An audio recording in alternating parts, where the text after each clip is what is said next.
Good morning, sports fans, and welcome to another edition of NTV Media's Sports Talk with the Guys, home of the Monday Morning Quarterbacks on Saturday. Yes, ladies and gentlemen, it's June 13th, 2026. I'm the scorekeeper, and we are live. It is 6:01 a.m. Thank you for joining us. And going around the horn, why don't you go ahead and identify yourself? Everyone who's in the chat room, I know you're not, but what the hell? Let's do our own roll call and see who's joining in the misery this early in the morning.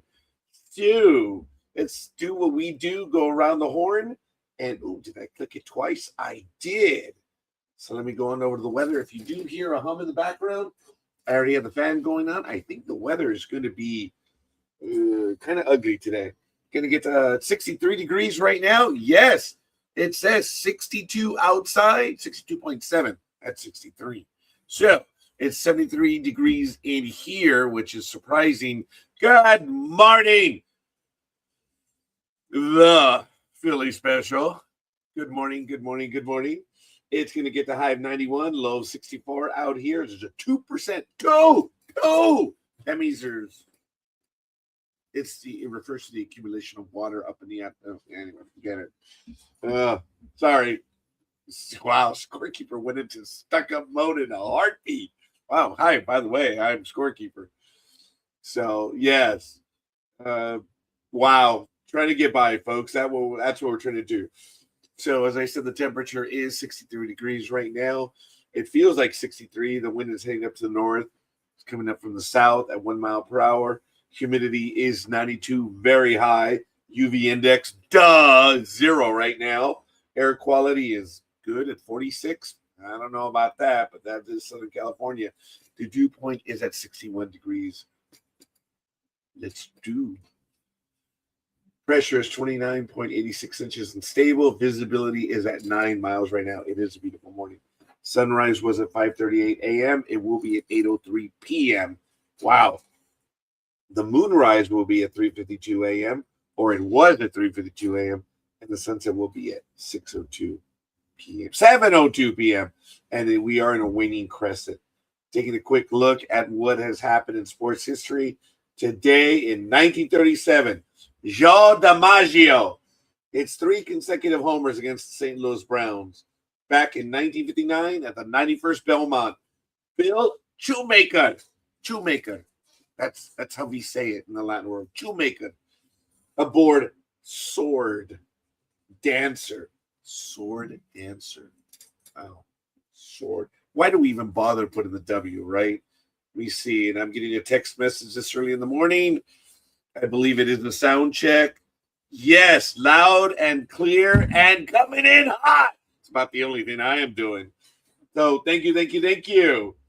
LPGA, on this day in 1994, Don Mattingly plays first base, 1,469 games for the Yankees, the second most. Yeah, there was some guy by the name of Lou Gehrig. That was about 2,130 minimum. But what do I know? I don't know anything. That's why I'm on Saturday morning. We are the Monday Morning Quarterbacks on Saturday. That's how far behind we are. That's the point. That is our moniker. That is the ultimate point. That's how seriously we take ourselves. Not only are we Monday Morning Quarterbacks, but we do it on Saturday morning. In National Rugby League and the Ampo Women's State of Origin Game 3, the Blues women 12, the Maroons 4. That was way back on the 28th of May. Telstra Premiership Week 15. Rabbitohs blasted the Broncos 48-6. The Dolphins 48-10 over the Roosters. The Sharks edged the Warriors 10-8. The Eels 15 and the Raiders 12. Some things just don't change in the universe. The West Tigers visit the Titans later on today, and everyone else is on a bye for right now. So bye to National Rugby League because they have lots of byes right now. Turns out that I went out on Thursday night. I got away for a little bit, and my daughter ordered in. She did not order in. She went to pick it up. And she reminded me last night because we went out, my daughter and I, because we are having moments where we need to get out. And went to the Angel game last night. It was great. Angels won 4-3, but we'll get to that in a moment. And I met someone who sat next to me by the name of Joe and his wife, Rose. They've been married for longer than I was, which, here we go. It was my anniversary yesterday.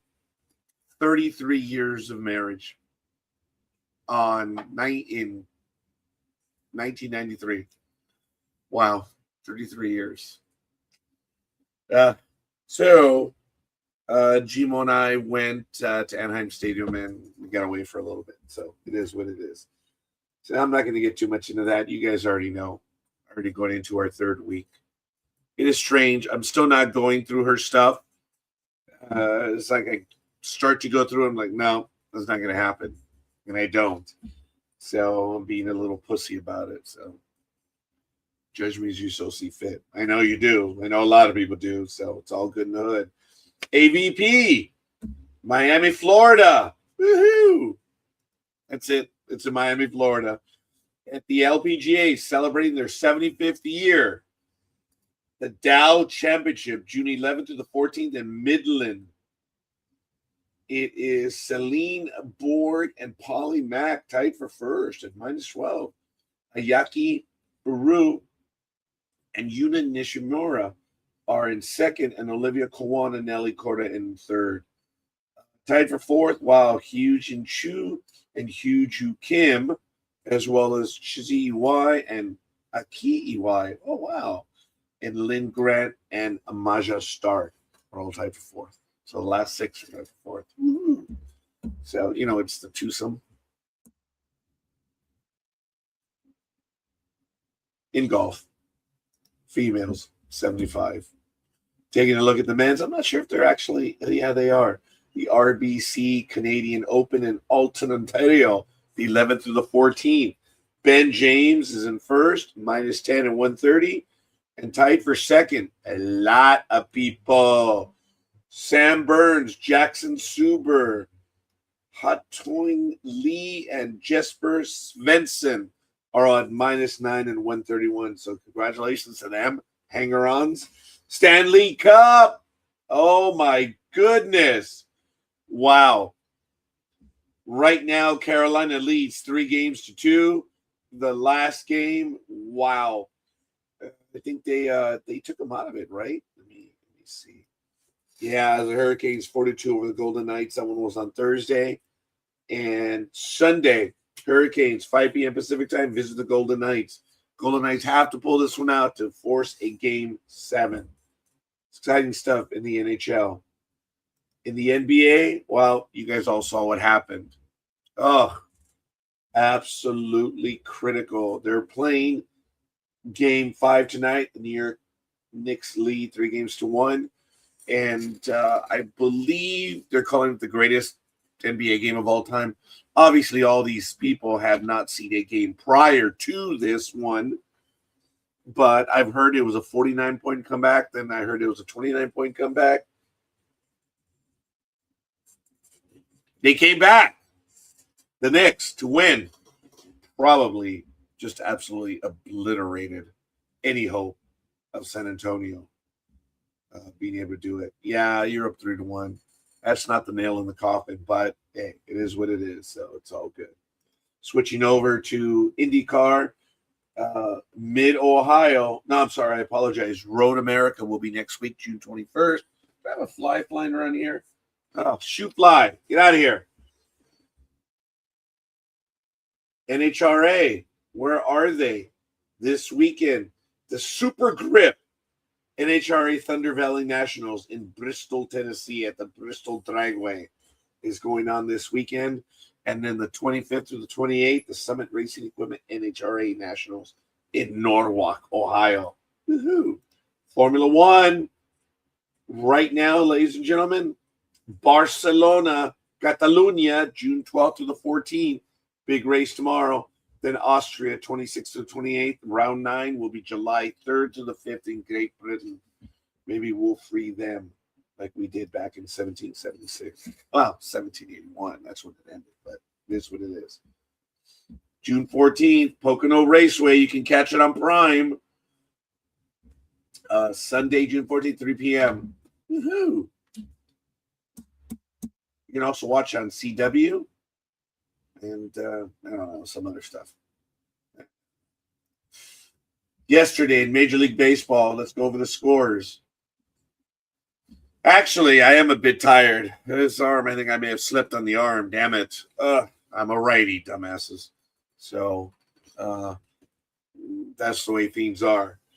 Miami 8-3 over the Pirates. Pirates have fallen to 35-35. Oh man.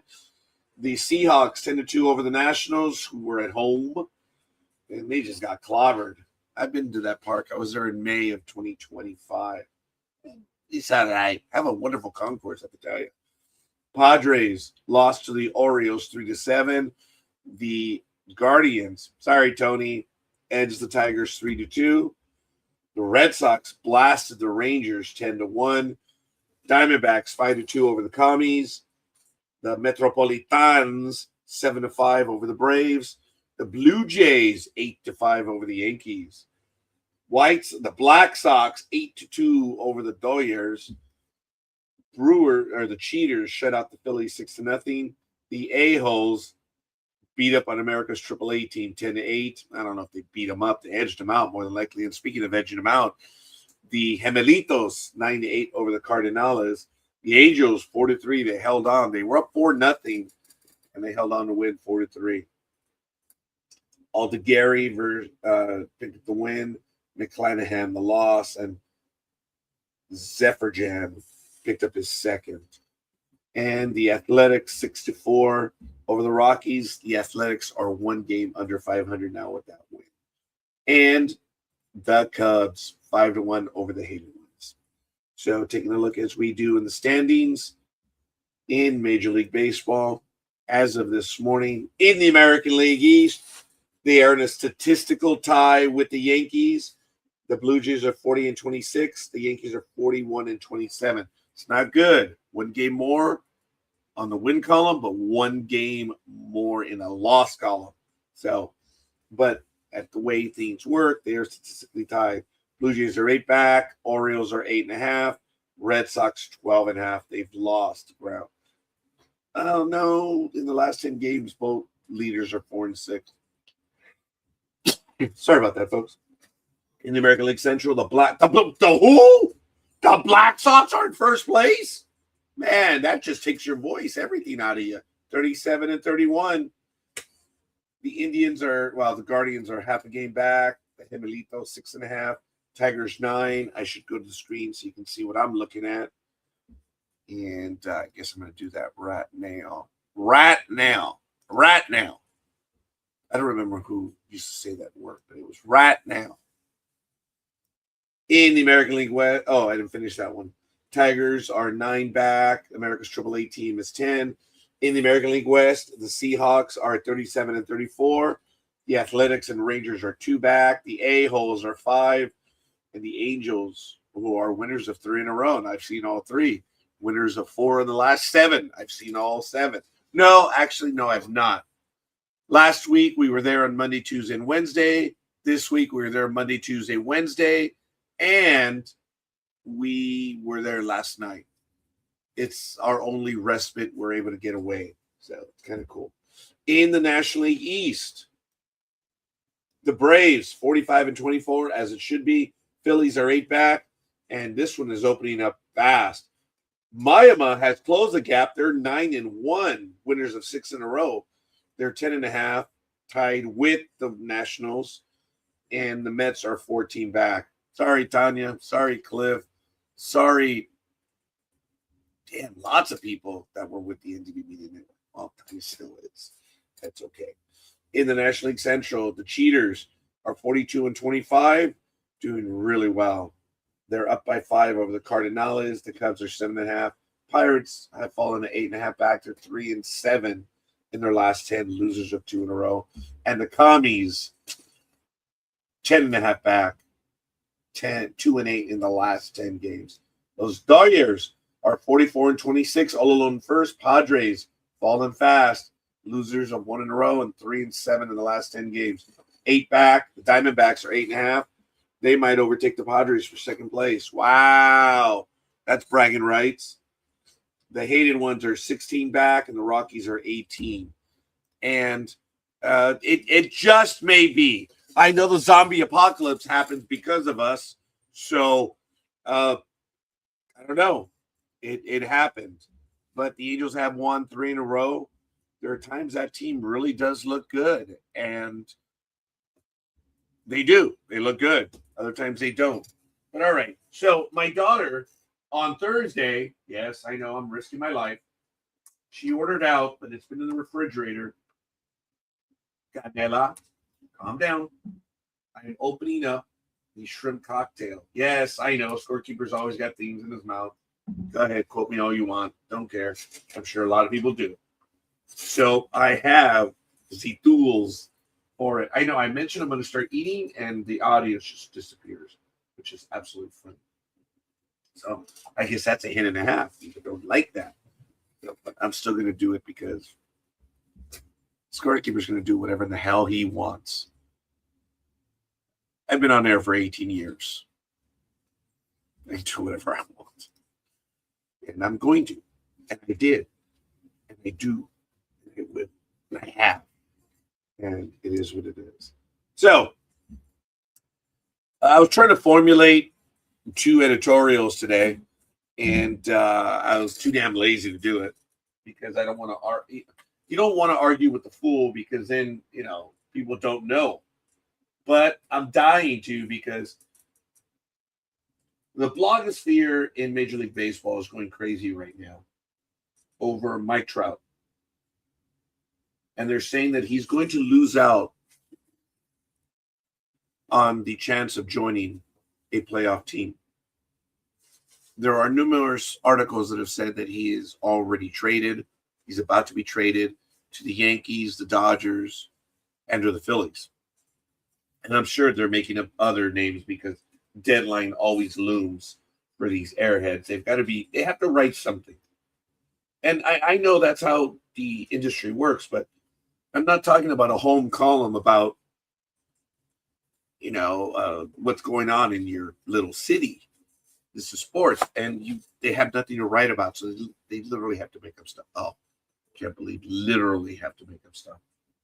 Oh, Sister Pauline Therese, Sister Mary Sean, hey, sorry.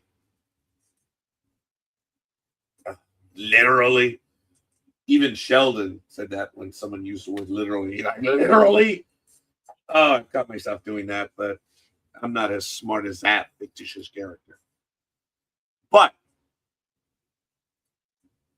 this inane argument that these individuals are making is that Trout is going to lose his privilege or his ability to make a playoff team because the Angels are not anytime soon going to be competitive, and we won't have Mr. Trout for much longer. And they keep implying that he's going to lose. When they don't realize the obvious that there's some people that don't like to move and they're happy where they are, and they have earned the privilege of where they are, and people don't get that. This might be the only thing that I ever had in common with Mike Trout, is that I earned the privilege to be where I was. But management eventually sees you as a liability, that you've been there for way too long. Why don't you want to advance? Why don't you want to move? I had made it very clear. I had supervised from age 18 all the way through 21. I didn't want to supervise anymore. I did. And what am I doing now, right? That's neither here or there. But yeah, it's crazy. That's all I'm doing now is actually supervising, quite frankly. And I guess it's better at my age doing that than doing anything else. But again, going back to Trout, he has stated clearly he does not wish to go anywhere. I believe him. I don't think he's a liar. He's never expressed interest of going anywhere. And Scorekeeper from the inside source is telling you that Trout will not be traded. If he does, he's going back home to Philadelphia. But he's established his life here and he's happy here. But yes, it's only 25 miles as a crow flies, but there's no such thing in Southern California as the crow flies due to the traffic. But he's not going to go. He doesn't want to go. And I believe him for what he is. Can he change his mind? Sure. But he has stated forever that he doesn't want to go anywhere. And he has a no trade clause. He earned it. So right now, when you hear all these little Powerpuff people talking about Mike Trout about to be traded and that all these deals were done, there were no deals done. Look, Trout hit his 15th home run recently. Was it yesterday or the day before? Or the day before that. I'm forgetting. It's all blur. I'll tell you, 7 games. Let's see, we were there Monday, Tuesday, Wednesday last week, and then Monday, Tuesday, Wednesday this week, and yesterday. So, gosh, been there a lot.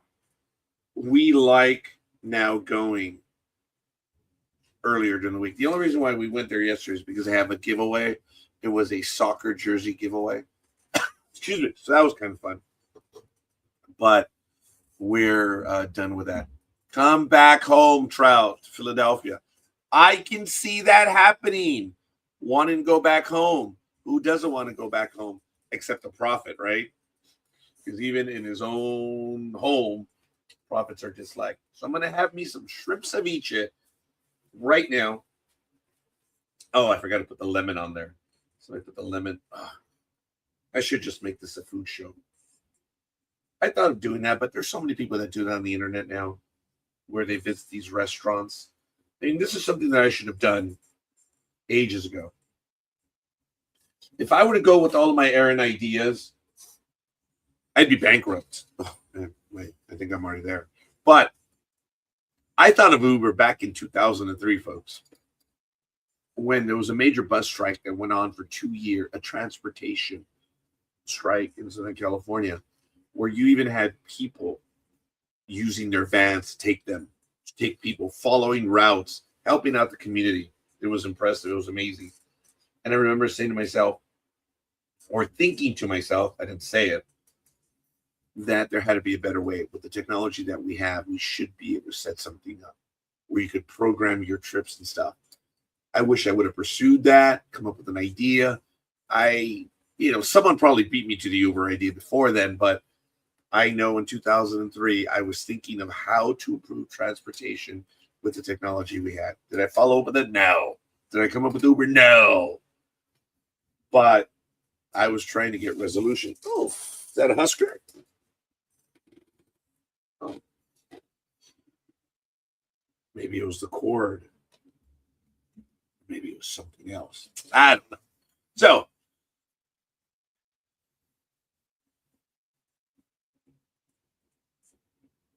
well, 6:24 a.m. Let's talk some more sports.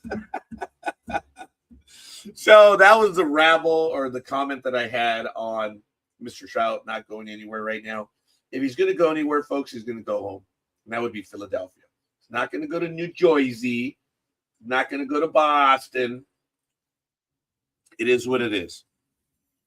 But he's not going anywhere other than going back home. He's having a good year. Power-wise, he has 15 home runs. But I think he only has 33 RBIs. But it's June 13th, and he already has 15 home runs. That easily translates to 36, 37 home run a year, which is really not bad at all. It is not bad. And speaking of not bad, we are now good because we're not bad anymore. Good morning, big dog, and happy belated birthday, young man. How are you? Hola, presidente, ¿cómo estás? ¡Gol!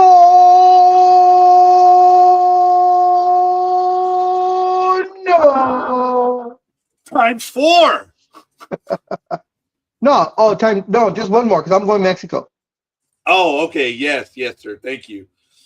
Mexico, impressively. That was one hell of an opening ceremony, first of all.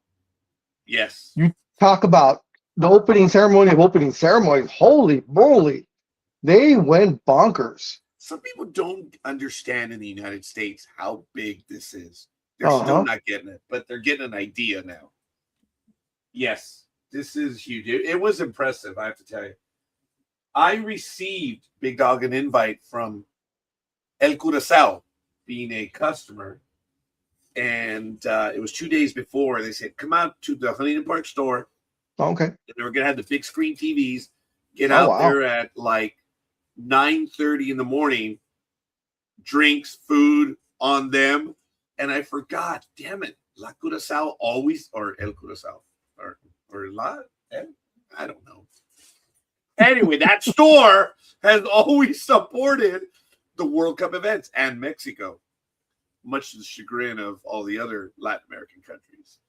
And I should have gone. They're going to have another event where they're going to have stuff for kids Okay. and Well, the and adults food and drink free, which is really neat, man. yeah. Oh yeah.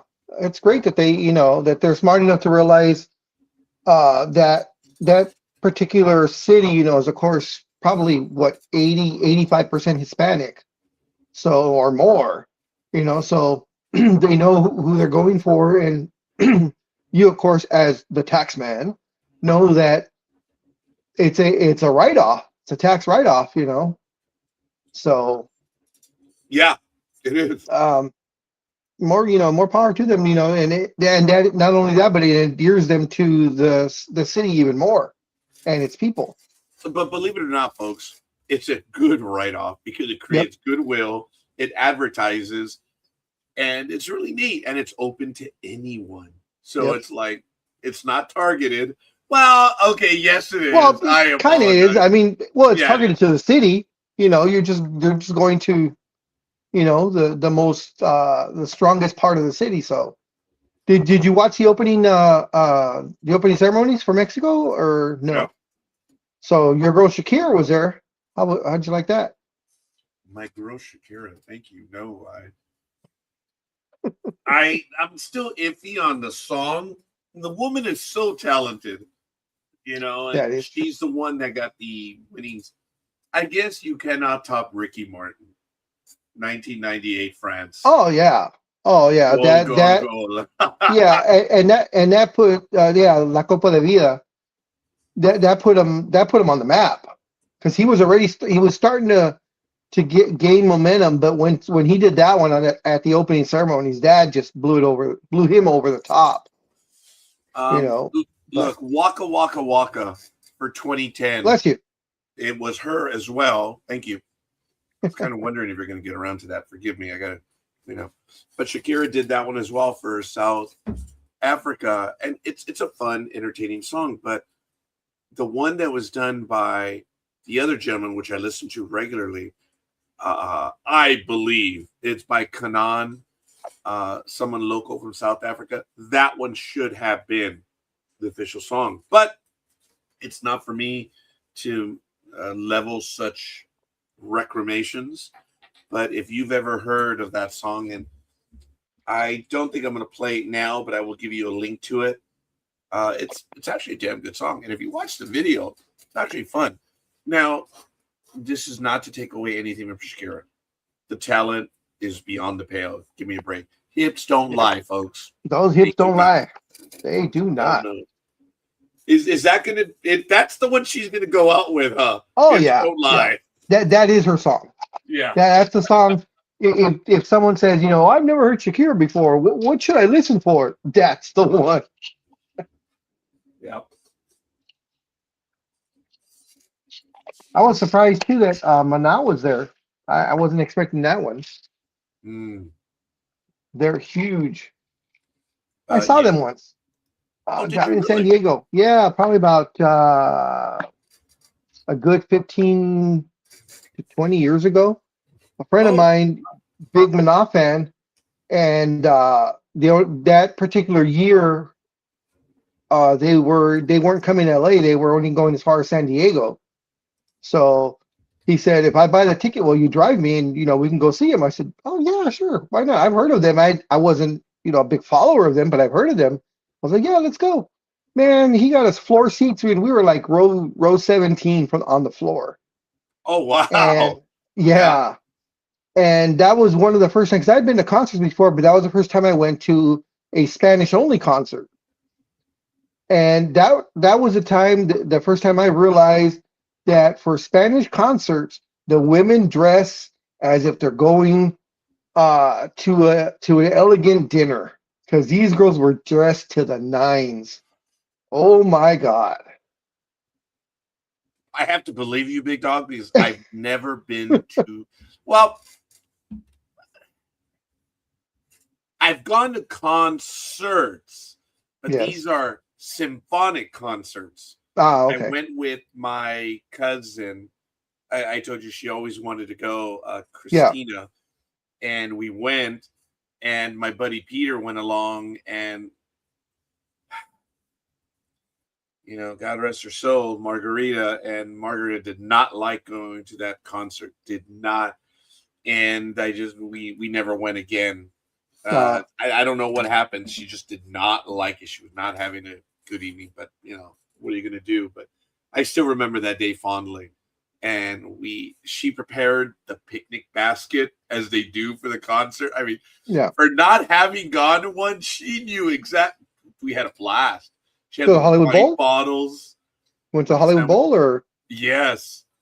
And I had no idea. And this was just absolutely awesome. And I've never been to the Hollywood Bowl. Since you've been, is it true what they say that place is like acoustically perfect? Dude, Excuse me. we had good seats. We were in the middle, not Yeah. like you, but we were still in the middle. We were not in the periphery. Dude, yeah. I was shocked as to how good the sound was. I don't know if there is a bad spot there. It was really cool. But then I've only gone twice, and I'm hoping to go back again. But right now, as I mentioned, folks, the only thing that I'm doing right now is I am going to not my happy place, because you all know my T-shirt, the Death Star. That's my happy place. So, just destroying things, because that's what I do. Well, see, I thought your happy place would be 3,000 and some miles to the east, in the Bronx. But okay. Oh. That is Ultima. I have yet to be there. My daughter beat me there, which is that's your Valhalla? Yes, that one would be. Want to give a quick shout out to Peter Gama. Thank you for the like this morning, and Aisha Kerr. Thank you for the like, folks. Let's do a roll call. I don't know if you saw her message. She sent a message via Messenger saying she might not come on today because the sumo wrestling has started. So she's going to watch that. No, I did not see that one. That's good. And I apologize, folks. I'm stuffing my face with a shrimp cocktail and a shrimp ceviche. As a segue, wow. I guess you didn't go to your usual hotspot. That's shit, I can't remember it now. Gmo, because I went out at the last minute on Thursday. I had to run some quasi errands, and then I needed help to pick up some stuff. So I did a whole bunch of things. I was out, and I expected to be out for about 2 hours. I left at 5:30. I got back at 11 p.m. There you go. Out, and scorekeeper does well with the pair of keys. Give me Big Dog. How many times did we just get our keys and go? Right? Yep. It's not the destination, right, Big Dog? It's the journey. That's right. It's I got Voyager in. To the destination or to the journey. Anyway, go ahead, Big Dog. Well, I was, since I mentioned the Bronx, so that's a decent segue. How about them Knicks? I don't know if you've been watching the NBA Finals at all, but this has probably been the most entertaining NBA Finals that I've seen in probably 2, maybe even 3 decades. And Game 4 was probably one of the it was the greatest comeback in NBA history. They were down 29 points, and it didn't look good. They were down 29 in the middle of the third quarter, That's how badly the San Antonio Spurs played, and how great the Knicks played. San Antonio played the perfect game in the first half. They could not miss. I believe they hit 12 of 14 three-pointers in the first half. And as good as they were in the first half, that's how bad they were in the second half. And that tip in, which is now considered one of the best shots in NBA Finals history, that tip in by OG Anunoby, he was the guy out of bounds. They got the ball into Brunson. Everybody knew the ball was going into Brunson because they were down by one. They had battled back. They finally got the lead with a minute and 33 seconds left. That was their first lead of the game. And they battled back. They were down by one. Brunson got it. Put up with about 3.5 seconds left. Put up the 3-pointer. And that's the smartness of Brunson that no one really talks about. He knew that if he was given enough time to put up the shot and still have enough time to get the rebound and not actually run the clock down to 1 second where there's no chance for a rebound. So he put the ball up over Wembanyama. The ball was about 3 inches short because it hit the front of the rim, bounced perfectly. No one covered Anunoby from his out of bounds when he threw the ball in. No one put on it. They had two guys on Brunson, knowing he was going to be the guy.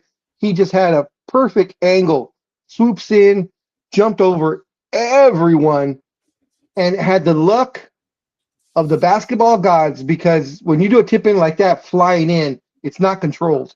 So he was the first one to get it. His people were here, and his hand was here. It was kind of like when I played basketball with you, Raj. When we put both our hands up, and this is the way we were. And Anunoby tipped it, and it just hit the back of the rim softly and dropped in. And the Spurs with 1.2 had a chance. Who missed the field goals from the Spurs? Everyone.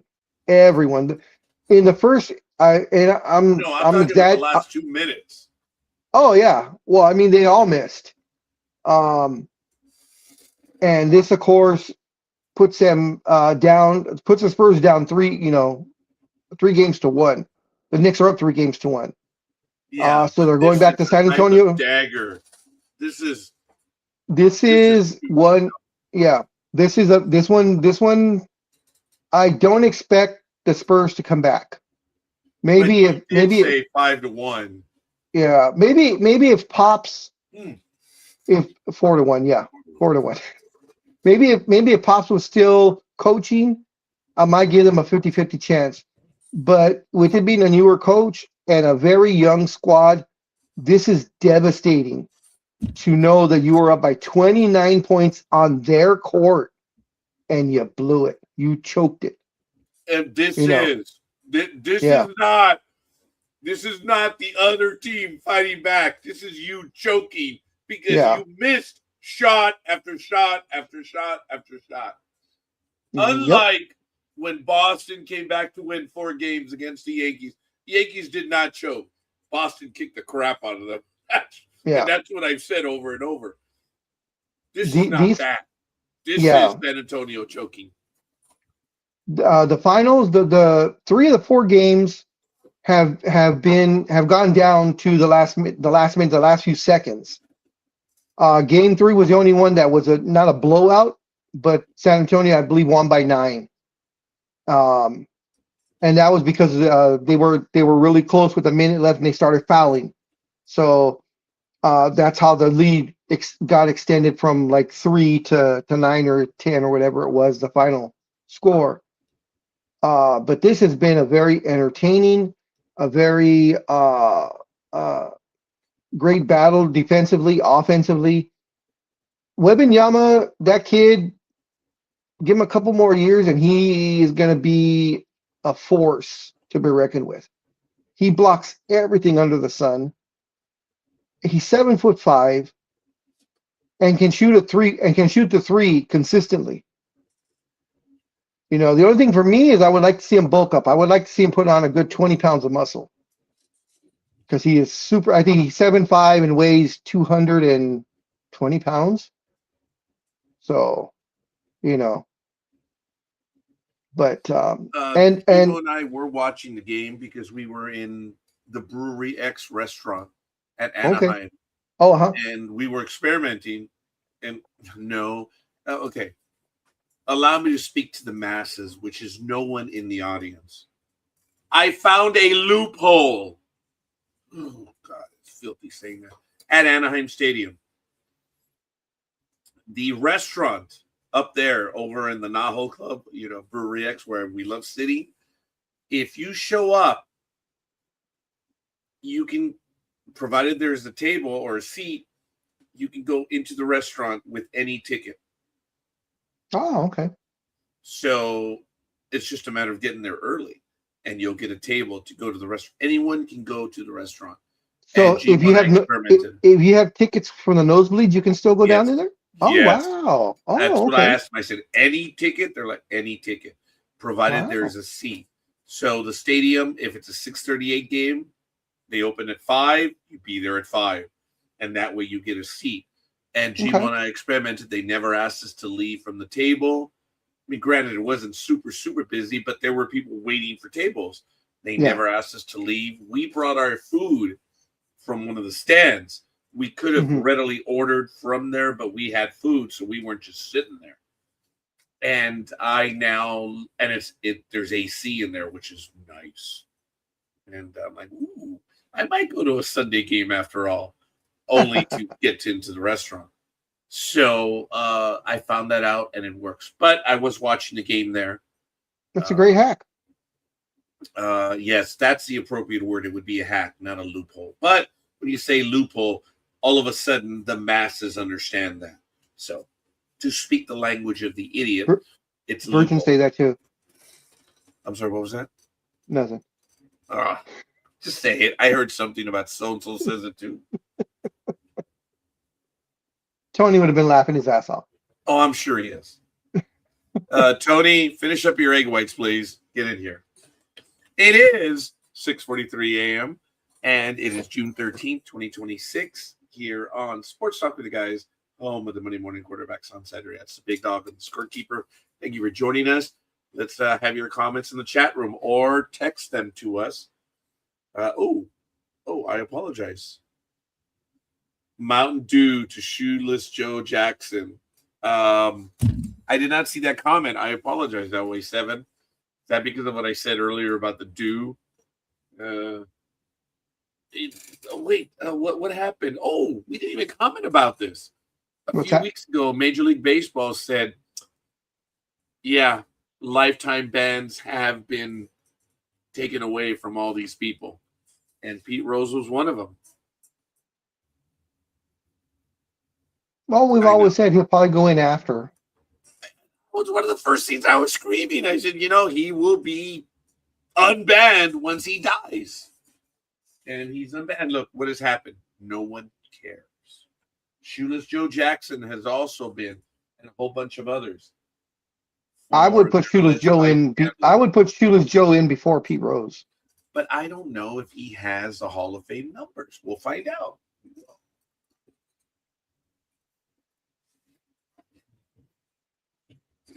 Do you remember ever seeing a picture, and evidently it's in the Yogi Berra Museum, which I didn't know existed, but evidently it does. Or maybe it was in a baseball museum. But anyways, it's a picture of Yogi Berra shaking hands with Babe Ruth, and Ruth is in a suit. Do you remember that one? Bacon image, yes. Yes, exactly. Okay. And that's exactly because I just saw the video yesterday, and it was Yogi Berra's granddaughter explaining the picture. And evidently they had blown this picture up, and it's a good, I would say 6 feet wide by about 9 or 10 feet high. It's a humongous mural of that picture. And she explained how everybody thought that the picture was taken at Yankee Stadium on Babe Ruth Day. And it was not. It was and she said the reason being that if you look at the Yankees, the uniform Yogi Berra was wearing, that it's a away uniform. And it's not like it is today where, the away, there is no such thing as away and home uniforms anymore. There's the home, there's the away, there's the special event one, there's this one, there's that one. So they have 3 or 4 different uniforms now that they can rotate through, just like the NBA does. But back in the day, there were only 2. There was a road jersey and there was a home jersey. And the home jersey for the Yankees had pinstripes, whereas the away jersey did not.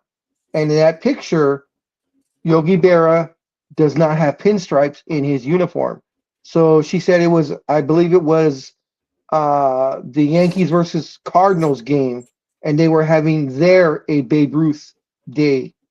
And this was I think she said it was 3 or 4 months before Babe Ruth died. That is correct. Yes. And you could tell he does look frail, Yes. very thin. Look very nice in that suit though. But that evidently is the only existing picture of Yogi Berra shaking hands with Babe Ruth. And I thought it was she explained it very well. And she seemed, of course, very, very proud of her granddad. And I believe what Yogi would have probably been a rookie or maybe in his first or second season, probably back at that time. Yeah, look, a lot of people were contending that was at Yankee Stadium. And again, anyone who knows anything, these are the same idiots that are talking about Trout being traded. So, yeah, Trout's been traded to about 6 teams in the last 3 days. Okay, big dog. I have to brook argument there. It's the last 3.5 days. Yes. Yeah. Yeah. Look, watch yourself, correct yourself, catch yourself. It's all BS anyway. But look, I need both hands for that, but okay. Fair enough. A lot of people, as do you, missed I don't know, one's dead, but that's okay. Damn it. It was the uniform. That's why most of us who knew anything were like, no, that was not done there. But it was really an afterthought because it was stated where it was. But most people have used that image as the game at Yankee Stadium. But he's wearing his, what we call, aways. You have your whites and you have your aways. That's how you refer to them. Whites are home, and you're away. So you have your white and your dark, or actually your white and your grays. So, but it's as Big Dog so eloquently stated earlier, you have your uniform for your hangnail, you have your uniform to pick your nose, you have your uniform when you're on the disabled list, and you have the uniform when I actually got a chuckle out of the Big Dog for that one. That was all right. So it's all good. We are all over the place, folks, but we're having a good time this morning. It is Sports Talk with the Guys, home of the Monday Morning Quarterbacks on Saturday. I've been laughing for the last 2.5 days about the greatest game in NBA championship history. And that's why I was like, okay, you shut me up when you said this was part of the greatest comeback of all time. Oh no! Well, it is the greatest comeback. I mean, no team has ever come back, and thank the Laker gods up above that pushed their luck to the Knicks, because that erased what was at the time the biggest comeback in NBA history, which was, of course, the 2008 Celtics coming back against my Lakers, and they were down by 24 points, and that at the time. So that held up for 18 years. So thank you, Laker gods and Nick gods, for doing this. So now, it's still this. Yes, sir. There are people on this world right now that are either going to play in the next record breaker right now.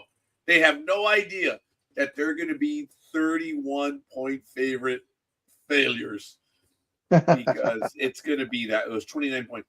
See, I heard people saying it was 49 points and then 29. No, it was 29. But the thing was, I mean, I believe with the Celtic beating of the Lakers, I believe they were down by 24 in the second quarter. So they had a bit more time. I mean, it still was a great comeback, of course. Yeah, a comeback is a comeback is a comeback. But the fact that the Knicks were down 29 with, I believe, it was either 10 minutes left in the third or 9 minutes left in the third quarter. And they were down by 29, and then the comeback began. You know, and I love the way the Knicks are doing their interviews, and when being asked about, you know, when you were down by 29, what was your mentality? Did you figure, oh, this game's lost? And they asked that to Brunson, of course, who is their leader. And he said, of course. He said, how can you not? Because you're down by 29, it's the third quarter. How can you not have that in the back of your mind? He's all, but the thing is, we're a team, and I love that. He's all, we're a team, and as long as we stay with one thought together, and our coach has instilled into us, you can't make that 29 points up in a minute or 2 minutes. He's all, you chip away. You go from 29 to 25, 25 to 22, 22 to 19. He's all, and you just little by little, because you can't get it all. Oh, here we go. All right, folks, joining us today in this great day, June 13th, we have the former world prognosticator of all time. Roger got me on that one. we have the former world champion. Oh, excuse me. We have the former champion of the world.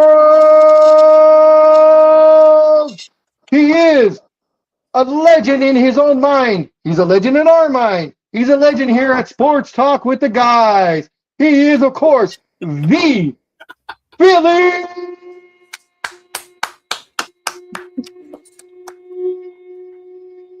Damn.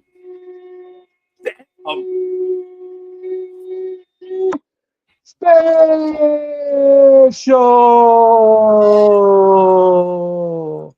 Wow. Special. Lung check. Pass. That's right. That's And why I do it. Quote one of the greatest movies of all time. There's nothing like the smell of napalm in the morning. There is nothing like being blown so early in the morning, Tony. I mean, you just got blown on air, dude.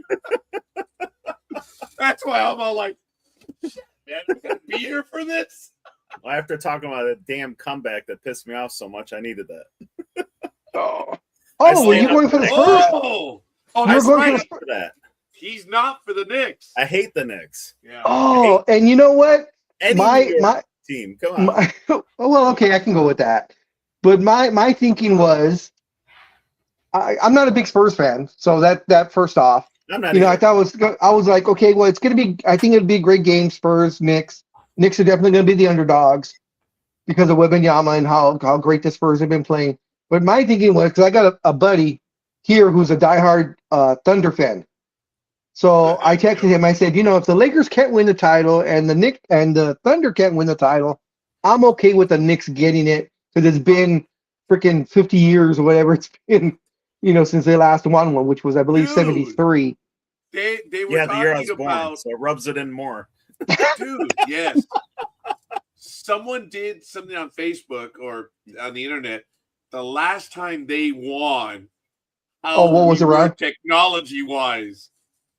Dude, that was funny. I actually had a put down for someone. Yeah, I saw a video yesterday. I don't know if it's the same video you saw. It's a little girl talking. And she said, when the Knicks won in 1973, this is what was happening. And they go to of course it's AI, but they were saying, gas was 33 cents a gallon. The cost of living was, I forgot what it was. And No, there was different. saying, Yeah. Oh, okay. This was showing technology. Oh, okay. So this was just like what was happening. There was another one where it was a lady saying her rent was $250, but what it was is what was back then and what's going to be happening now. So she's all, yeah, my rent's $250. What, you're telling me that's going to be my electrical bill in 2026? And it just gave the gas, food, just everything happened in 73. And I'm like, yeah, it's about See, I right. think about The Exorcist came out. Greatest horror movie ever. Wait a minute, which one? It's The Exorcist. Came out in Scares 79. people even today when they watch it. So anybody named Damien that was born in 73, you got to check. Oh, that was fun. They did the funny. I don't know if you ever saw the bit on Saturday Night Live. It was with John Belushi. Yeah, he did it with John Belushi, and he's the priest. And I forgot who was playing the little kid. And they're saying he's possessed and this and that. And he had like bangs, and they so Belushi's behind him, pulls up his head, and they're like, "See, look, he's possessed." He's not possessed. That says 999. Because he's above him and looking down backward, upside down. Oh my god! On my former wife's side, one of her cousins named their kid Damien, and it's a small kid. They had me take him. Oh, he's actually so shockingly he was, he was Damien growing up, but this young man has become, he's really, really a good kid. But that's what they that had was me take care of him for a moment, and they literally handed him to me, and he's on my lap, and all of a sudden, everyone's doing what they're doing at this event, and I just, put my finger on his forehead, like there, and I started to try to clear the hair because I was looking for the mark of the beast, and one of the ants came over. Dude, said it in Spanish. She just came up to me. She goes, "I already checked." Oh, she walked off, dude. Oh my god. It was the only one that caught it. It was, the love I have for that ant. She didn't look at me. She just came in close. She goes, "I already checked." Man, that was, I never ever forgot that. We've never even spoken of it, but when we see each other, there's a recognition. It's just like, damn. And she's never mentioned it. I haven't. It's one of those things that's just going to go with us. But we have that moment. My God. She's smart as shit. She was probably scared by that movie. I just love the fact that she just came in close and said, "I already checked." So, Tony, you actually sit up and watch the entire game? Yeah, because when I seen they were down so much, I'm like, oh, so I wanted to see the New York fans just suffer. So I was watching one of the YouTubers during it. I had the volume off on the TV, listen to YouTuber. I'm like, I just got to watch them in pain. This is great. And then, they started. Yeah, like I said, they were down 29 with, about 9 left in the third, and then that comeback started. And I saw them chipping away. I'm like, the Spurs can't not. They're gonna probably get it. They're probably going to get it down to about 18 or so, back and forth and get it down to 18. And then by that time, it's going to be the fourth and there's not going to be enough time.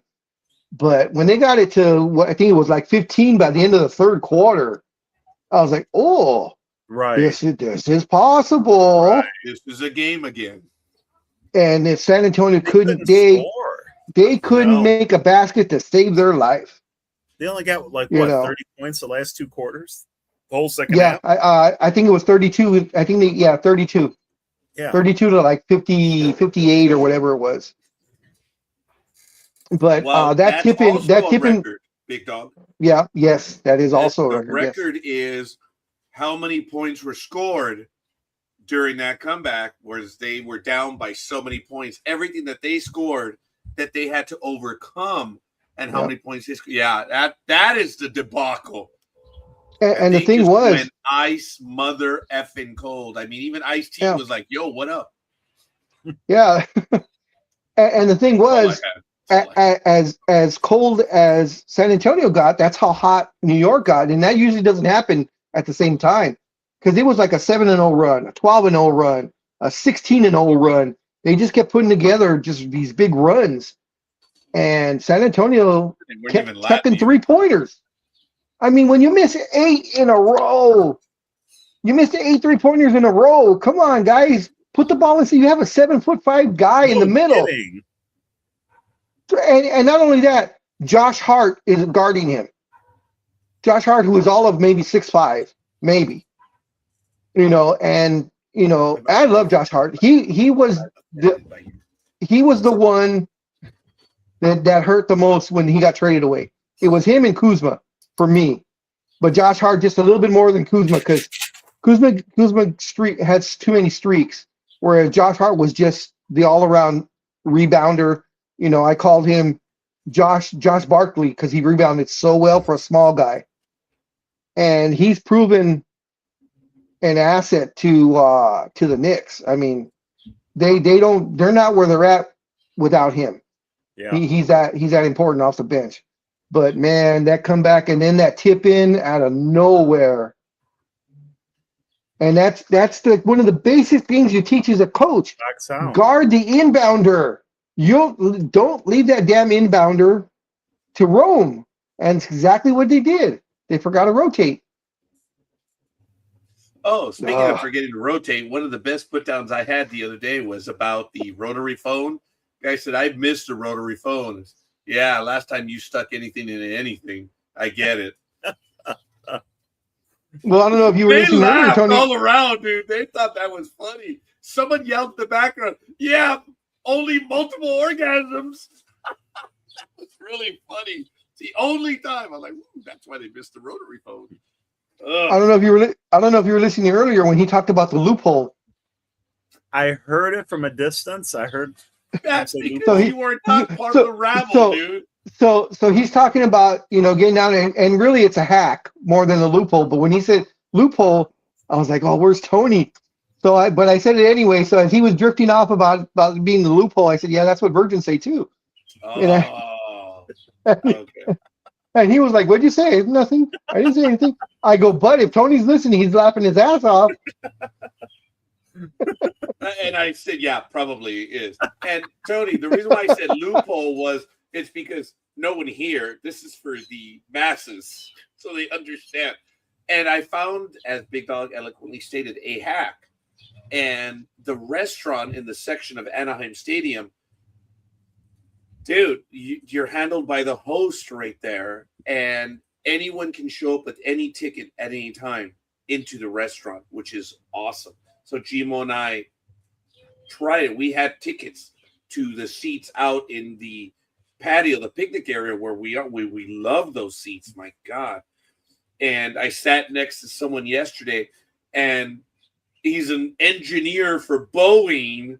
He's part of the Artemis right now. It's like, wow, why was I so privileged? Great guy, did motocross growing up and other stuff.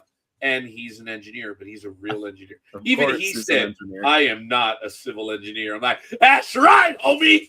That is right. And he works like a few blocks from the Alhambra building here in public. You know, it's like, oh my God. So he is older than I am by about 6-7 years. And we were going down memory lane, and he had the same shirt on that I did. So we were there for that. Turns out that we had visited like 18 games before that he was at those games. Oh, wow. And it's like, wow, that is really unique. Because if you have a particular jersey and you walk in, it's like, oh my God, that was given out. Who else has it? You were all there for that one moment. Yes, I'm a bit emotional right now. Forgive me. I have the connections with these people. So sorry. So, we also talked about, Big Dog, I found the game, the greatest game of all time. The perfect weather game. April 22nd, Big Dog. And I did a chat GPT search for it. So I now have that game logged. I have the date for you. Big Dog, the perfect that was our game? Worrell and Eckersley. Fucking Eckersley. God damn it. He ruined the first. A 3-run home run, and then Eckersley comes in 1, 2, 3. It was over. It was disgusting. Man, it was such a perfect game. That was a perfect game. We had great seats. The weather. Great weather, great conversation, great game until the end. Big Dog, it is the date that event took place was April April 22nd, 1997. 1997. Wow. And I now have it in my check-ins on my baseball history. And my tagline The iPhone wasn't even invented yet. I'm The sorry? iPhone wasn't even invented yet. No, but I've been going back and putting in all my events that I've been to. So I found this one. This is a quote. Worrell, blown save, Eckersy slam door in bottom of the ninth, perfect weather with Peter Gama. That was the game that it was incredible. It was Southern California has good weather days regularly. Oh, yeah. We do. Oh, yeah. But it was the perfect evening. And it was the entire experience. Dodgers were winning handily, and it was perfect. And then Worrell comes in, 3-run blast. And that was the game where the girl yelled up behind us on the 2-strike count, "Feel the breeze!" Remember? Because I think it was the pitch came in and it was called a ball. He said, "Oh, we're coming back." It was some girl yelling above us. It was funny. But that was, in the mind of Big Dog and I, the perfect game. April 22nd, 1997. And the Doyers do what the Doyers do. At the time. Yes. They blew it. And it was great. I also found another game that I attended. And it was because Mr. Glover showed up last night. The pilot to Artemis 2. That was cool, man. He was there at Anaheim Stadium. That was neat. And having him there, oh, dude, the stadium went wild. All 18 of us. And it was absolutely exciting. No, actually, there were a lot of people. It was a giveaway. They gave out these jerseys, soccer jerseys, Angel soccer jerseys. I guess Artie Moreno doesn't have his priorities yet. And they did yell above us in the nosebleeds. I know, what a stuck-up bastard, huh, Tony? In the nosebleeds, where Big Dog and I resided for many years. When Big Dog and I started going to games in the late 80s and early 90s, we were like that actor from the Lakers, the Joker. What's his name? Jack Nicholson? Jack Nicholson. He started in the nosebleeds, and he worked his way down to the front. Big Dog and I worked our way down where we were always buying field seats. I commented to Big Dog, or I commented to this gentleman yesterday that, dude, the pitcher got hit in the shin during the game, and I think he left. And I was like, man, Big Dog and I were at a game. We were about 4 rows back, just right behind the dugout, the dugout of the visiting team at Dodger Stadium. And there was a lefty up. Big Dog and I were chatting away. And line drive, dude, the physics gods were with Big Dog and I. Because we didn't have time to react. Oh, the guy got hit behind us? He and his wife, but he got hit in his glasses.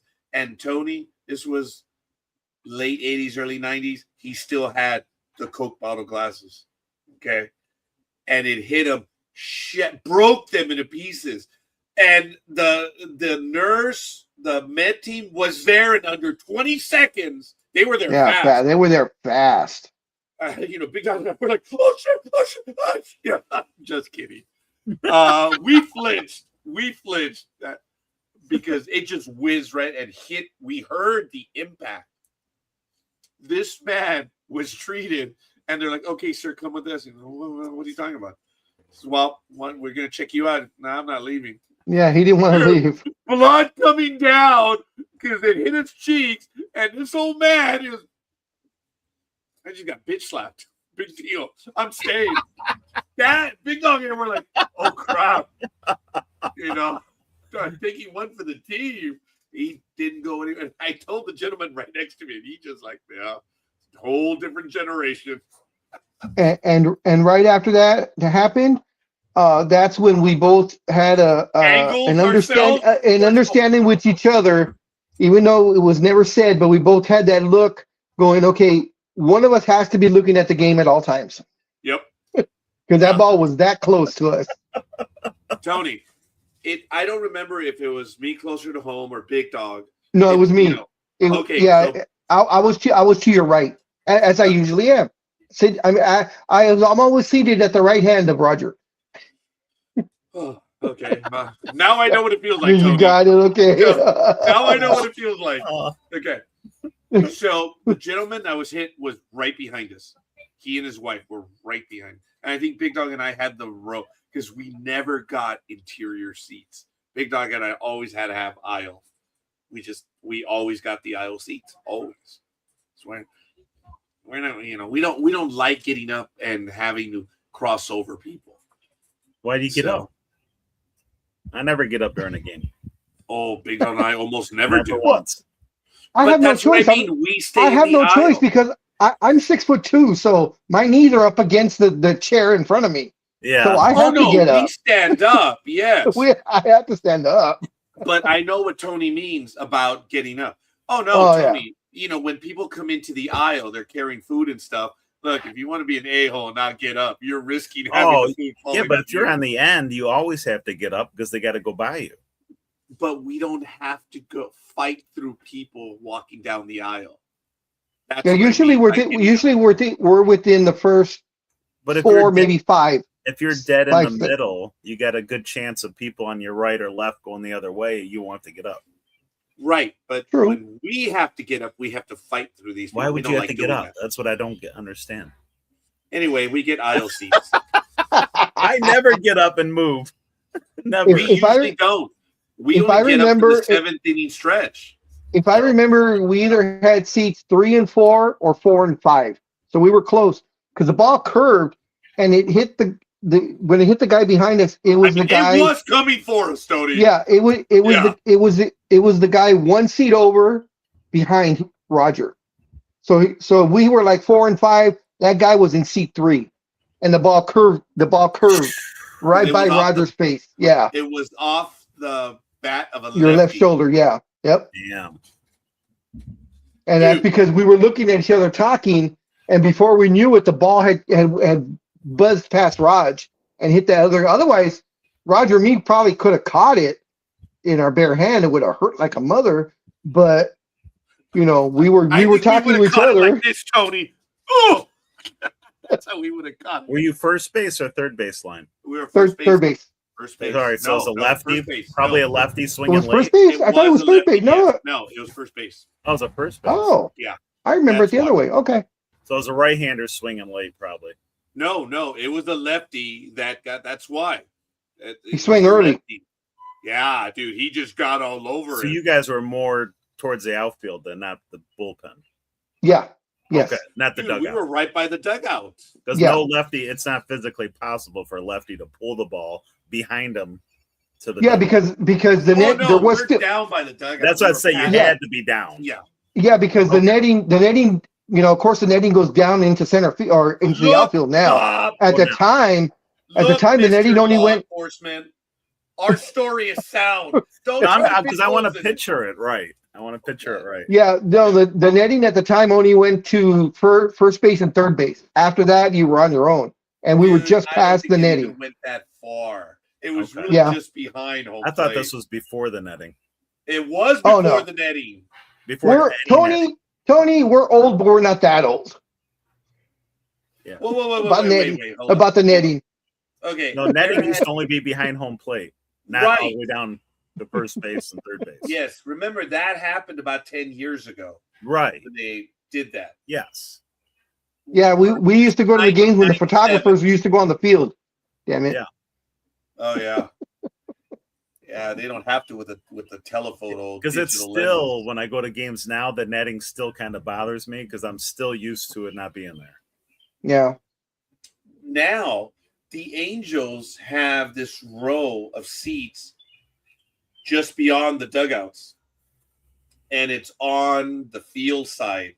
So you have to go through a little cutout to get to these seats. So they are still in the field of play, which is they get buzzed every now and then. It's like, ooh, you really have to pay attention there.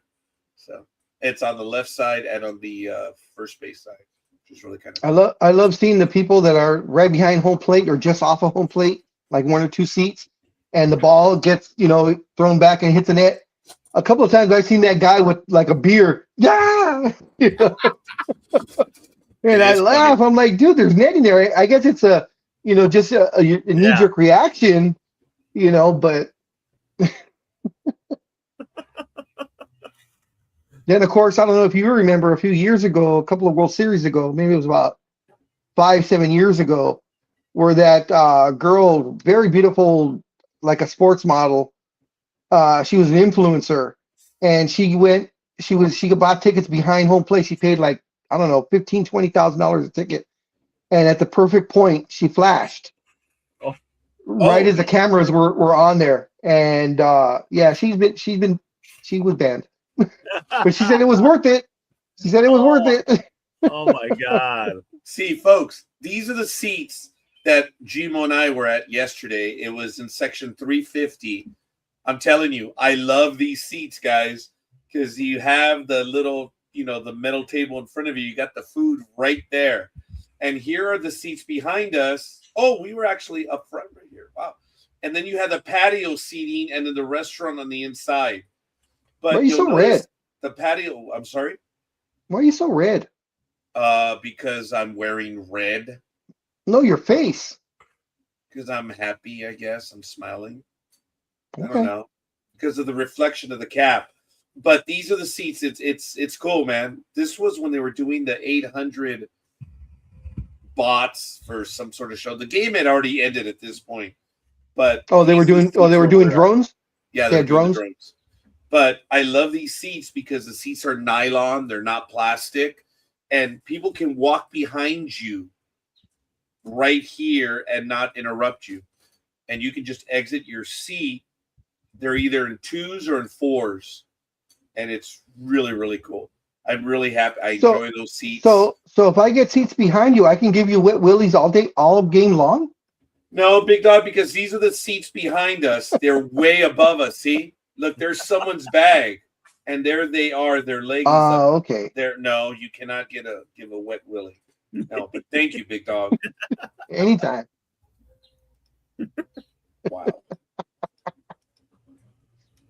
Wow.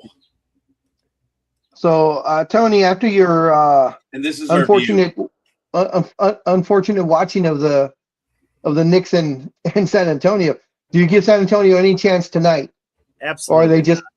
No, yeah, I almost hate them as much as the Cowboys right now. Screw them. I hate San Antonio. I will root against them now forever. Those are great seats, Raj. They're not lose by 50 tonight. I'll root for the Knicks to beat them by 50. Just embarrass them. Yeah, and Knicks fans, Knicks fans have been great for the most part. There was a couple of instances I want to bring up, just showing this should never happen to any fan that goes anywhere, and it's that same damn Dodgers mentality, the mobster mentality that the Dodger fans have. The first guy they showed, he was walking down the street, and he was wearing a Tim Duncan jersey, and he got mobbed. About 6-7 guys tried to jump him. And he was able to run away. He got tackled to the ground. It looked like someone was kicking him, but he was able to crawl away. That should never have happened. That was after Game 3, I believe. And that was of course, fans. Yes, and they were in New York. Game 4, after this gigantic comeback, the Spurs evidently were staying at a hotel that was only like 3 blocks away. So all the Spurs walked to the hotel. As Wembanyama was walking on the street, they were throwing eggs at him. Come on, guys. Just they should have bought him a beer. Yeah. They should have treated him well. Thanks for folding. Thanks for acting like Dak Prescott. We know you're in the same state. Jeez, it must be a Texas thing. I don't know. Wow. Yeah, but playoffs. Yeah, things like that. Just come on, guys. If I didn't like the Spurs. The guy that got jumped after Game 3. There's no reason for that. So what if he's not a Knicks fan? There's no reason. They don't want any opposing fans in their stadium. That's what it is. Well, no, the thing was though, is he was walking on the street, and Yeah, but they don't want any. yeah, no, I get it. I mean, they're rabid fans, So but now that guy it's won't come back wearing that jersey, then they succeeded. That's what they want. yeah, I guess. I don't even think Eagles fans Philly are that bad. the same way. Philly They're fans that bad? full beers at people or dump them on people. If you're wearing the wrong jersey, they don't want you there. Yeah, I can see. I can maybe see it in the stadium. Maybe. I mean, I don't it's still see not an them excuse. jumping people, but they do throw shit at them. Oh yeah. Well, I've talked about the reason why we don't go to Dodger Stadium as often. Yeah. Because Big Doug and I would do our best to get great seats. We ended up being somewhere near the front in whatever section. And then you have the dickhead Dodger fans. Usually they're the shortest one that's in the group of guys that is getting drunk till you can't even stand up straight. And they're throwing ice. They're throwing peanuts. It's because, their winky is that big. They ain't getting any. So what do? It's the genuine gang mentality that they go with their friends and then they start picking fights with other people. They just throw that shit downwind, basically. And they do it because they know they're going to get away with it. Well, they used to get away with it because the Angel Stadium still has that phone number, that report line. Yeah, they call it the Stooley line. And I remember when they were announcing it throughout all stadiums that if something's going on. The what? The snitch hotline. The snitch hotline. Yes. Although exactly. And everyone that I saw bitch about that, I was like, yeah, you fit the profile of being an asshole. You do. And they would call it the snitch hotline or whatever. And I thought it was great because when they established those lines, because remember, you could text the message saying what's going on. You could even send a picture of what was going on. That genuinely ended a lot of that stupid hooliganism. It's hooliganism. It is. And it's okay. I'm not going to bore the audience any more than I normally do, but it is from psychology. It is the gang mentality, and it's what you do. But I have never experienced that at Anaheim. I didn't experience it in Seattle. I did not experience. Well, I wasn't wearing Dodger regalia up at the hated ones. I mean, I was smarter than that. Well, yeah, I was going to say, that was a smart move.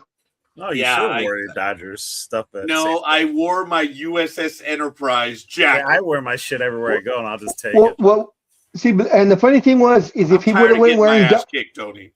If he would have been wearing, Dodgers stuff, and the thing was, the Giants were probably playing like the Reds or the Rockies or something, and he would have walked in with Dodgers.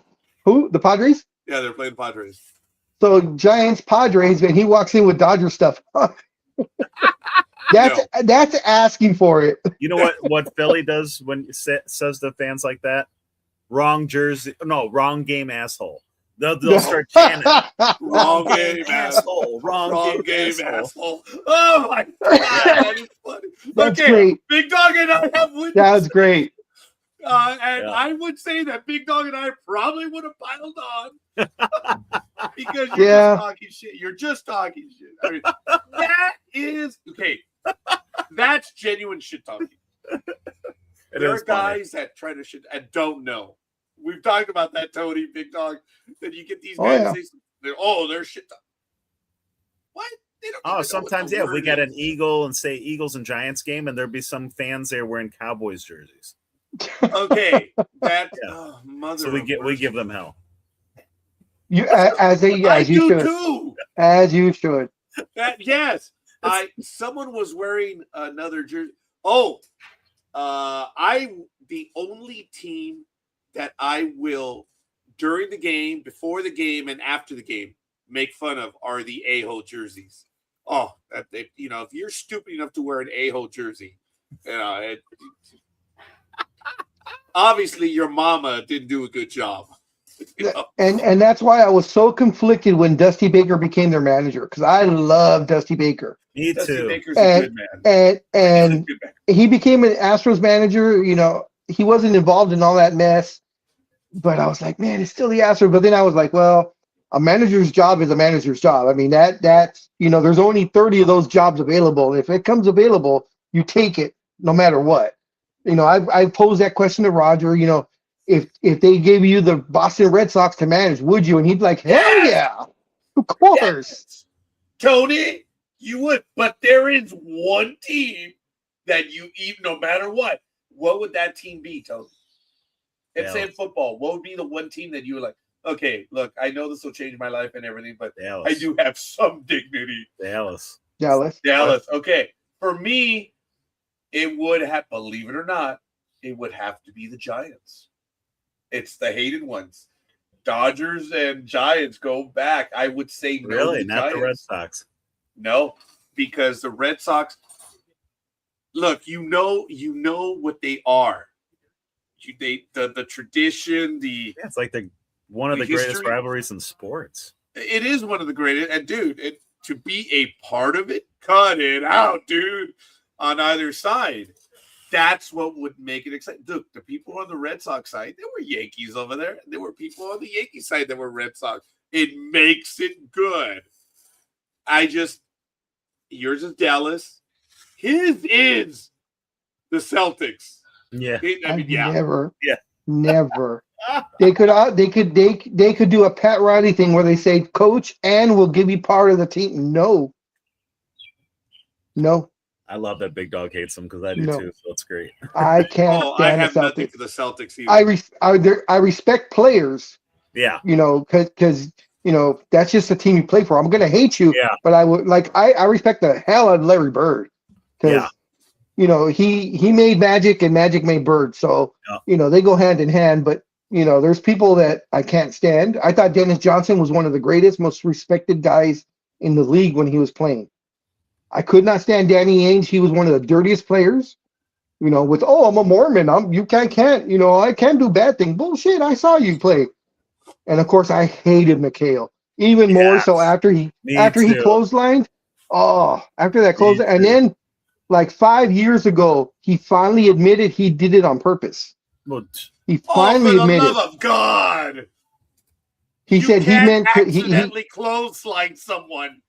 Yeah, but at least you put up the facade of it, saying, "Oh well, I was going for the ball." When he was going up, I was going for the ball.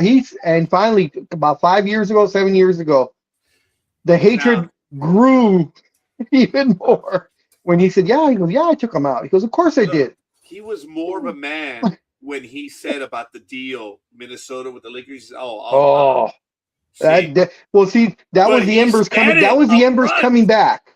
That was the embers coming back, and then years later, when he admitted, and it's a full on fire now.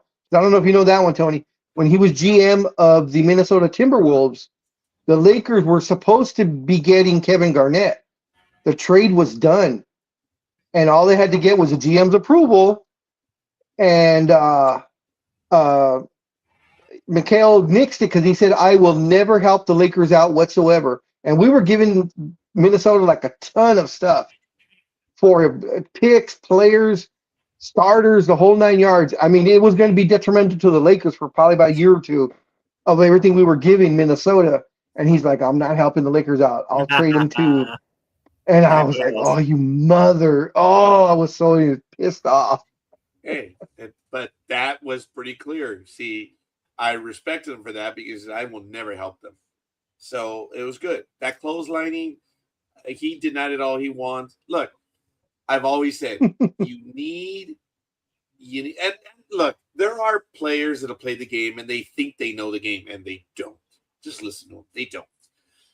Look at the ABS system. All the hitters, how they're getting it wrong, most of them, the free swingers, because they don't know what the hell a strike zone is. They don't. So most of the hitters are getting it wrong. The pitchers and catchers usually get the calls right. So, because they understand and they have the best view in the house, I would rely on catchers to make that call as well as the pitchers. But hitters, I just found it so funny that in the first few weeks of the season, the free swingers were getting them wrong, dude. That was great. I'm like, the only hitters that were getting it right are usually hit over 300. Those are the ones that were getting it right. Now, what is absolutely awesome is seeing a bat. It doesn't matter, even for the cheaters. It doesn't matter. They get called out on a third strike and they appeal it, and it turns out it was a ball. and then the very next pitch is a base hit or something. I said, dude, it just goes to show you how things can change on one pitch. Mm-hmm. I have finally played the big dog game. I say, could you imagine if Tony Gwynn, Rod Carew, Pete Rose, Carl Yastrzemski, if they had ABS? Carl Yastrzemski hit 401. All right. I mean, come on, man. Tony Gwynn hit 394 in 1994 when the season ended. I am so and to this ABS. And to this day, I still am mad about that. He would have hit 400. I firmly believe he would have hit 400 had the strike not happened. Someone said astutely that in today's day and age with so many pitchers, it's just so much harder. It is. No one will ever hit 400. The only way they're going to hit 400 is if they're hitting like 390 in August, September. And lo and behold, Tony Gwynn was hitting 394 in August when the season ended. And all you got to do is get a bit hot like Tony Gwynn had the damn asinine habit of doing. Tony Gwynn. Oh, and talk about someone that went early. Yeah. Kirby Puckett also went early. I was thinking of him I just was thinking of him. Yeah. I mean, look at these guys that had impeccable strike zone. They were astute. And if you had ABS, jeez. It almost becomes unfair at that point. But it's all right. I still don't like the ABS. But they get the calls right. It has nothing to do with getting the calls right. It's playing the game. This is a bunch of human beings getting together to play the game. And when you can bring technology in, it changes the game irrevocably. Sure, but it's about getting it right. Yes. Go back and pee yourself in the sandbox that you grew up in, dude, because you never played the game. Oh, I just want to get it right. Shut up. Obviously, you're a mama's boy. You know, you never played a game of value. You didn't. So I just want to get it right. Go F yourself. So what Scorekeeper says is he's a fan of the bang bang play.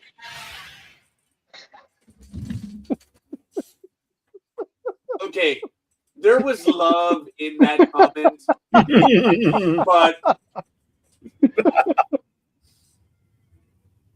it's really more just a phrase. Because I laughed about that at one of the games because something happened in the game. It's, oh yeah, they would have called that a bang bang play. There were a bunch of Filipinos right next to me, and I'm like, that's not what you think.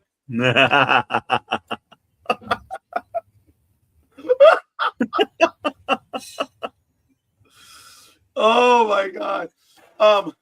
Going to hell. I spent some time with I'm gonna put her on blast. This was one of the better ones. Because last week she went with us on Tuesday to watch one of the games. It was George, Peter, not this Peter, I apologize. Mooch was there. And let me see. George was there, Mooch, Claudia, Gisela, myself. Well, if you know this girl, every profile picture she has, as Big Dog says, she has a beer in her hand. Okay. She has some sort of alcoholic beverage. I don't know if she's an alcoholic, but she drinks at will and stuff. And she will drink most people under the table. I mean, her tolerance level is damn high. Yes, I've seen her drink 6-7 beers in 3 hours, and she's fine as far as intake is concerned. But besides that, so very good. Very good. Thank you, Tony. I had to get past that before I get in trouble. So she's drinking, or they bought her a beer, and she's like, she started drinking and she went quiet. I'm like, oh, so is that what works? Put her beer in her mouth and it shuts her ass up? So fine. When we went out on Thursday, I picked her up at work. Boy, there's a joke there. Dude, I'm not done yet. I am not done yet. No, Tony knows. This was Scorekeeper at his best. So I told Claudia, she's like, oh man, hey, I gotta get a Modelo in your mouth so you'll shut up. She's like, what? Said, I learned as of Tuesday, put a beer in your mouth, you shut up. She's like, she flipped me off. And I was like, ooh, scorekeeper, back to being scorekeeper. So Lucky you're lucky on, I wasn't there. I'm not done yet. No. I'm not done yet. We're driving and she starts to talk. And I'm like, we're not there yet. Will you shut up? I'm telling her, let me get the Modelo. And then just as we walked into Applebee's, she goes, oh, yeah? Well, now you're going to have to deal with my mouth. She said that. And there were a bunch of young kids right there. And I looked at her and said, yeah, that probably wasn't the most, that was one of the most inopportune things to say. And she said, Dad, you don't know what the hell I mean. Oh, my God, it was great. So we sit down finally, and then we couldn't find a seat at Applebee's. So we had to go over to Lazy Dog. And over there, finally.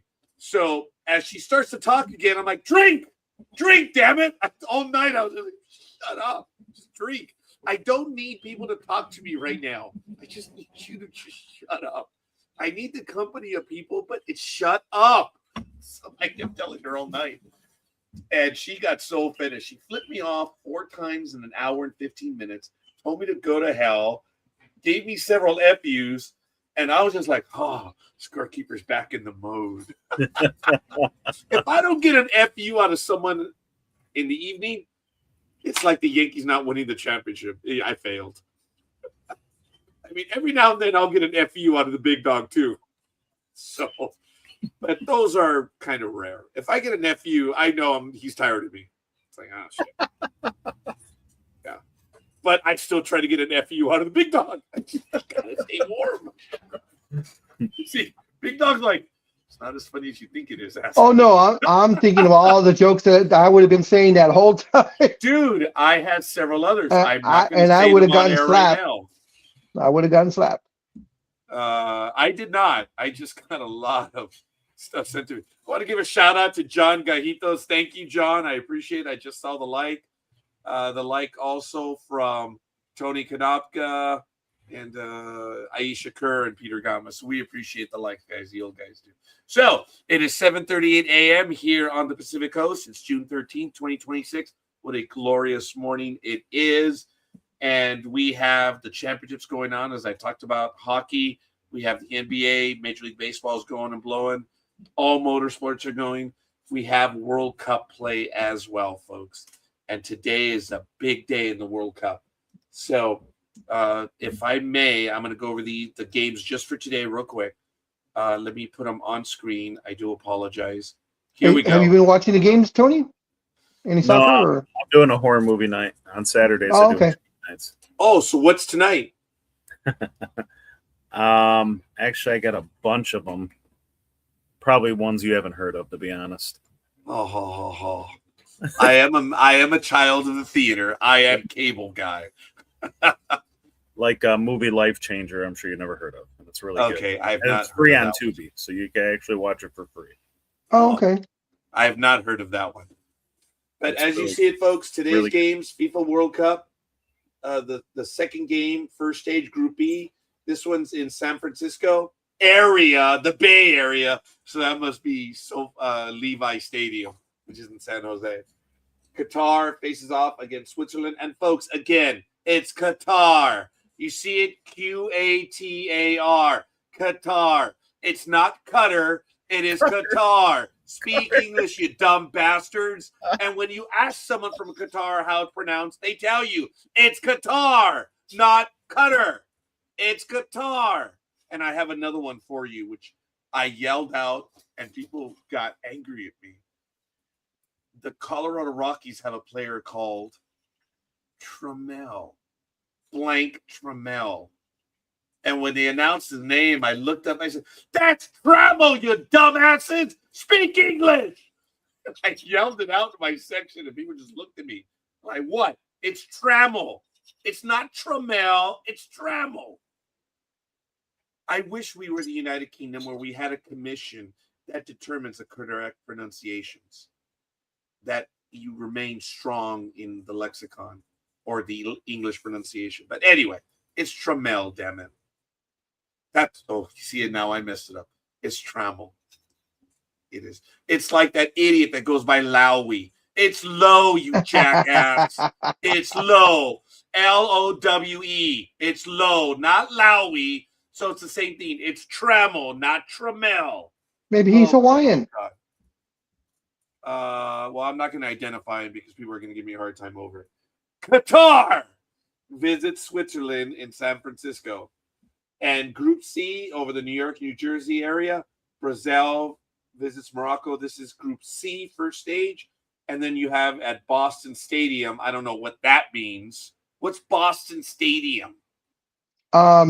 Okay, so the FIFA. This is the renaming. Yes, the FIFA Federation will only allow their sponsors to be on stadium. So if they're like SoFi Stadium is now the Los Angeles Stadium while they're playing FIFA, it's all covered up and it's got Los Angeles Stadium on there. The only stadium that was allowed in the U.S. to keep their name was Mercedes-Benz Stadium, because that was the only sponsor that is also a sponsor for FIFA. I'm glad you brought that up.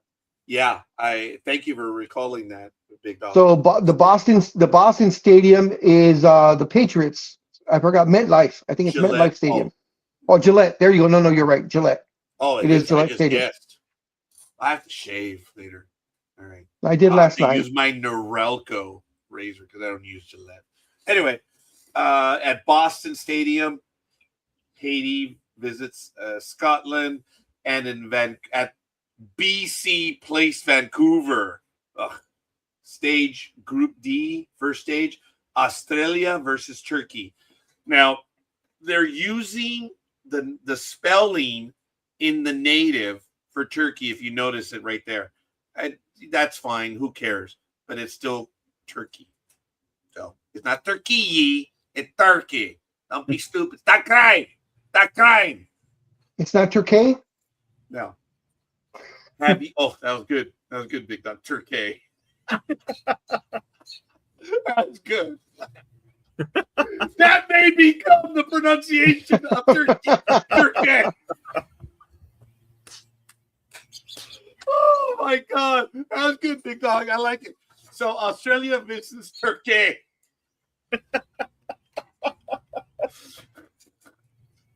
La Tortuga, where are you? So that's what we have going on right now, folks. As you know, it's a point system in the first stage. It's, you get 3 points for a win, 1 point for a tie, and you get nothing if you're a San Antonio Spurs fan right now. Ooh, sorry. You get nothing. Yes. No dinner for you. Now, have you guys seen those videos about, and there usually has to do with construction, someone's messing up a video and you hear the voiceover of Mr. Yarge. Mr. Yarge. Yeah. How much are you paying the new guy? Okay. There's a player on the San Bernardino team for the Seattle club. His name is George something other, and he's Latin. And I am yelling out when he comes up, Mr. Yarge! Mr. Yarge! And I get some chuckles around me because I know they've seen those memes. And we'll go on. Go ahead, Big Dog. You're dying to jump in. No, you were talking about the World Cup. So this was reported by ESPN. Police in Peru took a novel approach to clamping down on drug trafficking on Wednesday as they conducted a raid in Lima disguised as the 2026 World Cup mascots. So they dressed up as the mascots, but they were actually the drug police. So a video posted. Yeah, a video posted to the police official TikTok account showed officers dressed as Clutch the Bald Eagle and Maple the Moose break through the gate with a battering ram before arresting a man in a white vest. The video also showed officers recovering packets of white powder and a firearm included with the caption, World Cup mode. Operation ends with the fall of the Pikachu.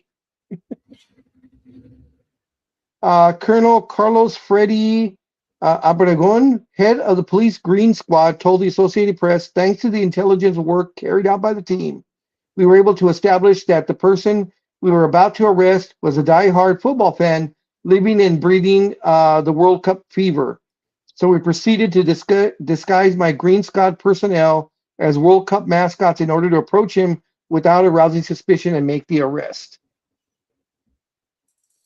It's a novel approach. Wow. Yeah. Cosplay. Did you ever do cosplay, Tony? No. Well, not in his the look not was as in like- official capacity. Scorekeeper.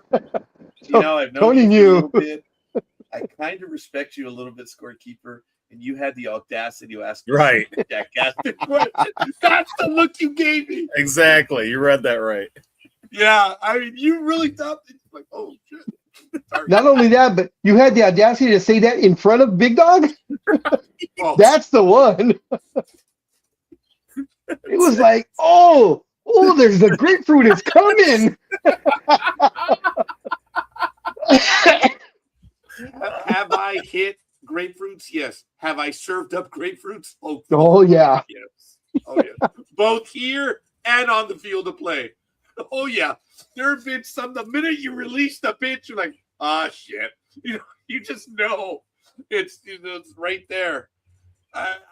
We were playing Allegheny up at their old park, and I grew the screwball in the second pitch. Dude, that guy hit it. Oh, dude, he hit it so hard that when I turned around, it was off the wall in right field, dude.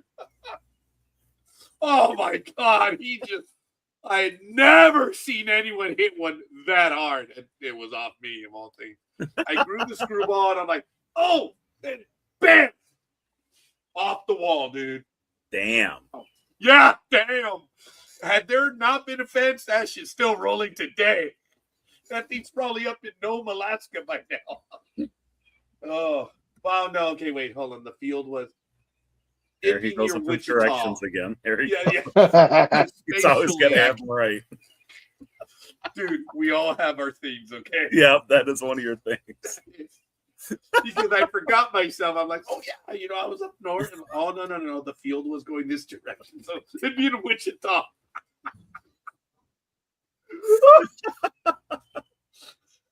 Of course, it got through the Grand Canyon, Tony. It went over the mountains into that ditch, and it's still rolling to Wichita.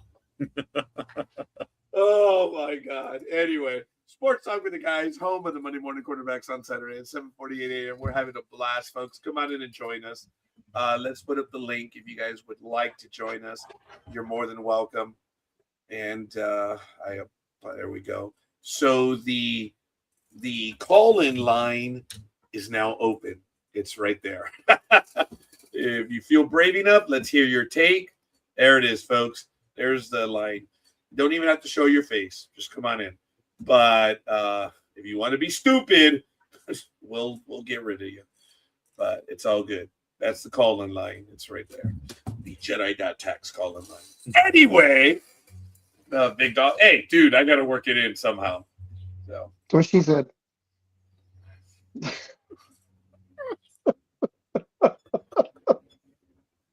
Yep, I was right there with you. So actually, are you watching? What I told her later on Thursday, we were going to pay, and she got her debit card out, and it was the insert type, and she rushed to put her debit card in, and I slapped it away. I said, "That's not your job, bitch. It's my job." I told her that in front of the cashier. That's not your job, bitch. And she said, "Well, I almost got it in." I said, "Oh yeah, you go ahead and brag about that. You go ahead." Oh my God, that's how we were after each other that day. Thursday was yeah. There were a lot of FUs on that one, so but it was good. Yeah, Big Dog. There were some. I'm not going to repeat them. I have to hold some dignity.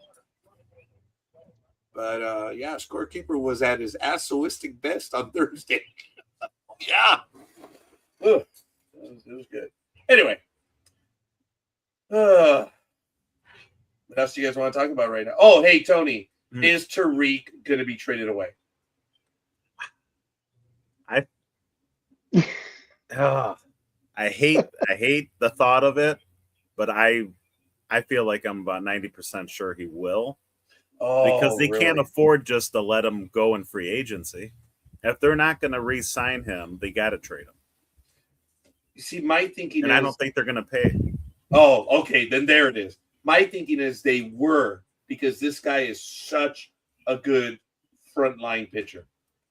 I mean, this is Verlander all their good over pitchers again. go. They let Scherzer go, Verlander go. I mean, they let them all go in their prime. It's like they don't re-sign them. Yeah. All right, Tony. I'm not prepared to argue that. So I think either to your Dodgers or to your Yankees, unfortunately. Not that the Yankees really need them. They're starting. It's not that either one really needs them. Both teams got great starting pitching. I think the Dodgers would need them much quicker than the Yankees would. I am really happy with the Yankees starting pitching. Actually, it's really, really good. But you can never have enough pitching, though. Right. Didn't Ohtani leave the game early last night? Oh, I'm glad you're paying attention. He didn't even play, did he? Oh, or maybe it was the night before then. Maybe it was the day before. Before he left for knee discomfort. And yeah. And then he didn't play yesterday. Oh, there we go. Yeah, that's right. That's right. I got him on my fantasy team. No fantasy sports. Hey, you're good, Tony. I respect you for that. It's just people call in to us and ask us fantasies. But like, we live in the real world, dude. Go talk to Lenny Melnick. That guy is good at what he does. I love Lenny. He's the god. Yes, he's the godfather of fantasy sports. Mm-hmm. Folks, Lenny Melnick was on the Major League Baseball channel, and he actually did See, he doesn't like being called the Godfather, but he himself, remember Big Dog on that story? He told us that great story. Could it not be a Jew as a Godfather? That was so funny when he said that. Oh my God! I'm like, dude, you are the Godfather of fantasy sports. And he's like, no. He actually likes to go by the legend right now. Yeah. And folks, there is a picture that I posted recently.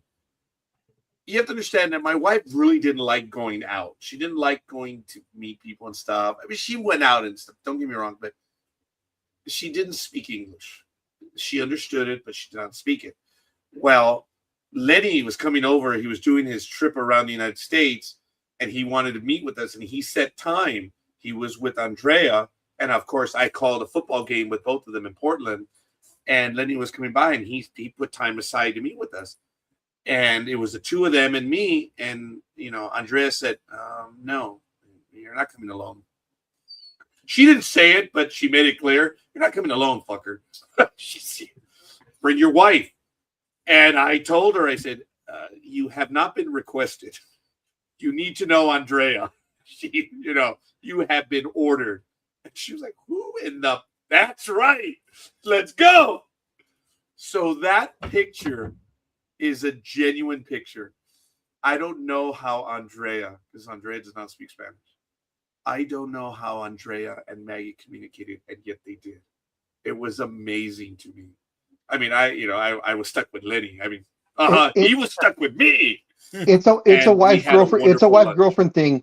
It's a wife girlfriend thing. They just can speak no matter what. And they did.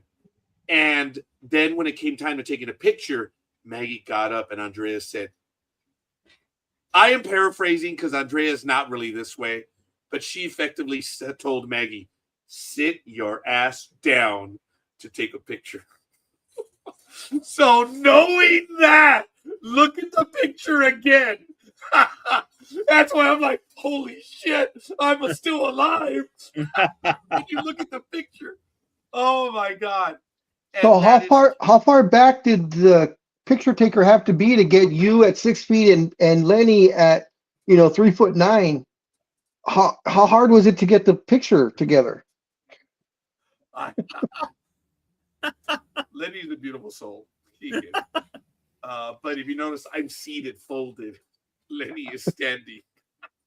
If you look at how uncomfortable I am, it's because I had to fold myself in. All kidding aside, Roger. Lenny's what, like 5'5", 5'6"? Bullshit. So is he like Kevin Hart at about 5'3"? Dude, I can't bend down that far to even get an idea.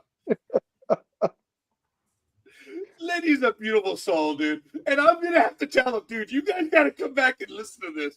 And I can't wait to see what Andrea says. She's like, I didn't say that, but in essence, the story is true. That's what Andrea will probably say. Well, I didn't say what you said, Roger, but yeah, that's what happened. I'm going to have to send this to Lenny at about the 7:50, 7:53 mark. Hey, dude, we were talking about you. That is one of my favorite pictures. Because Maggie, I don't have that many pictures of her. I really don't. She refused. She never wanted to have pictures taken. So I had to literally voyeur my wife for pictures. It was funny. And I do have more. I've been finding them, but it still feels a little odd. It's almost traitorous to point some of them out. But that is one of my favorite ones with Lenny and Andrea. I used to listen to them every day when I lived in Philly. Oh my god! Oh my god! I love those two, dude. They're great. They are great. They are, and I readily say because whoa, Lenny's a lot funnier than you. Was that supposed to sting? We know the truth. You live in all this denial that you want to. Lenny told us. You guys don't know what you're talking about, but you sure as hell damn funny. That's what Lenny told us the first day he meet us. Yeah. And he was trolling, he was visiting other places, and Lenny would always call into our program. So Lenny had a great time with us. That was it. And but he told, you guys sure as hell don't know what you're talking about, but you are entertaining. And I was talking about one of the older stadiums, so that's what he meant. I was there. I walked into that stadium, scorekeeper. And I was talking about the dimensions and stuff. He's like, no. So it was funny. I think I'm going to show that picture, folks, that I'm talking about. It is a wonderful image. And what I like and I'm touched by is Andrea herself saw it, and she liked it as well. And I did ask Lenny and Andrea for that one. But it is genuinely one of my favorite pictures. It is so cool. Andrea is a great person. Oh God, she's entertaining in person. She is. She had been on our programs a few times as well. And but that is Lenny, and that was her. That smile was genuine on her face. It was. She had a good time because I think we sat down with them for 2 to 3 hours, guys. And Maggie did not want to go because I would have been, like the elbow in the back, stuff like that. Maggie never gave that one to me, and I never got that from Lenny and Andrea either. And Andrea that day was a saint. I don't know how she communicated with Maggie and how Maggie communicated with her. They did, just like Big Dog said. This is one of my favorite pictures, guys. And it was on June. It was in June when he was here at the Ontario Convention Center. I have the original date, but it was in June as well when he was doing his world tour. I remember this day vividly, guys. Oh, and Tony, if you look carefully, I have my Medal of Honor shirt on. You see that? Look carefully right there. See how that button's barely holding on? Yeah. That's what I call my Medal of Honor shirts because they're holding their ground against all odds. I mean, they're dealing with overwhelming friendly fire. That could be an eye hazard, yeah. Oh my God. Everybody needs to wear safety glasses around you with that shirt. You're damn right, yes. And it's really only that button because if you know, all the others are fine. But it was the one because lunch was good, dude. Lunch was great. But I joke about that. But look, those smiles, God, it was real. Lenny, I'd already met him before, and I spent a lot of time with him on air. You know, Lenny is what you hear, what you see is what you get with him. There's no BS. He's a good guy. And Andrea, in person, oh my God, she's a lot of fun. She's a beautiful soul, and I was privileged. But when Andrea, no, fuck it, you're not coming alone. You're bringing your wife. That was great. That was great. And but I told Maggie, you have not been requested. You have been ordered. God, that was hilarious. But my wife fought me about going. She said, I'm not going. And then when I told her what Andrea said, it took her like 10 minutes to get ready. So she got ready in a hurry. That's why I love this picture. There is so much that happened that day. It is one of my favorite pictures. And I was lucky enough to be there with Andrea and Lenny. We spent close to 3 hours just shooting the shit. And it was 4 people having a conversation. They were kind enough to have me translate on some. Oh my God. No, Andrea said, shut up. I understood her. So Andrea actually told me to shut up, or like, hey, be quiet. You don't have to translate. I understood. That did happen. It's funny. But they are great. That is one of my favorite moments, guys. It really is. And I was so happy I found that picture. But I did not ask permission from Lenny. Oh, understood. Yeah. Uh-oh. His gardener's Long his here hedges. across the street. So yeah, I'm gonna try to hear. I'm gonna do my best. No, I thought immigration has showed up. For Tony, not for Tony. Not for Tony. I'm just effing. No, they just showed up in the neighborhood, Anyway, it's all good in the hood. He's trying to listen to us. Sorry, Tony. I know it's loud. Right. They went in the backyard. Well, one of them. All right. One of them. There's 2 guys across the street. So it's Juan number 1 and Juan number 2. No, it's hose A and hose B. Oh my! You see, poor Tony. He's such a good guy, dude. He will not play when Big Dog and I get stupid. He will not play. Oh my God, Tony is such a good guy. All right, ladies and gentlemen, it's 8:02 a.m. here on the Pacific Coast, 11:02 out where Tony is. This is Sports Talk with the Guys, home of the Monday Morning Quarterbacks on Saturday. What a weekend, folks.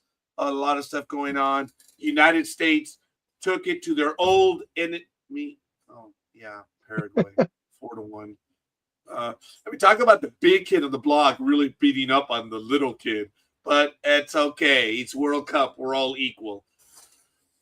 The championships in the NBA, I'm sorry to say, but after that dagger, after that lance a lot, I believe San Antonio is done. Look, fight them in game 5. Go out. Don't go out like little bitches. Don't do what St. Louis did in games 3 and 4 against Boston in 2004. Remember that, guys? That World Series when Boston beat the Yankees, 4-3. They went to the World Series. They faced the Cardinals. The first 2 games, oh my God, they were battles, but Boston won. The last 2 games, the Cardinals just rolled over. Yeah, it's just, there was something with Boston that year. And it was. They were trying to break the curse of the Bambino. Yep. And folks, when they beat the Yankees, as I said then, no, that does not break the curse. It's winning the World Series. And they won in 2004. And congratulations to Boston. No clapping. No, you didn't see me flip them off? I saw you flip them. Don't clapping. I didn't hear no clapping. Because some of those guys were good guys. They were. Even though they were the opposition, they beat the Yankees. I can fully admit they beat them. Yankees didn't choke. Because, guys, if I say the Yankees choked, that gives Boston a hollow victory. I am my own man to acknowledge that we got our asses kicked. We did. And I told Big Dog the story that I was on the internet. People were like, oh, the Yankees choked, man. No, we got beat. Yankees choked. No, we got beat. No, you choked. Okay, whatever. I know. I just made a certain. So did the Spurs choke or did the Knicks win or a little combination for the love of both? Of God, the Spurs choked. They choked. I said that earlier. They did. Now points, dude. In all the Knicks players' minds, in the back of their minds, they're kind of hoping to lose Game 5 so they can win it at home. Can you imagine what the damn city's gonna go bonkers if they win the championship in Boston at the Garden. It'll probably there'll probably be some New York. riots. Yeah. Oh, you said Madison Boston. Square Garden. No, I said the Garden. I didn't say Boston. I said the Garden. Yeah. Remember Madison Square Garden. Yeah. Go back and listen. It's okay. Don't worry about it. Anyway, look, New York has set the tone on how to celebrate. It starts with the 1996 World Series. When the Yankees won, what did New York do? They were the adults in the room. They celebrated. They did not riot. They didn't do what LA, Chicago, and all these other stupid cities do. And there hasn't been issues in New York. But Big Dog, I believe you're right. Watch them celebrate. Oh, yeah. I thought I saw a video afterwards, and I thought it was I was laughing because, as you guys all saw, Taylor Swift was there. She was on courtside seats, having a great time, which is great. You know what? Even if she's not a Knicks fan, she just got caught up in all the emotion. But what was funny is, I guess, as they were leaving, she's partying and she's hearing music and the crowd, she's kind of there with the crowd, but her security team has everything cleared, and she kept leaving security to go party with the fans, and you could tell security's like, stop, and then they look behind her and she's not behind them anymore. She's like over there now. Oops. Until finally security's like, shit, we're not gonna be able to hold her back. She was partying with anybody she could see, you know. What? And the fans treated her well. Yes, they weren't crowding her. They were just, a fan partying with another fan. Yeah. Which was great. Yeah. And I don't know if either of you have noticed, but Jalen Brunson has a favorite fan. Evidently, and I didn't know this until, the Knicks started doing what they've been doing. Mariska Hargitay, of course, from Law and Order SVU, is a courtside fan. She's kind of like Jack Nicholson there.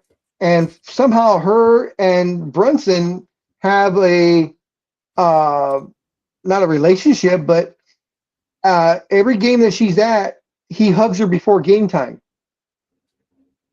And everybody's been making a thing about it.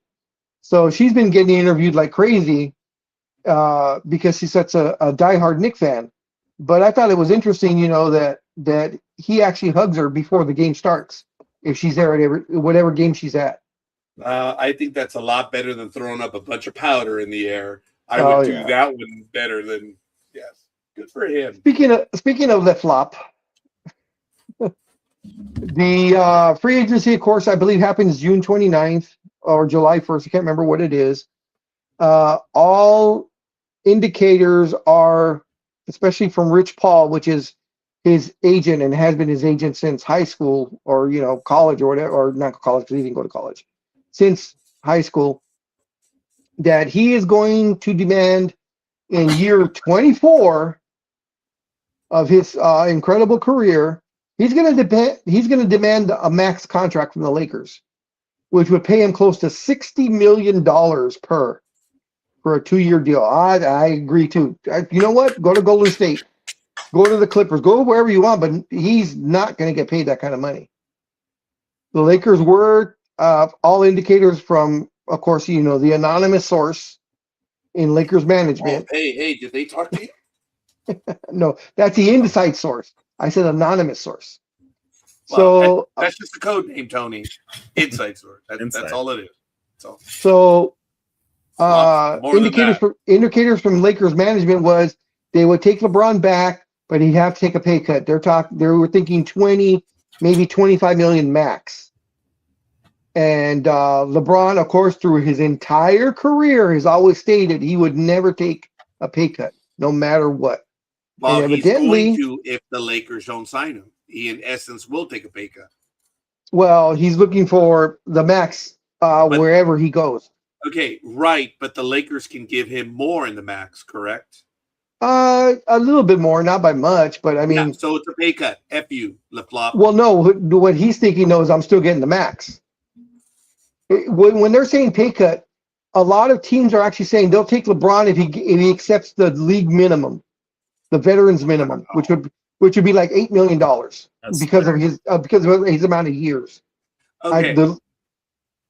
But being realistic though, big dog, the production that he put up this year, I don't think that warrants $8 million.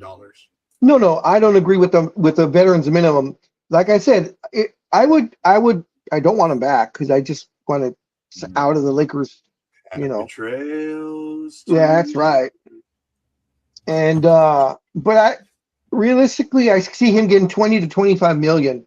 To me, I think would be a decent amount for what he produced last season, and the fact that he's going to be 41, going on 42 in December, and is going to be in year 24. Because as we know, Father Time never loses, and either it's going to be this coming season if he doesn't retire, or the following season because it's going to be a 2-year deal. That decline is going to happen. It always does with everyone. Ask the Angels about Father Time when it came to Vladimir Guerrero. Oh. I was talking about that, folks. And I forgot that Vladimir Guerrero went in as an Angel into the Hall of Fame, which is really as he should. 5 years. Oh, wow. I don't know. He was with Montreal for a while. But he had, if there was a fan favorite in Anaheim, it was Big Daddy Vladdy, as Big Dog said. That's right.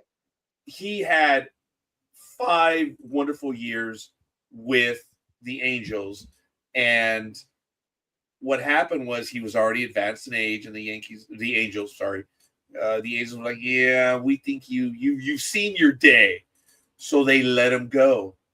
And Texas signed him to a 2-year deal. It was a lot of money, but it wasn't what he had just come off on the contract. And for the next 2 years, or at least the next year, every time Vladdy came back, the fans loved him. I think every game at Anaheim, he went 4 for 4. Yeah. It's like, He destroyed the Angels. He was like, oh, you guys thought I was too old? Let me show you how old I am.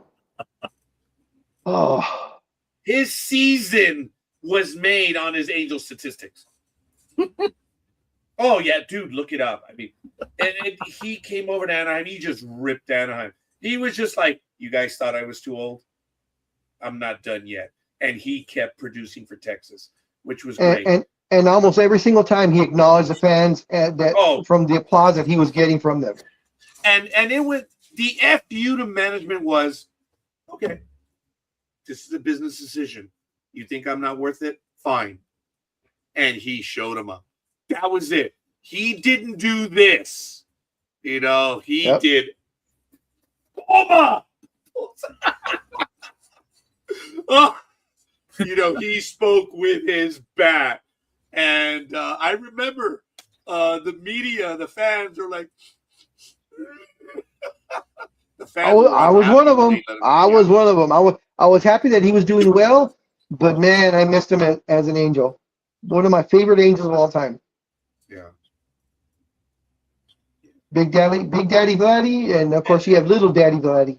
And who is dangerous in his own right. Oh yeah. Yeah, with Toronto, which is really good. A lot of fun. So, good morning, Engineer. So, I believe we got another like this morning. Yeah, someone by the name of Jay Simmons. Thank you. And of course, Engineer, Scorekeeper was not talking about you when he said that he was at the Angel game and met a real engineer. He wasn't talking about you. That was the people that you work with. You of course, are the exception to his rule. Okay, it's Jay, it's Bruce, it's Gus, and F everyone else. I've been pretty clear about that. There are 3 guys and the gentleman you met at Anaheim. And yeah. And Bob, go F yourself. Okay. You mean Bob is not the builder? Or is that Neil? That's very good, guys. No, this is Neil B.O.B. The dumb bastard knows who he is. Bob, go F yourself. And, Bob and Neil. Let me see. The twins, Bob and Neil. Neil and Bob. Very good. Well, yeah, you Neil, then you Bob. Yeah, there you're right. You're right. Richard, the other one, everyone knows which division head I'm talking about. You can go F yourself too. If you don't even have the courtesy to acknowledge an email because you've been warned that I'm dangerous in emails. Are you saying that he's a Richard Cranium? Oh, he may have invented. You like that, huh, Tony? Yes. He may have been the one that invented the word. Yes. Oh hell yeah! I actually told that to a guy named. The guy was being a dick, being an asshole, and I go, you know what, you're Richard Cranium, and I walked away, and he finally got it. Like an hour later, came up to me like, I didn't appreciate what you said. I'm like, what did I say? And he's like, when you told me, I go, shoot, dude, that was like an hour and a half ago. It took you that long? Proves my point. This guy Richard I'm referring to, former head of aviation. So I coined the phrase. I'm like, yeah, his mama named him appropriately, Richard. Yeah, we all know the short for Richard, Dick. Oh yeah, he lived up to his name. Mama was insightful, and when he was in charge of this other division, he fit in just perfectly. But like I said, dude, if you fear a clerk not answering an email from a clerk, dude, yeah, whatever. So I will grant that in one way of looking at it, he was smarter than to engage me by email. I mean, he's a civil engineer. What do they know of English? Look, you want to confuse an engineer? Just speak in English. That's it. What do you call a bunch of autistic kids standing around? Engineers. Oh my God. Hey, I had to deal with them. I had to. I've always said I was lucky that I had the privilege of working with Jay. I had known of him. I've known Jay for over 20 years, but I never really had the. Actually, I did work with him for about 4 weeks when our offices were being. Remember, guys? They put tape on the roof. Remember that shit? Remember when I put a picture because the roof was leaking and the engineer put a big plastic tarp over the building and they used redneck repair tape. I was like, this is what they came up with. And my tagline was directed to Al Burnham, who's also my Facebook page, because he told me one time when we were in the seminary, Roger, I need you to go fix this. I can't have Jerry fix it because Jerry thinks Scotch tape works on everything. Okay? So in my tagline, I told Al, I said, well, I guess Jerry was right, sir. Scotch tape works on everything. I took the pictures of the building. Dude, it had the redneck repair tape on the tarp attached to the building right before a rainstorm.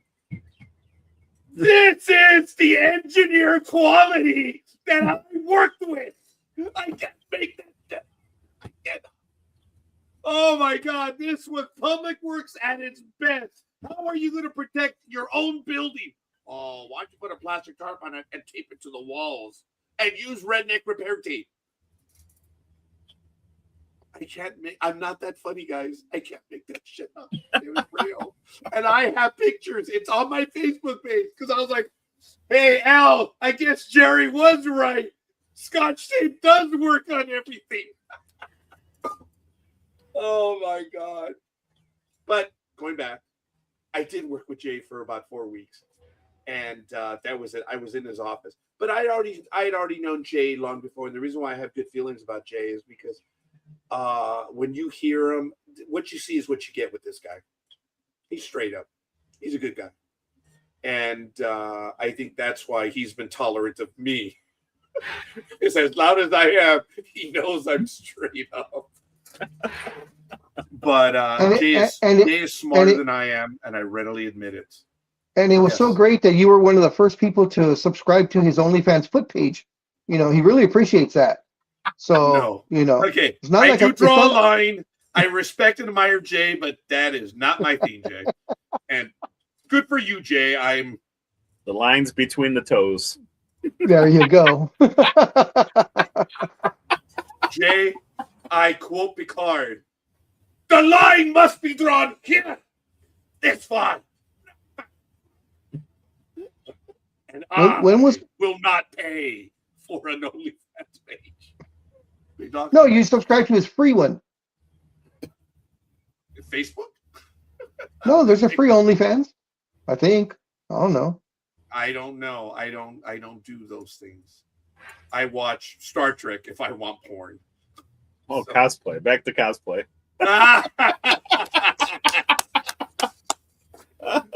The funny thing was his scorekeeper was so shocked when I told him there is actual Star Trek porn, and he was like, "No."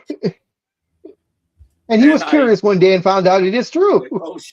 Oh, come. We're giving her all she's got. Calvin, give us more power. Like, oh my God, I was out in like 2 minutes. I was actually genuinely disgusted at the bastardification. I think I just made that word up. Bastardification from Star Trek. I was heartbroken. I was shattered because I had told the story that as the years, my wife and I would be on the phone and she would like sneak in right behind me to see what I was doing. And I swear to you, if she did it 10 times, each time she caught me and I was watching a Star Trek video and she was like, you know, you want to fight over something. And he's like, oh, he's really watching Star Trek. Oh, shit. So I would make the joke on Facebook. She caught me watching my porn again, which was Star Trek. And I would show the videos. And that was it. And that was the funny thing we had. My wife never asked for my phone, never. But she would just come in over my shoulder like, oh, what are we? Oh, shit, you really are watching Star Trek. Yeah, you really are. It's on the car, the music. It's in the DVD. And it's on your phone. For the love of God, Roger.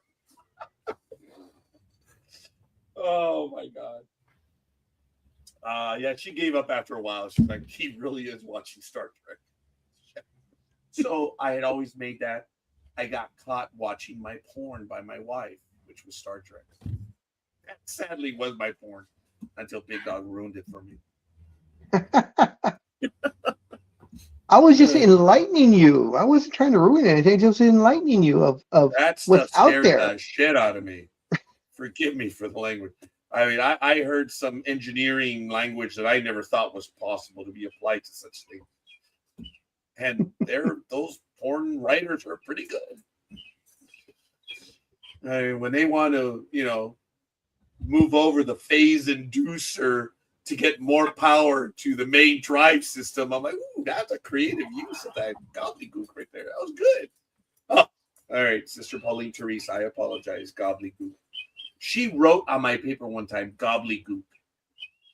I said, well, what the fuck is this? And then I looked it up, the definition. I'm like, oh, I was right. Get it? What the fuck is this? I'm sorry for the language, but that's gobbledygook. Look it up. That's what Sister Pauline Therese was saying. What the? She couldn't say that, so she called it gobbledygook. I have used that word not very often because it was used against me. I did not like it. So you will rarely ever hear me use the word gobbledygook, but I know what it means. Hey, you heard the word gobbledygook, right? I'm going to tell a story, folks. Tony, if you want to cover yours, go ahead. But I had a female supervisor. She was trying to be friends with everyone, trying to make nice. And she was from South Korea.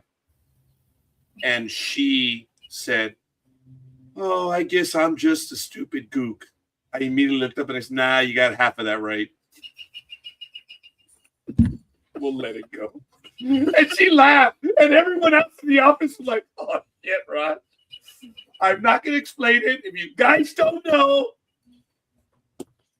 Yeah. But yes, I said it back in 1993, 1994.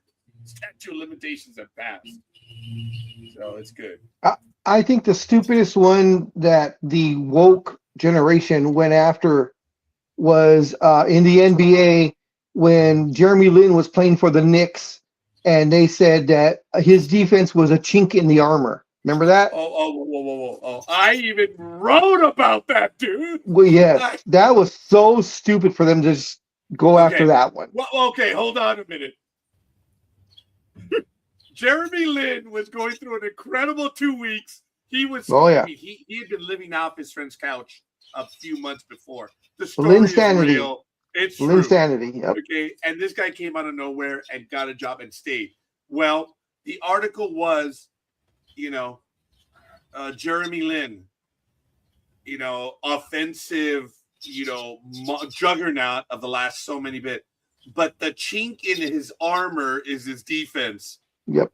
And when I saw that article, I'm like, oh my God, where is the editor? Where is oh my God. Folks, this is the best way to explain it. And I learned the phrase chink, where it came from. It was when you have armor plating on a ship, you can't put it all as one thing. You have to weld it together.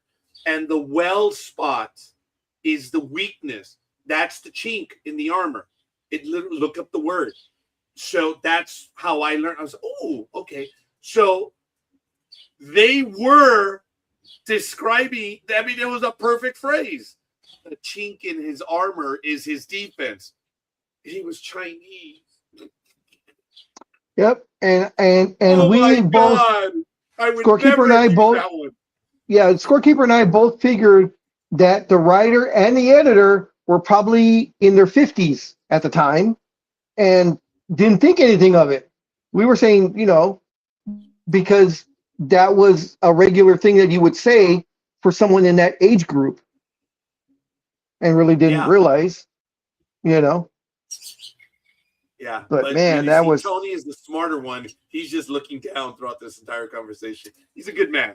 I don't know how he tolerates us, dude. Oh, he drinks and smokes during the program.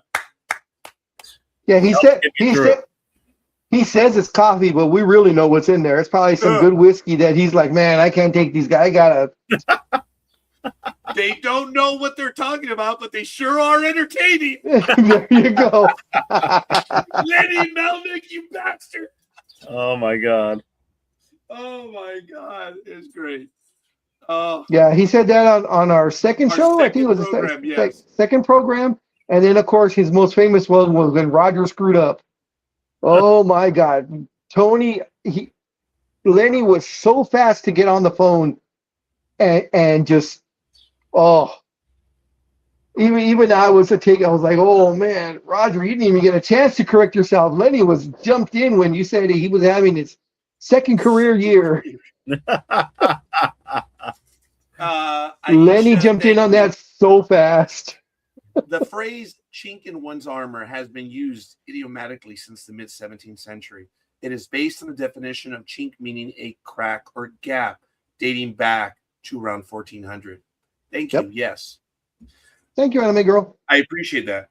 I'm not arguing. I said how I learned what the word meant was that. So we're good. Ladies and gentlemen, welcome to everyone who's watching the program. Why don't you let us know who you are and where you hail from? Let's do a quick little roll call. We're doing a Jedi.tax roll call. If you'd like to call into the program, there's the link, and we'll consider taking your calls. Doesn't mean we will, but we'll consider it. I have some football news. Kind of off the field. Do you guys remember the Raiders wide receiver Henry Ruggs? Yeah. No. He went to prison or jail. Yep. So former Las Vegas Raiders wide receiver Henry Ruggs III was denied parole on Thursday, nearly 5 years after a drunken driving crash that killed 23-year-old Tina Tintor. Oh, yeah, Las Vegas. In Las Vegas. Ruggs, who was 27, will be eligible for parole on August 24th, 2027, and could appear before the Nevada Board of Parole Commissions next May. An official statement from the Ruggs attorney was, Mr. Ruggs and our office continue to feel the grief and loss suffered by Miss Tintor's family. And they said they were disappointed by the parole board's decision to deny parole. It says during Ruggs' appearance in May, Chestnut his lawyer urged the parole board to ignore Ruggs' celebrity status. Sometimes being high profile makes it more of a burden, and I would most respectfully ask everyone to treat Henry the way they would anybody that comes before them, except for the fact that I think he's tried to do to do as much as humanly possible to send a message that his behavior was unacceptable. Yeah, he was driving over 100 miles drunk, Yeah. and he killed someone in Las Vegas. Nothing personal, but you don't get out as far as I'm concerned. You chose to do it. You knew anyone who drives drunk today, dude, there's no sympathy whatsoever. None. That's why I don't drink when I go out. I was always the DD, the designated driver. So it said the court sentenced Ruggs in August to 3 to 10 in prison. He pleaded guilty in May of 2023 to one count of DUI resulted in death and one count of misdemeanor vehicular manslaughter. This is according to police. Ruggs was driving his Chevrolet Corvette Stingray 156 miles an hour with a blood alcohol content twice Nevada's legal limit before slamming into the rear of Tintor's Toyota RAV4. The vehicle was propelled 571 feet, police said, before catching fire. Tintor and her dog died from the thermal injuries, the coroner ruled in December of 2021. Okay, forgive me for being an asshole, folks. 571 feet. Let's draw back for a moment. A football field is 100 yards. That's 300 feet. Holy cow. Yeah. So the velocity that he hit her with went almost 2 football fields. Holy cow. And I'm sure you've seen stuff that we haven't, Tony. And your theme is holy cow. Folks. Yeah. I'm not making a joke of it being inconceivable, but 571 feet. Wow. He was driving. I thought he was driving 130, and you reminded me that no, it was almost 160. It's actually a miracle that he is alive. Well, yeah, okay. In the purest sense of the word, for what happened, yes. But when you're that inebriated, you just bounce off everything. That is true. Yes. One of the most if you've seen The Flight with Denzel Washington, you remember what happens to the co-pilot. I mean, he almost loses his leg. He's in traction. And what did he have? He had, one of his eyes. In the image, you see him just bounce off the yoke. No joke intended. You know what the yoke is if you fly. He just bounced off it because he was drunk. He was legally drunk. And I didn't know this, but there was a motorcyclist that passed away here on town. That's the street. That's the exit where we live. And it was up by the Walmart. And we passed by before first aid arrived. He was still on the floor. And he was a roly-poly type guy. I mean, he wasn't huge, but he was a good-sized guy. He was on the ground. His helmet was still on, but his boots were off of him. And my thing is, did they try to steal his boot? No. I didn't understand that in the moment before the incident, he knew he was going to hit. He, I guess, tensed up. And the body withdraws within itself and actually gets smaller or lighter or whatever. So the impact, if someone falls right now, your shoes don't go flying off. But when you tense up so much so, there's any impact, the shoes can fly off because you've actually, that's the first time I learned of that. And that's actually the worst thing to do is tighten up. Yes. Yeah. but it's natural instinct. Yeah. So This is what you do when you're driving. The first thing is you're sitting like, oh shit. You brace yourself. And I saw that. And I got to give it to the medical aid people here in Pomona. They were on scene in under 5 minutes, but he was pronounced dead at the scene. I remember for some reason I could not stop. I think I was returning. I was returning from a lab extra. They had taken blood from me. I would have stopped, but I'm thinking, oh no, I might get lightheaded and contribute to this stupid situation. So I was like, you know what? I better continue. I thought the guy was going to be okay. I was wrong. He died at the scene. Because as I'm driving down the street, I can already hear the sirens. I mean, they were there fast, but it didn't matter. I was surprised with the Ruggs conviction. I think even back then, driving 157 miles an hour, and he got drunk, 3 to 10, and he only gets 3 to 10. Yeah, I would have thought it would have been a lot more than maybe 15 to 25, 10 to 20. Okay. But 3 to 10. The reason why he got 3 to 10 was no criminal record. Yeah, but the reality, he was actually, up until that moment, he was a good person. That actually does count. How many times do we get these Tony? You know better than we do. People that do this, they already don't say how many times we get these boneheads and then go, Tony.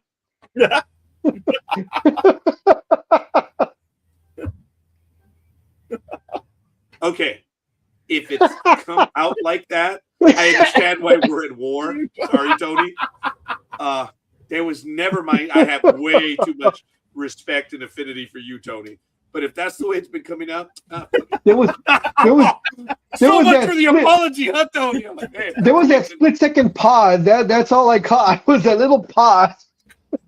For me, that was the break. These morons, Tony. Acknowledge it. I didn't mean it to like morons, Tony. That's how you have to read in between the lines with me. If there was no pause, that is you.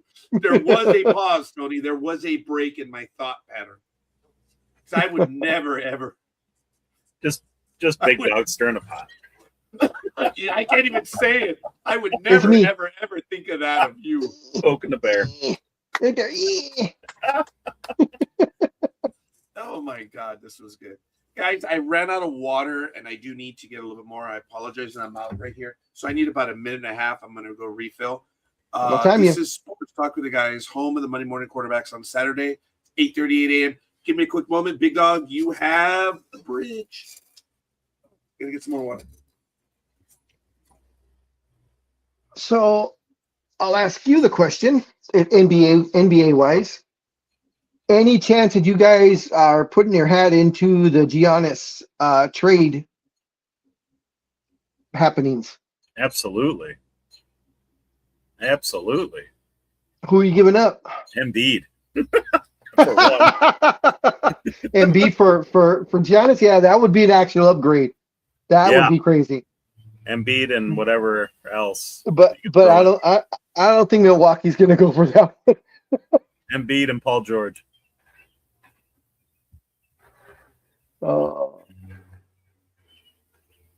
Yeah, I don't know where he's going to go. I mean, they're making it no secret that they're going to trade him. They're just looking for the best. But from what I've read, I guess Giannis's preferred landing spot is Miami. And I'm pretty sure as soon as that was put out there, Riley was like going like this. All right, let's make some deals. Because Riley's going to give up the least amount and still get him. And LeBron will want to go back to Miami then. Yeah. Oh, play with Giannis. I could see it now. Go ahead. I could see it. Well, the big thing is if the Lakers don't offer him the max contract, because, Rich Paul, his agent, is letting it be known. He's seeking the max contract. And to me, I'm just like, see ya. Yeah. Take your son with you. Yep. Because if he doesn't leave, the Lakers are gonna buy out his contract, and he'll be, he can just go anywhere. Bronny, I don't think he'll go anywhere. But the big landing spot I hear about LeBron is going to be Golden State. Mm. That he's going to go up there. He's going to join Curry and Green, and that they're going to make a run. You know, the Geezers are going to make a run for one final championship. And of course, there's talk about him going back to Cleveland. Honestly, I don't think Cleveland wants him. Mm-mm. No. Nope. Because even, I mean, you know, the Knicks, Cleveland. Oh, go ahead. Unless they get rid of Harden. And from what I hear, they're going to offer Harden a 2-year deal for like $80 million. No. Oh, Harden, and I've said this for forever. Harden is a great player during the regular season. Once those playoffs happen, all of a sudden he disappears, and when it's a game time, you know, suppose a game 7 or your last game, elimination game, he never shows up. All the way back to he didn't show up in Philly, that's for sure. Yep, and all the way back to the Thunder when he played with the Thunder. Whenever there was an elimination game, Harden just sucked. And it's, you know, with the Clippers, with Houston, Cleveland, you know, the Sixers. He's played on like 8 teams now. Oh, okay. I want to give a shout out to Patricia Bertrand. I hope you're doing well up there in Edmonton, Calgary. And thank you for giving us the like this early in the morning. Thank you, thank you, thank you. Edmonton, Calgary, Alberta, Canada? Yeah, Calgary's to the south, Edmonton's to the north. Yeah. Where's Alberta? Alberta's the Bret province. That's right. Home of the dungeon. Mm-hmm. I've seen videos of that, and I could not believe Stu Hart, all his fingers are all arthritic. He couldn't even do nothing. But man, you get him in that dungeon and he's teaching those 20-year-olds. He would literally make those 20-year-olds cry when he put them in those moves that he put them in. I'm like, look at this 70-something-year-old man just making these kids look stupid.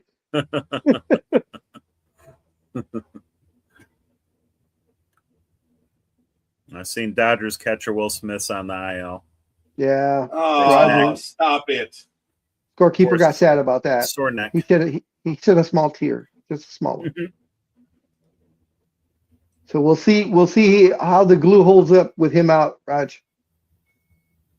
Because Bernie Williams was the glue to your team, right? At that time?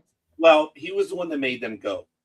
When Derek Jeter, you guys all remember this, early in April, flew into the stands. Oh, yeah, I remember that. You know, and he bloodied his face. I remember the student worker who was a Dodger fan, and we had an affinity. She said, "Oh, Derek Jeter got hurt." I'm like, oh, am I having an effect on you that you're becoming a Yankee? No, he has a cute face. Okay, you 21-year-old, I forgot my priorities. You know, she was like, well, "Oh, you can have a cute face like that, get all mangled." So I remember he did get cut big time because he went to the stands. Well, at the time, there were people saying, Derek Jeter's not going to be around to carry the team, and the Yankees suck. And the Yankee fans were like, Derek Jeter does not carry the team. He doesn't. And the question is, who carries the team? Well, we didn't find out because the Yankees kept winning without Derek Jeter. When Bernie Williams went down, the Yankees went down. And the question had been answered. Bernie Williams is the one that carries that team. And when he went down, the Yankees also went down. It's not a shot against Derek Jeter. Derek Jeter was a whole different player. But he never carried the Yankees. He was a star of the team. Yeah, he was a star of the team, but he wasn't the guy that carried the team. There's two different things. And people don't understand that. That can be two different people. I will say that, of course, I'm a Yankees fan through Scorekeeper, so I respect them. But, man, I always would tip my hat off to Derek Jeter because his dating lineup could fill the 9 positions and the DH. When they did that one time, actually, they had all the people he dated. Alone had his Hall of Fame roster. Hell Yankees. yeah, he did. If they were famous, he dated them. And Derek Jeter dated so many because he Scarlett. was one He of the dated ones Scarlett. that bastard. Oh, he dated Scarlett. Amongst That others. alone puts him up there. Minka Kelly, I think. Minka Kelly for the longest time. That one was, I think, one of his longest relationships. Yeah. I think he did all who did kinds he of. not date, basically? Yeah, pretty it was much. easier to name who he didn't date. And he did. I think he dated Halle Berry, and Wow. Well, let's look this. Wow. okay, there you go. Look it up, scorekeeper. Wow.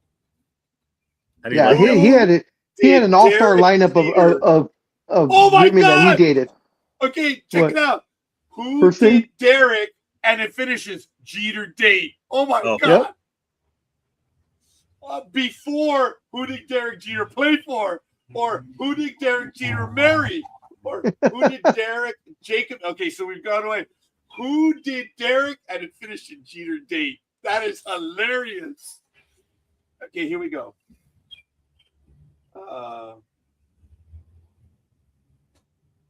Now it went to someone else. You damn AI. Hold on. Who did Derek Jeter date? There we go. Okay. Mariah Carey, Vanessa Minnello, Minka Kelly. Oh, I forgot Jessica Biel. Oh. Damn. Now, yeah, exactly. Derek, Hannah is his wife. Hannah Nay Davis. Met her in 2012. Married in 2016, and they have 4 children together. But here's a list of rumored or short-term relationships.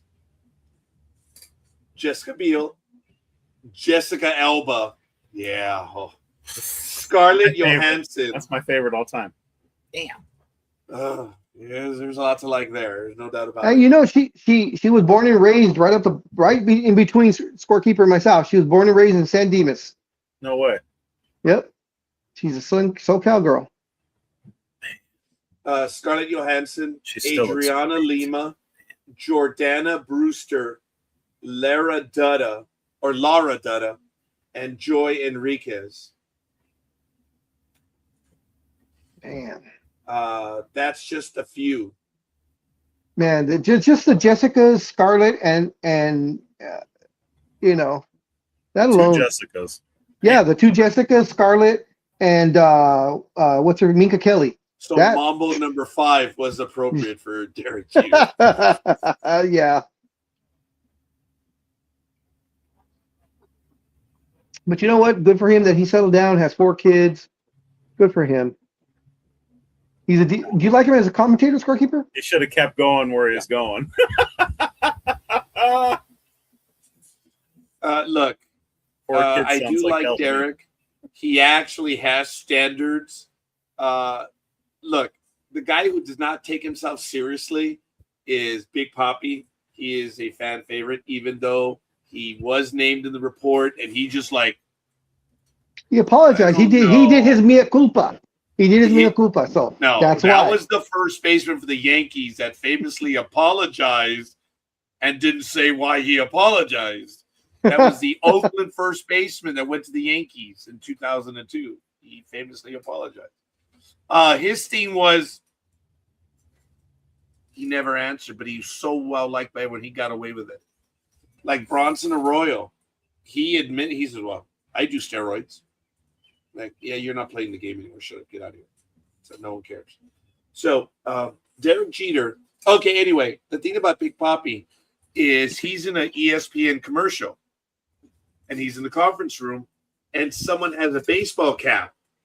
It's a Yankee baseball cap. Oh yeah, I've seen that one. That is so funny. It is hilarious. All right, he's trying to fix it, and then Big Papi says, "Give me that damn cap," and he starts to mold it the way you're supposed to, and he fits it, and Yuppie walks by, and he, the Boston Fanatic, and he drops his papers. He's like, "No, Yuppie, no!" It was a Yankee cap. That's hilarious. You see, Big Papi didn't take himself seriously. He was willing to do that. Big Yeah. Poppy got Derek Jeter a Boston cap and almost forced it on Derek, and on air, he like, no, and he walked off set. Yeah. The guys like to F around. Derek Jeter has walked off set. He's like, I'm not here to do what you little kids are doing.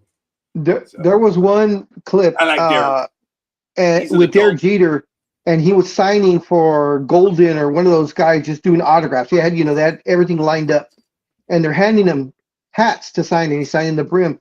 And there's, he signs like three of them, and they snuck in a Boston cap, and he's about to, and he's like, he grabbed it and he threw it. He's get that shit out of here. I'm not signing that. And they're like, oh, we were trying to get you to. He's like, no, I'm not.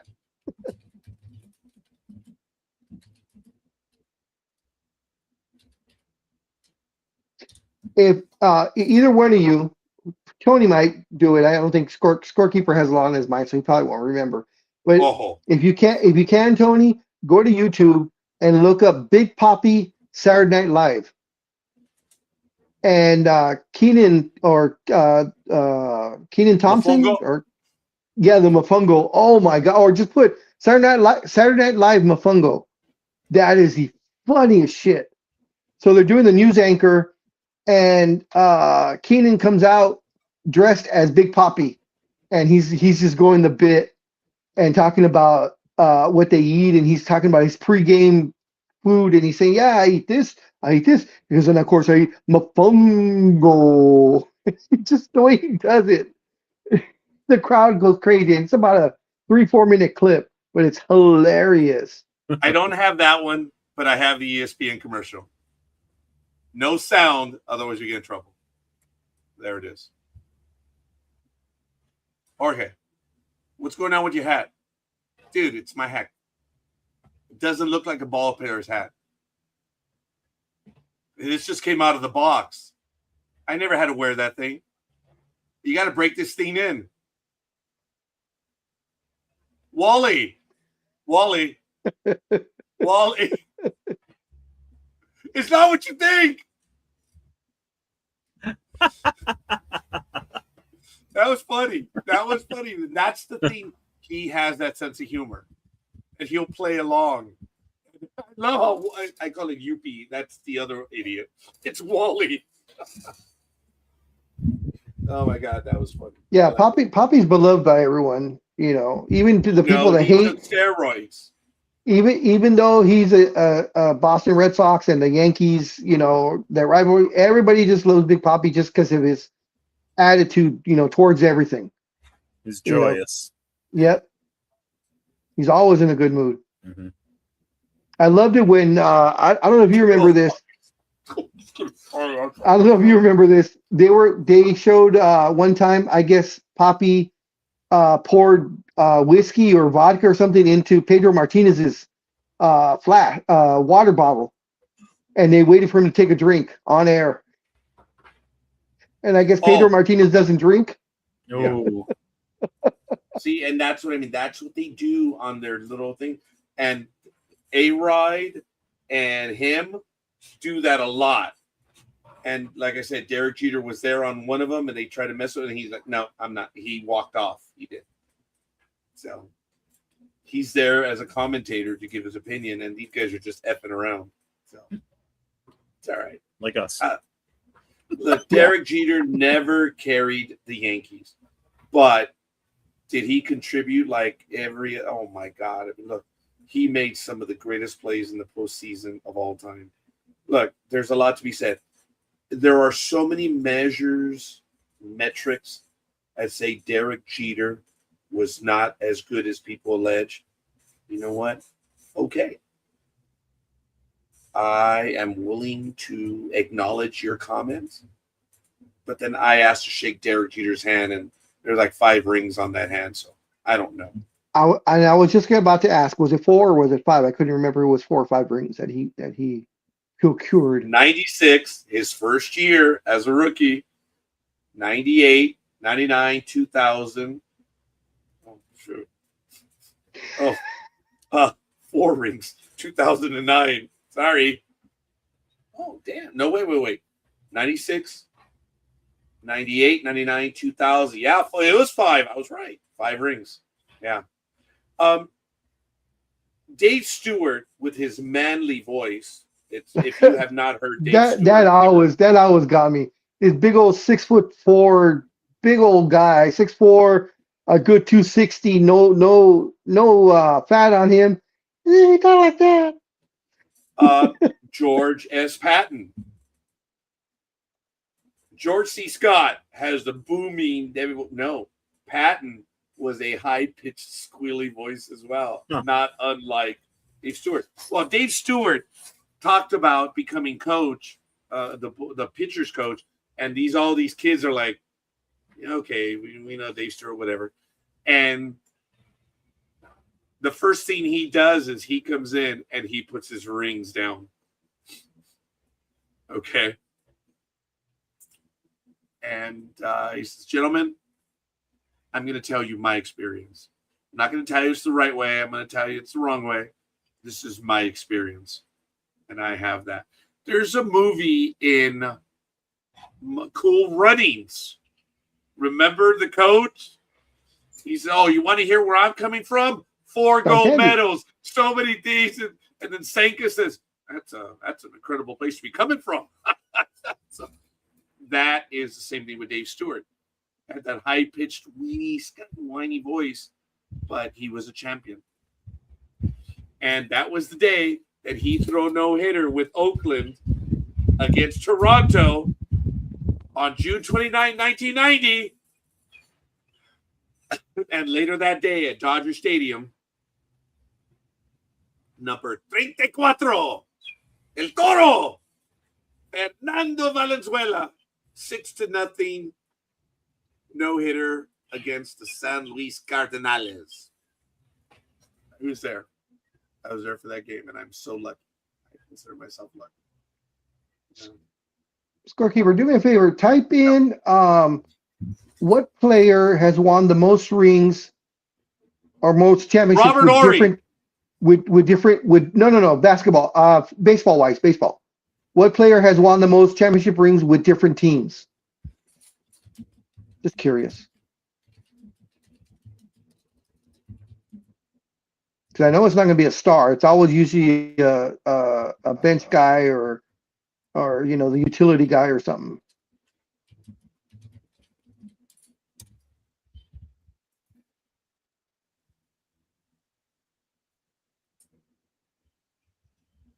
Due to my sotto voce way of speaking and typing, ChatGPT never gives me the correct answer.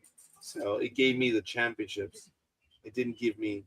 I said, who has the most rings with different teams in Major League Baseball? And it gave me the 27 Yankees, the 11 Cardinals, 9 for the Athletics, 9 for the Red Sox, and 9 for the Dodgers. So there are 3 teams tied for third place in championships. That's the Athletics, the Red Sox, and the Dodgers, all with 9. And that may be broken. And that might be broken this year. The time might be broken. And not by the Athletics. That's right.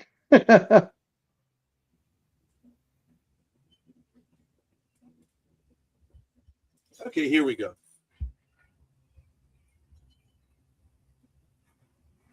Okay, it's still not giving me the one. Okay. It would be Babe Ruth won 7 with the Red Sox and Yankees, and Herb Pennock won with the Athletics, Red Sox, and Yankees 7 as well. That's the most. Now, individual, of course, is Yogi Berra with 10, Joe DiMaggio with 9. Okay. Then you have Eddie Collins with 6, Athletics and the White Sox. Yeah. Okay. So maybe I'm not explaining it correctly. In other words, is there a guy with multiple teams? Babe Ruth has 7 with multiple teams. No. What I'm saying, in other words, like Robert Ory has 7 with 3 different teams. Is there a guy that has like, say, 4 rings and each ring is from a different team. That's what I just. Yeah, right now it's Babe Ruth at 7 and Herb Pennock at 7. They have No, different. I'm not saying the most amount of rings. What I'm saying is the player has played on more championship teams that are all different. In other words, let's say Yes, Kenny. well, I just Let's say gave you the Kenny. top 3 in baseball. Let's say Kenny Landreau. Just throwing a name out there. Yeah. An old name, of course. And let's say he won with the Dodgers, the Giants, the Mets, the Yankees, and the Cardinals.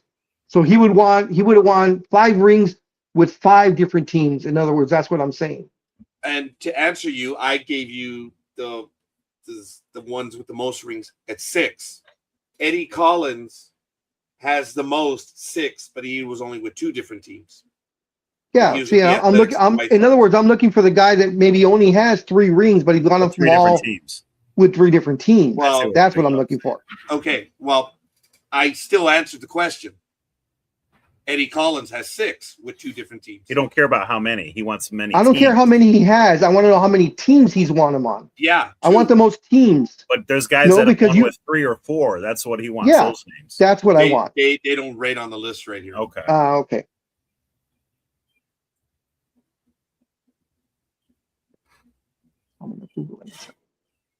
Someone probably has 3 or 4, but they don't rate on the list.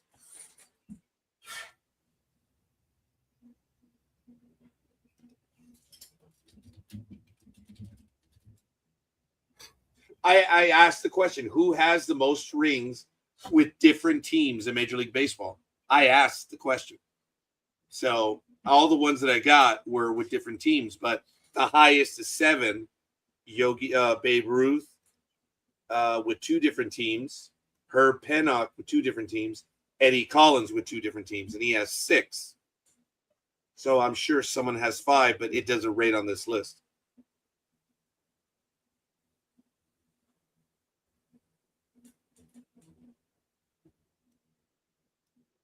Okay, it looks like 3 franchises is the most, or 3 different teams is the most. The most recent is Will Smith. The left-handed relief pitcher Will Smith. He won with the Braves in 21, the Astros in 22, and the Rangers in 23. Jack Morris. Who was the last team? The Rangers in 23. Okay. It says here that other notable players who have earned 3 rings or more with different franchises include Jack Morris. He's won with 4 different teams: the 84 Tigers, the 91 Twins, the 92 and 93 Toronto Blue Jays. So 3 teams, excuse me. John Lackey, the 2002 Angels, the 2013 Red Sox, and the 2016 Cubs, and Mike Lowell, the 98 Yankees, the 2003 Florida Marlins, and the 2007 Boston Red Sox. So it's like 3 teams is the most. Yeah.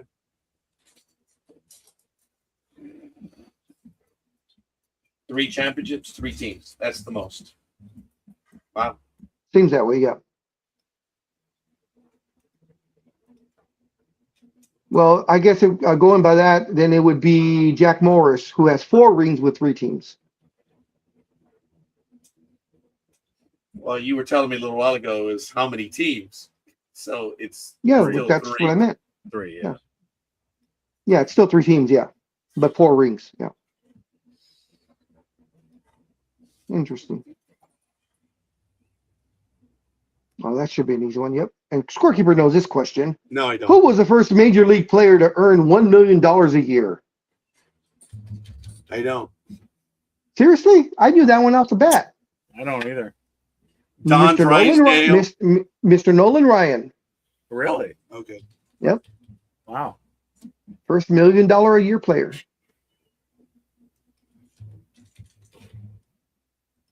He features prominently on the Angel startup. It's about a 10-minute montage of the history of the Angels. Okay. And he's on there for the no-hitter that he threw with them. I think he had 3 no-hitters with the Angels. And, of course, probably one of this record will never be broken in baseball now. Okay. 383 strikeouts in the season. Wow. Yeah. He did that with the Angels? It'll never be broken. He did it with the Angels? Yeah. 383. Incredible. Now he threw 6 no-hitters or 7 no-hitters? 7. 7. To this day, that is the one poster I can never find again. It was a lithograph. And I remember you were telling me about that. It's Nolan Ryan, and he's in the Rangers uniform. He's got like a side pose. Yeah, and he's hitting the ball in the air. Would you say 7? He threw 7? Total 7. Okay, 7 no hitters.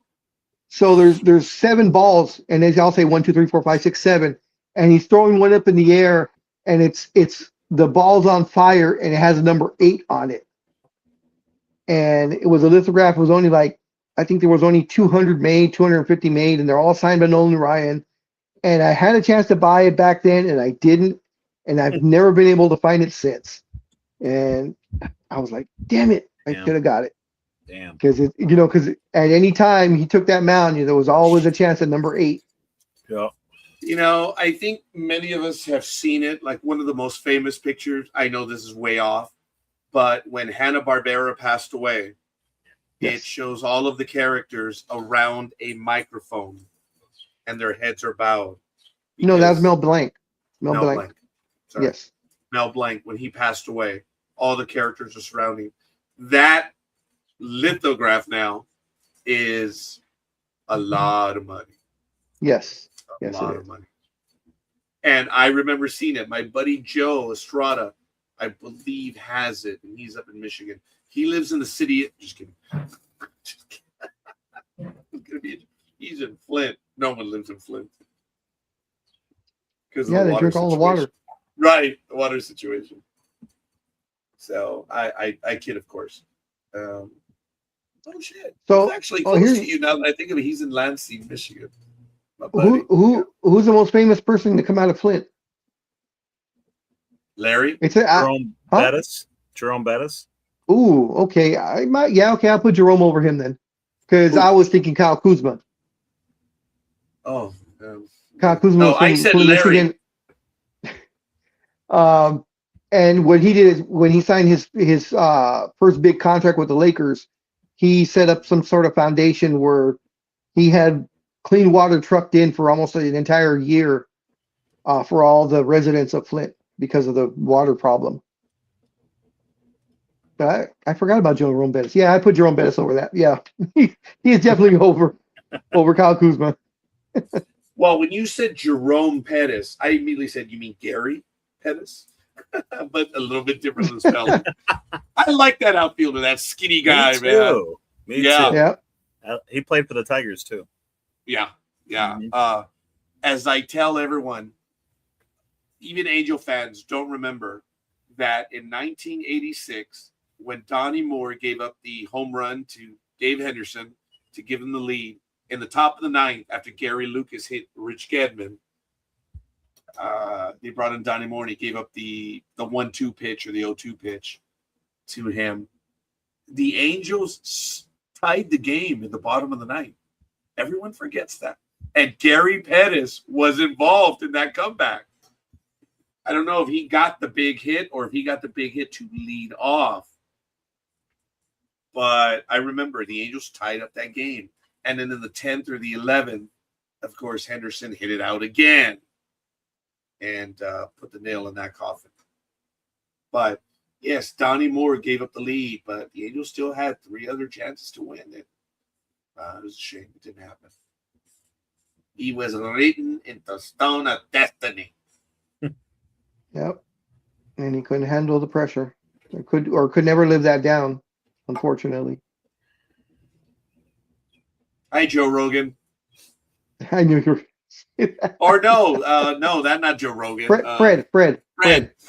Oh, Fred. I don't think I'm ever going to get that one now. Fred Rogan. He did one of the first editorials I ever saw, and his thing was, and people are attacking the media because of this man's death. It's just a game. That was his defense. We are forgetting here that it's just a game. And my response, and I did an editorial one of the first programs I ever did, I did an editorial against Fred Rogan. And it was, no, it's not just a game. When you dumb mother effing SOBs in the media never let it go. They never let it go. The media never let it go. And Fred Rogan was just as culpable. So he was trying to hey, folks, we're forgetting here. He took his life and he tried to take the life of his family. It's just a game. No, Fred, you stupid son of a bitch. You wouldn't let it go. You were complicit in it. I did that editorial years ago. Almost 18 years ago, huh, Big Dog? Yep. What I a had stupid that bone to question pick is for this? several years with him, dude. Jeez. Because I think Donnie Moore took his life in 88 or 89. I think it was 88. Yeah.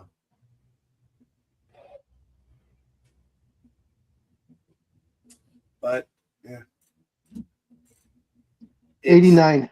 It was 89. Yeah. Oh, wow. Like I I said, just checked they it. didn't let it go, folks. They just did not let it go.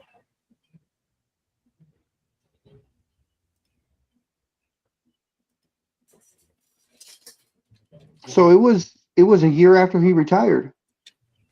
Yeah, he was never as effective. Yeah, because he was with the Angels from 85 to 88. And before that, yeah, but I think he was a Brave before, and they picked him up. Yes, he was a Brave from 82 to 84. Yeah.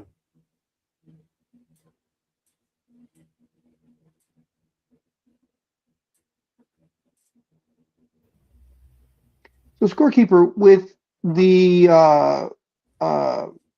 computer, calling balls and strikes, and with it being done consistently, that the players or pitchers, catchers are getting it right.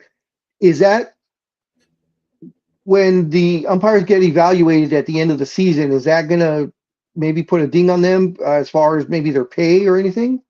That they're getting all these calls wrong, or their percentage went way down from before? No, there's never an umpire being. Dude, how is it that CB Buckner still has a job? Okay. Yeah, I guess you're right, because But remember, no one listened to me when Angel Hernandez, when the minute he was let go, what is the first thing? You guys have no effing clue. The other umpires, everyone has been ragging on Angel Hernandez. The minute he retired, I was like, oh, there is a buttload of umpires. And now, sadly, it's CB Buckner, who's become, dude, he is, oh, for the love of God, he is bad. He is bad. So if you had Buckner and Hernandez playing or umping the same game, you knew you were in trouble? Well, the problem is you only have one calling strikes. So, well, I remember a couple of times Angel Hernandez screwed up on first and third, making calls there, especially first. I remember a couple that he missed on first base. Really? I do remember that, yeah. Yes. And they were like obvious calls, whether safe or out. I can't remember which one it was, but it was like obvious. I'm like, what the hell was he looking at? Look, umpiring, being a ref in the NHL, being a ref in the NBA, being a ref in football, it is the hardest thing to do. You only have one chance at it. And for the most part, folks, sans Angel Hernandez, sans CB Buckner, these umps get it right most of the time. Yeah. And I had told you guys in the past, look, I never got to reach the heights of any professional level of sports, but I played enough games to know the only thing you asked for is for the umpire to be consistent. That's it. Be as consistent as you can be. We're going to get bad calls that go against us, and we're also going to get calls that go in our way. It's the way it is. Big Dog quotes me often when there's a bad play at the end of the game that a call goes against them, my question is, okay, bad call. Where the hell were you for the other 8 innings? Or 3.5 quarters of football? Look, you want to get the calls right. And I know you're going to get a bad call. Fine. You do what you can to get out of it. Yep. That's what you do. Yep. That's why I've always, like in basketball, I've always complained when the guys are like, we lost by 1 because of the ref's call. No, you lost because you missed, I don't know how many layups. How many free throws were missed? How many free throws did you guys miss? That's why you lost. If it comes down to 1 point and you lose the game and you're trying to blame the ref, no, it's on you guys. Mm-hmm. You guys are the one that let it come to that. Ugh. It's like the Spurs. Although the Spurs are they were like, we play like crap. They knew it. On and Wednesday night's game, when and I sorry to interrupt you, on the Assholes and the Angels, they went into extra innings, and the Angels won in extra innings, thank goodness. But they had some bad calls go against their way. And my daughter, she is a baseball fan. Gmo, oh, for the love of God, she is.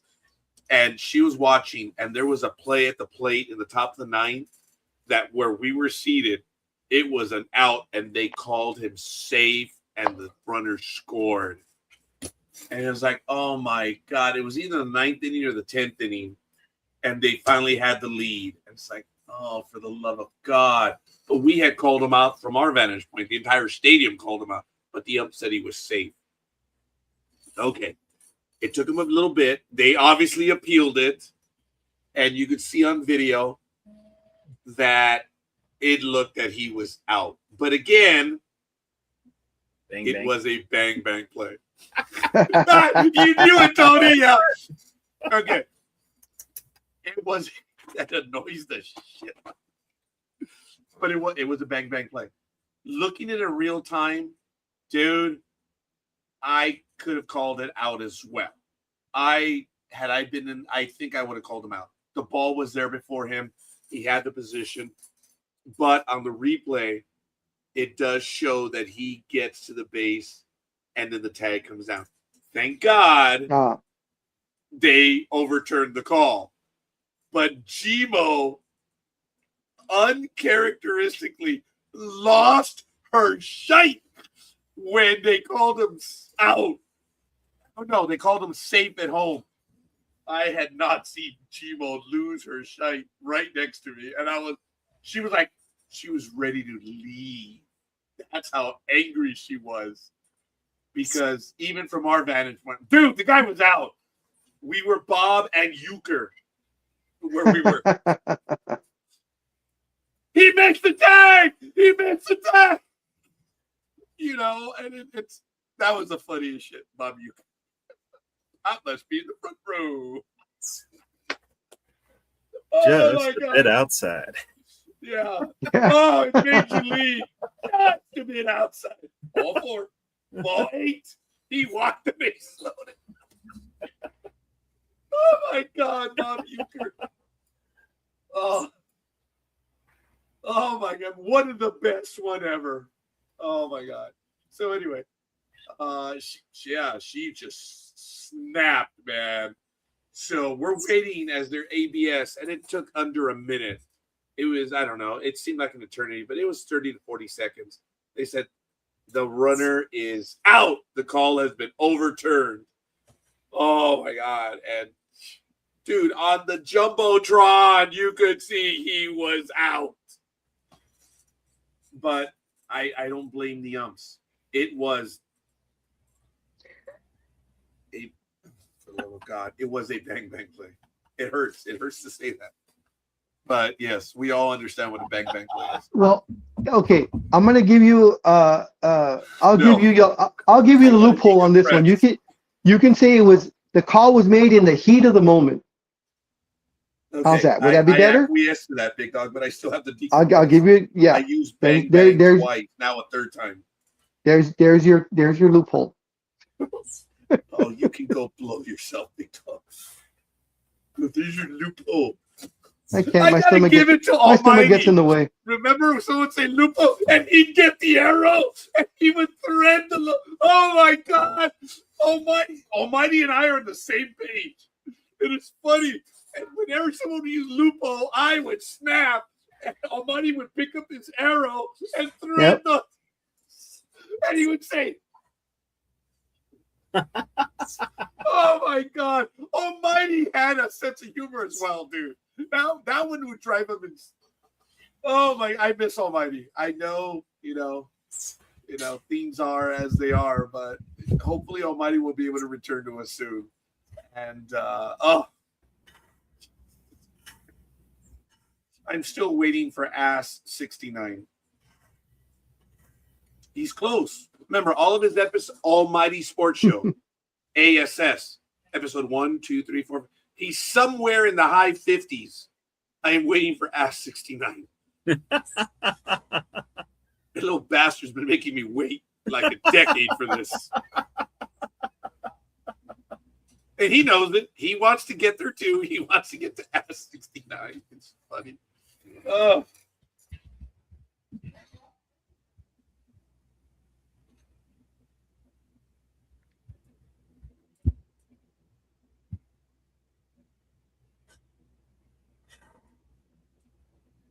Then we have dead air. No dead air. Oh yeah, sorry. I'm still getting over the bang bang play. It took so much out of me. Hey, sorry. All right, Tony. I'm sorry.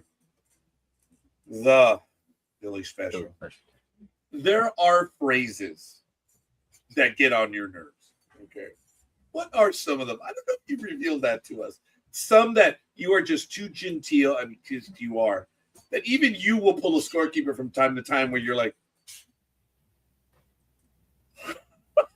what are some of the phrases that get on you? Because Big Dog has them too. He does. And unfortunately, a lot of them come out of La Tortuga. But that's besides.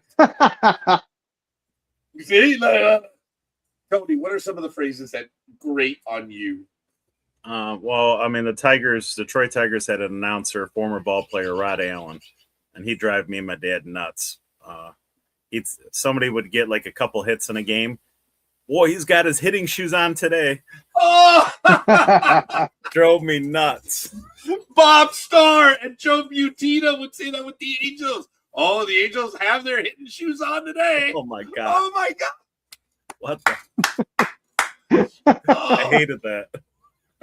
Well, in baseball, Big Dog knows the one that will get me to do like is, and Noriega's set. Here's the pitch.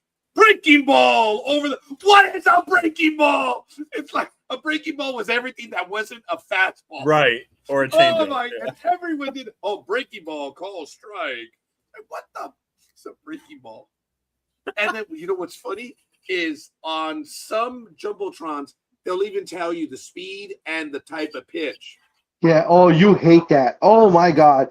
The ball barely got into the catcher's mitt. It'll say three-seam fastball. Or Four-finger knuckleball. Yeah. It's one actually said knuckle curve. I said, this is a two-trick pony. Fastball changeup. There's no knuckle curve. Oh my God. Is that Bert Hooten? Is he back?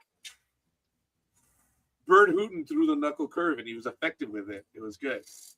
I actually threw a knuckle curve because I told you guys I could not get the four fingers. I couldn't. If I throw a knuckleball, it's like this. Oh, sorry, inside source. Almost hit you. I could not throw a knuckleball. But a two-finger knuckleball, I could. So I effectively did throw a knuckle curve. Nowhere near effective. If I had an effective knuckle curve, I would have made the majors. But Bert Hooten, I was not. No. Good piece of hitting.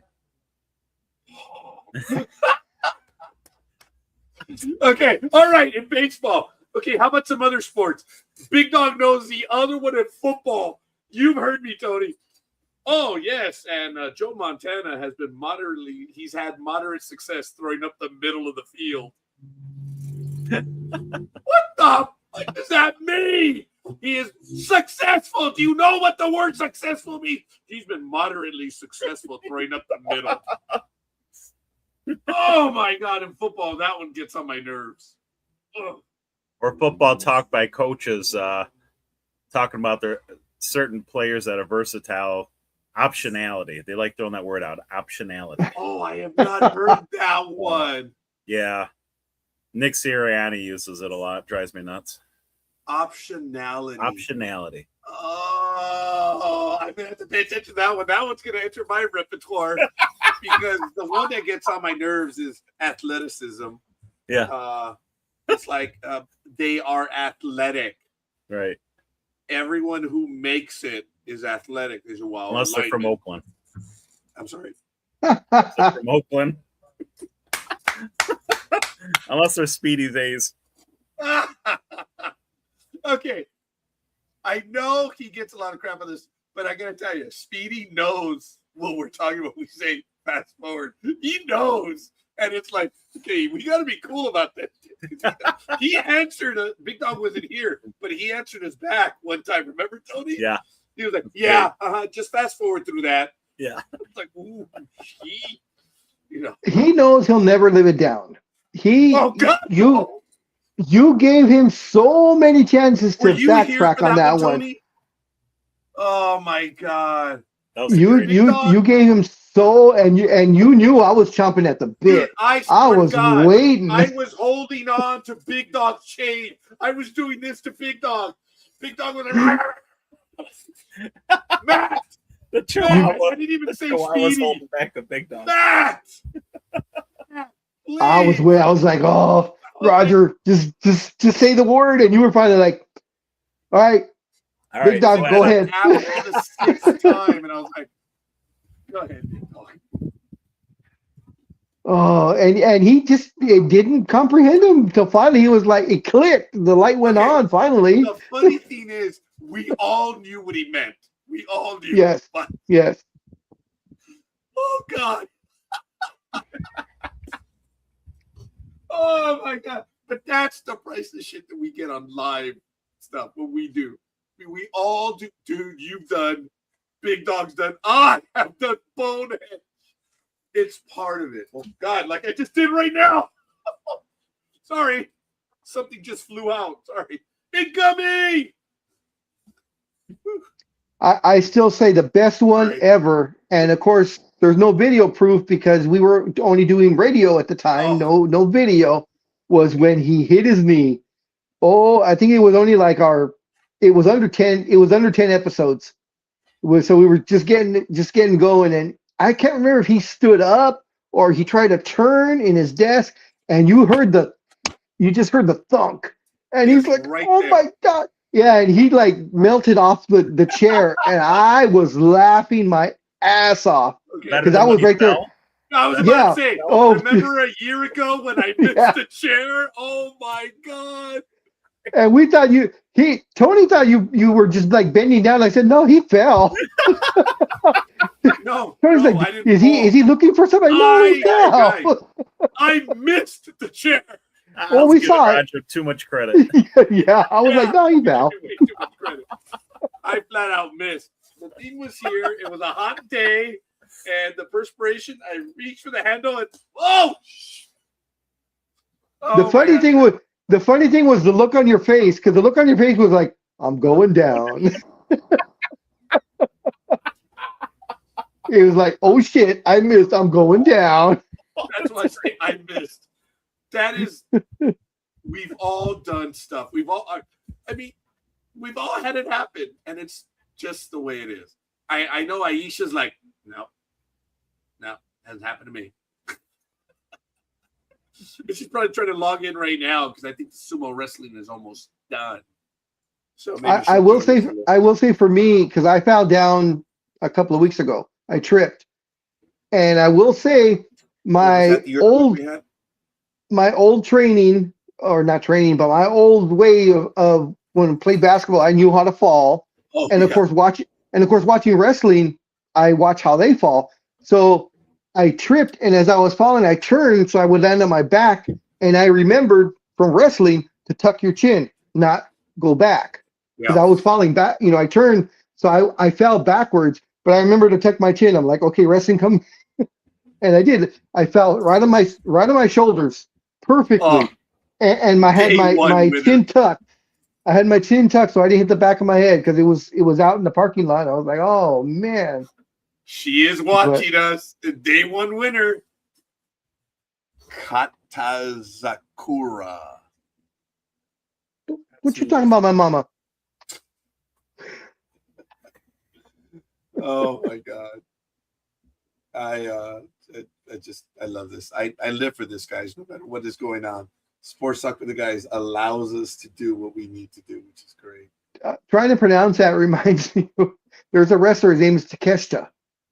But Watch when your you language. look, well, but when you see his name, and I just sounded out phonetically, so to me it just looked like take a shitta, because the Takashita,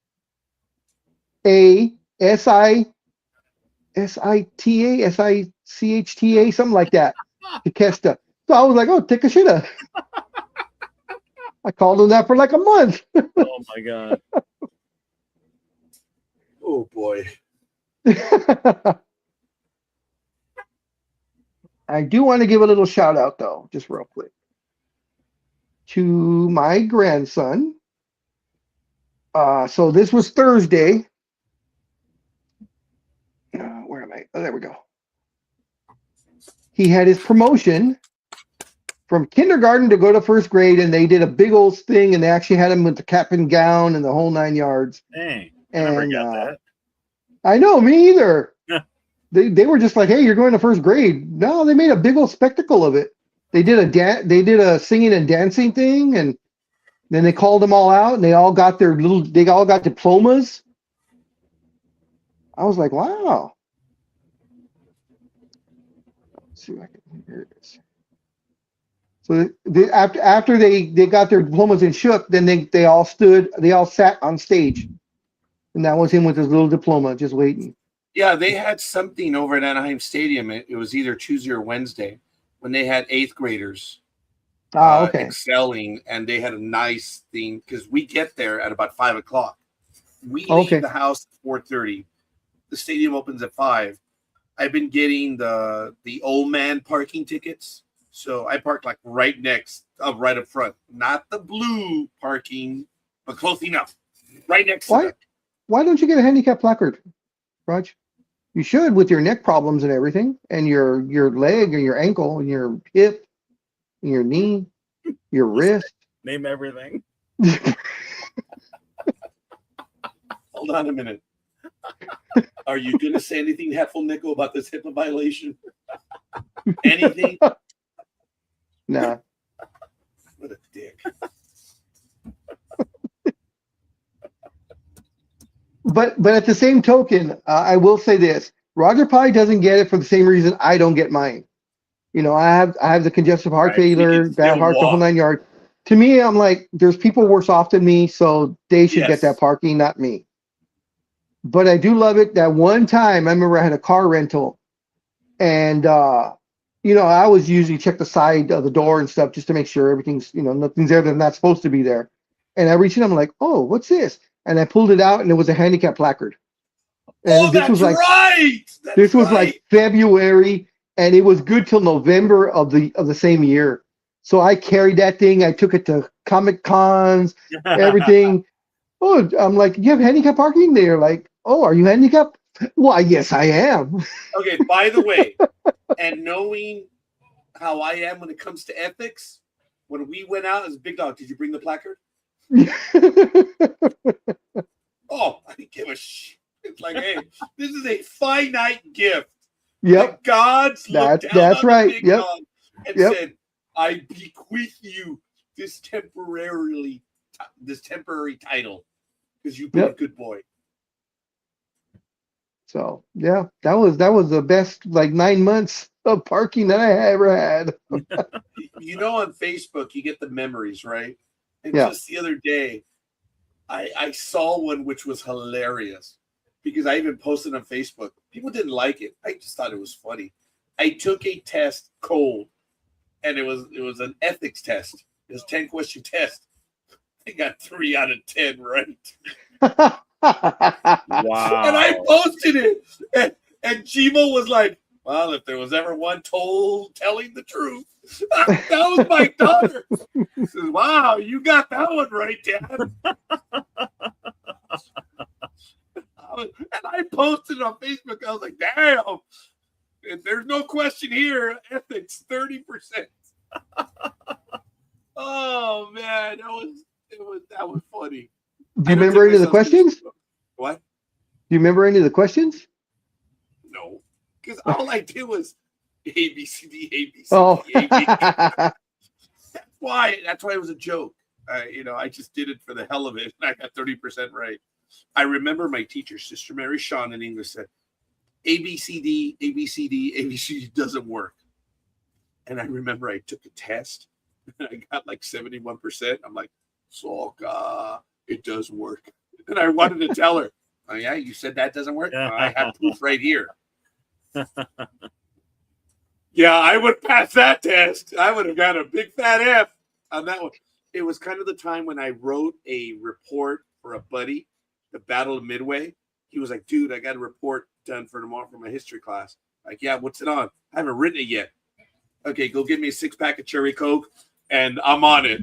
And I would, I could type up the Battle of Midway in about 2 hours. And I did it. I gave it to him. And in about a week later, he gives it back to me. He said, thrilling and enthralling, had my attention B-. What the? I wanted to go in there and tell him, hey, you stupid son of a bitch, this is A. I in college, this has been graded as an A. Who are you? This has been graded as an A.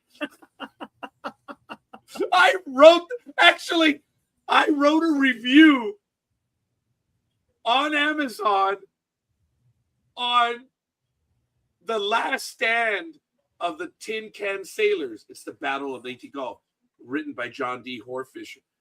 And I talked about writing the reports, and I mentioned my cousin's name. Sorry, Raul. I know you all got to be in it. Oh my God, I'm going to find it. It's on Amazon. My review. I actually mentioned that. Oh, jeez. Back to your, while you're looking for that, back to the ethics thing. There was a video I just saw 30%. yesterday about a gentleman, older guy, who bought a sofa at like a Salvation Army or whatever, and he took it home, sat down, and it just didn't feel right. So he started checking the cushions because one of the cushions just was like hard. So he opens it up, he unzips it because it was an older couch. So the cushion, he unzipped it and reached in, and there was a small metal box in there. Opens it up, and there's 40 grand in that box. No way. And the family's telling him, hey, it's secondhand. They should have checked it, blah, blah, blah. And it just didn't sit right with him. Oh, so he went back to the Salvation Army, talked to them, and found out the name of the owner who donated the couch. He then talked to them, and it was the grandparents, the grandchildren of a guy that passed away. That's why they donated the couch. And he said, well, I found this belongs to you. And they were like, oh my God, yeah, he left it in his will saying that there was money and we couldn't find it and blah, blah, blah. And he gave him back the whole 40,000. Oh my God. And I'm like, ethically, I don't know what I would have done on that one. Oh, I do. Better than me. Well, I know, I'm pretty sure I know what I would do too. I'm like, it'd be like 90-10, but 90 for me. Wow, man. Yeah, exactly. Especially on a secondhand Salvation Army thing. Yeah. Or a secondhand store, where it's already gone through a couple of hands. Right. But yeah, they said 40 grand in cash. I was like, wow. Damn. That would help a lot. Yeah, no kidding. Just a little And bit. I think the video mentioned something about he had home repairs also that needed to get done, but he still didn't want to keep any of the money, so that's why he returned it to him. Yeah, I would. And of course, the one thing I'm wondering is, well, didn't the grandkids give him any money back? Say, hey, for being good about it, here's $1,000 or something, not just thank you. Yep. Margarita left her wallet somewhere. She was having something done, and I think they actually called us. I don't know how they got the number. Well, I guess she had an appointment there. Said, actually, someone found your wallet. So I rushed back over there. And I got the wallet, had all of her documents in there and everything. And I looked in the coin stuff. Oh, deceptively empty. I know my wife would have a few coins or whatever. And I said, did you have any money in the watch? Yeah, I had about $40. I'm like, yeah, that shit's gone. Oh, yeah. Oh, yeah. Oh no, Yeah, that was. I have a better one. This was just last year when I went to Comic-Con. I don't know how it slipped out of I went to the restroom and my wallet fell out of my pocket. I don't know how. I left and didn't know. About 15, 20 minutes of me walking around, and I decided to buy something. I reached for my back pocket, and my wallet, of course, is not there. And I'm freaking out because it has all, my credit cards, my ID. There was about $500 in the wallet because I was going to try not to. That was like my limit, and yeah, and I wasn't going to spend on credit cards or nothing. But I was like, once this money's gone, that's it. I'm done. So I was freaking out. Went back to the restroom. There was, of course, nothing there. I asked the person who worked, and they said, oh, when was this? I go, this was going close to a half hour now. Oh, well, maybe you can check Lost and Found. Well, where's Lost and Found? And they tell me where Lost and Found is. I walk up to them. I'm like, by any chance, did anybody turn in a black wallet like in the last 20 minutes or so? She's like, well, you know what? Yes, someone just turned the wallet in about 10 minutes ago. She's all, what? And she pulled it out. I'm like, oh, that's my wallet. She's like, I go, my ID should be in there. My name is Peter Gama, blah, blah. She opens it up and my ID's right there. She's like, okay, here you go, Mr. Gama. And I'm like, oh, thank God. I see my license is still there. The credit card's still there. And I was like, man, I guess, fuck. I opened the wallet up, look in the billfold. All my money's still there. Whoever picked it up just took it and walked it to Lost and Found and just left it at Lost and Found. Wow. I was like, yes, humanity is still good. Wow. Yeah, I was shocked. Damn. Oh, konnichiwa. How were the sumo matches? They were good. They were good. My boy Ura won his first match. Now, unfortunately, he lost his second one, so he was 1-1 for today. Okay. But not so bad. The last winner, though, to today was Katsuzakura. Bless you. And, he's an Ozaki. He's good. He's an Ozaki. So. But I had to watch it live from Paris. And it's on again tomorrow. So you know what I'm going to be doing tomorrow from about 1 o'clock British summertime until 5:30 British summertime tomorrow afternoon. I'll be watching the sumo. So, and then I have yeah. Go ahead. Yeah, you're going to watch sumo and what? And then you're going to go where? And then as of July, the next sumo tournament in Japan is Nagasaki. So I've got 15 days of that to watch in July. Yay! Cool. So my question to you is, how much would you pay? You're in the front row. So how much would you pay in the front row to see Roger and I do some sumo wrestling? Oh, God, stop it. What the hell's the matter with you? And neither of us are going to shave our chest. Want to add that part? Shaving your chest is not the problem, right? Hairy chests are not the problem. I've never seen sumos with hairy chests, though. That's what I'm saying. Yes, that's why I said it. Actually, yes, there's a couple of Mongolians that are wrestling, and they're quite. Oh, well, that makes sense. You can't shave them. They're grow back by the time you're done. Yeah, they're kind of fluffy. Now, my problem is what they actually wear. Me and Roger, and Roger and I would wear the traditional. Yeah, look, we lost our audience. We lost 4 people right now. Yeah, with Roger and Peter, it's when they bend. No, talk about Black Hole in Calcutta. No. Especially if you were like behind me and I knew it, I would be doing like the center's pose, like a football player. I get way down there, crouch way down there. Actually, it's quite difficult to expose that particular area because the way it's tied up. No, I know. Yeah, I know. Yeah, but it's just the idea. You think, really? No. No. I must be honest. I sit and I watch sumo and I enjoy it because when they I watched a few and it's incredible to watch. Oh yeah, yeah. You know, well, as I said, if you can pick it up, NHK will have it running in July. I don't know what the dates are yet. I'm still trying to find out what the dates are, but it's in July and it's in Nagasaki and it'll be for 15 days. cool. So I shall be watching that. I mean, you three can get on here and you spend hours and hours and hours and hours and hours going on about baseball, basketball, and Christ knows what else. And I sit here like talk with the guys. Yes, that's what we do. I didn't say otherwise. I just said, whatever. I sit here like a prize prat and can't talk about anything. So today I thought, well, you talk about your baseball, basketball, and who's got the most rings, and I'll sit and watch my sumo. Well, we talked about soccer. We talked about the World Cup. A little bit. Mexico didn't do too bad, and I think Canada's doing okay. They had a draw, didn't they? Something. I read somewhere that one of your players from no, that he wasn't allowed in. Not you, big dog. This thing's next to me. So I read one of your players was not allowed into Canada because of his domestic violence charges in Britain that he's facing. Oh man, let me see if I can get his name. Are you talking English player or Scottish player? I believe an English player. From he's not my countryman. I don't care about that. Well, you know what I mean. Yeah, I know what you mean. Yeah, I can't. I think he's one of their major players for England. Let me see if I can find it. Yeah, well, yeah, it wouldn't surprise me. I mean, they stopped that Somali referee coming through the gates and all, didn't they?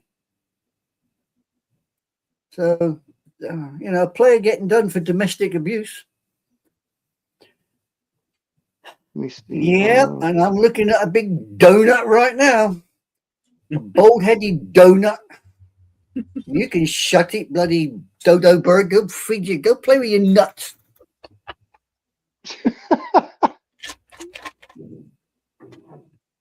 I remember this one by NorCal Girl. Yeah. He looks like an alien with the penis cap. Yeah, she was talking about our favorite quarterback, I believe, at the time. That was funny. Oh my god! And then this one was famous also. Wow. Takes a Brit to separate. Every now and then I remember Papa Socks with this one. No glove, no love. Okay, here we go. Oh so I'm sorry. It's a player from Ghana. He's a midfielder and former Arsenal player. Thomas Partey was denied a visa to enter Canada. It says that 32-year-old was barred from traveling to Toronto for his country's opening match in the World Cup. It says because he is currently awaiting trial in London after pleading not guilty to 7 counts of rape and 1 count of sexual assault. Under Canadian immigration laws, foreign nationals can be deemed inadmissible without a conviction if there is a reasonable grounds to believe the offense has occurred. Yeah, well, when you're looking at 7 rapes, it's just, yeah, it's not exactly what you could say questionable, is it? Yeah, it's more a case of, oh God, not again, but that's just how they are. Unfortunately. I don't know. I have a question for you, scorekeeper, or actually, I'm not sure which version of you I'd be talking to if it's political. Has Trump been allowed into Canada? What do you mean by that? Well, he's a convicted felon. Oh, that's and different. If I'm not mistaken, you're not allowed into Canada if you're a convicted felon. That's different. He is allowed in Canada. He's allowed because he is the head of state. I'll give you an example. The United Nations, you have diplomatic immunity in the United Nations. So if Putin manages to get inside the building of the UN, he's perfectly safe, is he? Now it's different because the UN does follow the World Court, and hasn't it been indicted in the World Court? I'm not sure. Oh, I'm not sure about that one. He Not sure. may not be able to go to the UN because the UN would arrest him. Yeah. Have you seen the final between your lot and Paraguay? Yeah, 4-1. No, ma'am. Yeah, 4-1. Yeah. And I'm just checking some of the scores. It's 4-1 for you lot. Well, we have I love the England's managed to get some of their stuff stolen already. I'm not sure. Did you happen to catch the opening ceremonies from Mexico? No, she did. I was in bed. I was in bed. Well, if you have a chance to see a replay of it, you should watch the opening ceremonies because it was incredible. I mean, Mexico set the bar so high. That's how to do an opening ceremony. They had everybody was there. That surprise singers. I mean, it was great. I mean, let alone you have Shakira there. Even though she's from Argentina, but hey, those hips don't lie. Even at her age. Shakira, isn't she the one that? Isn't she the one Argentina. that does Zootopia as well? Brazil, Argentina. Which one? I thought she was Venezuelan. Yeah, but hasn't she done the theme song for the Disney film Zootopia? Probably, but hips don't lie. Just remember that. So I'm trying to remember it because it's one of the songs that I particularly like. So. She's Colombian. Is that what you said, Scorekeeper? No, I said Venezuela. Oh, okay. Right next to each other. Same thing. Kind of works. Kind of works. Sorry, I was busy finishing my. Yes, all right. We know. Stuffing again. All I have is the juice left for my shrimp cocktail. Yeah, Shakira. Oh, there's a shrimp left over. Shakira is the gazelle in Zootopia. Oh, okay. That's why she sings the theme song, which I quite it's the closing song, and I quite like that actually. Tony, you like seafood, don't you? Like what? Sorry. Try not to slurp Love when you seafood. talk. Yes, love seafood. Oh, that's right. If Tony ever makes it to LA, we're gonna go to Universal City and go to that all-you-can-eat seafood buffet. Heck yeah. Actually, Tony's. there have been Yes, a few more announced on Facebook that they have these. There's a shrimp boat, which I just saw advertised yesterday. It's a boat of shrimp. It's crazy. It's it's like $20, but you only have like 10 minutes, which I'm like, well, I don't understand how that could be all you can eat.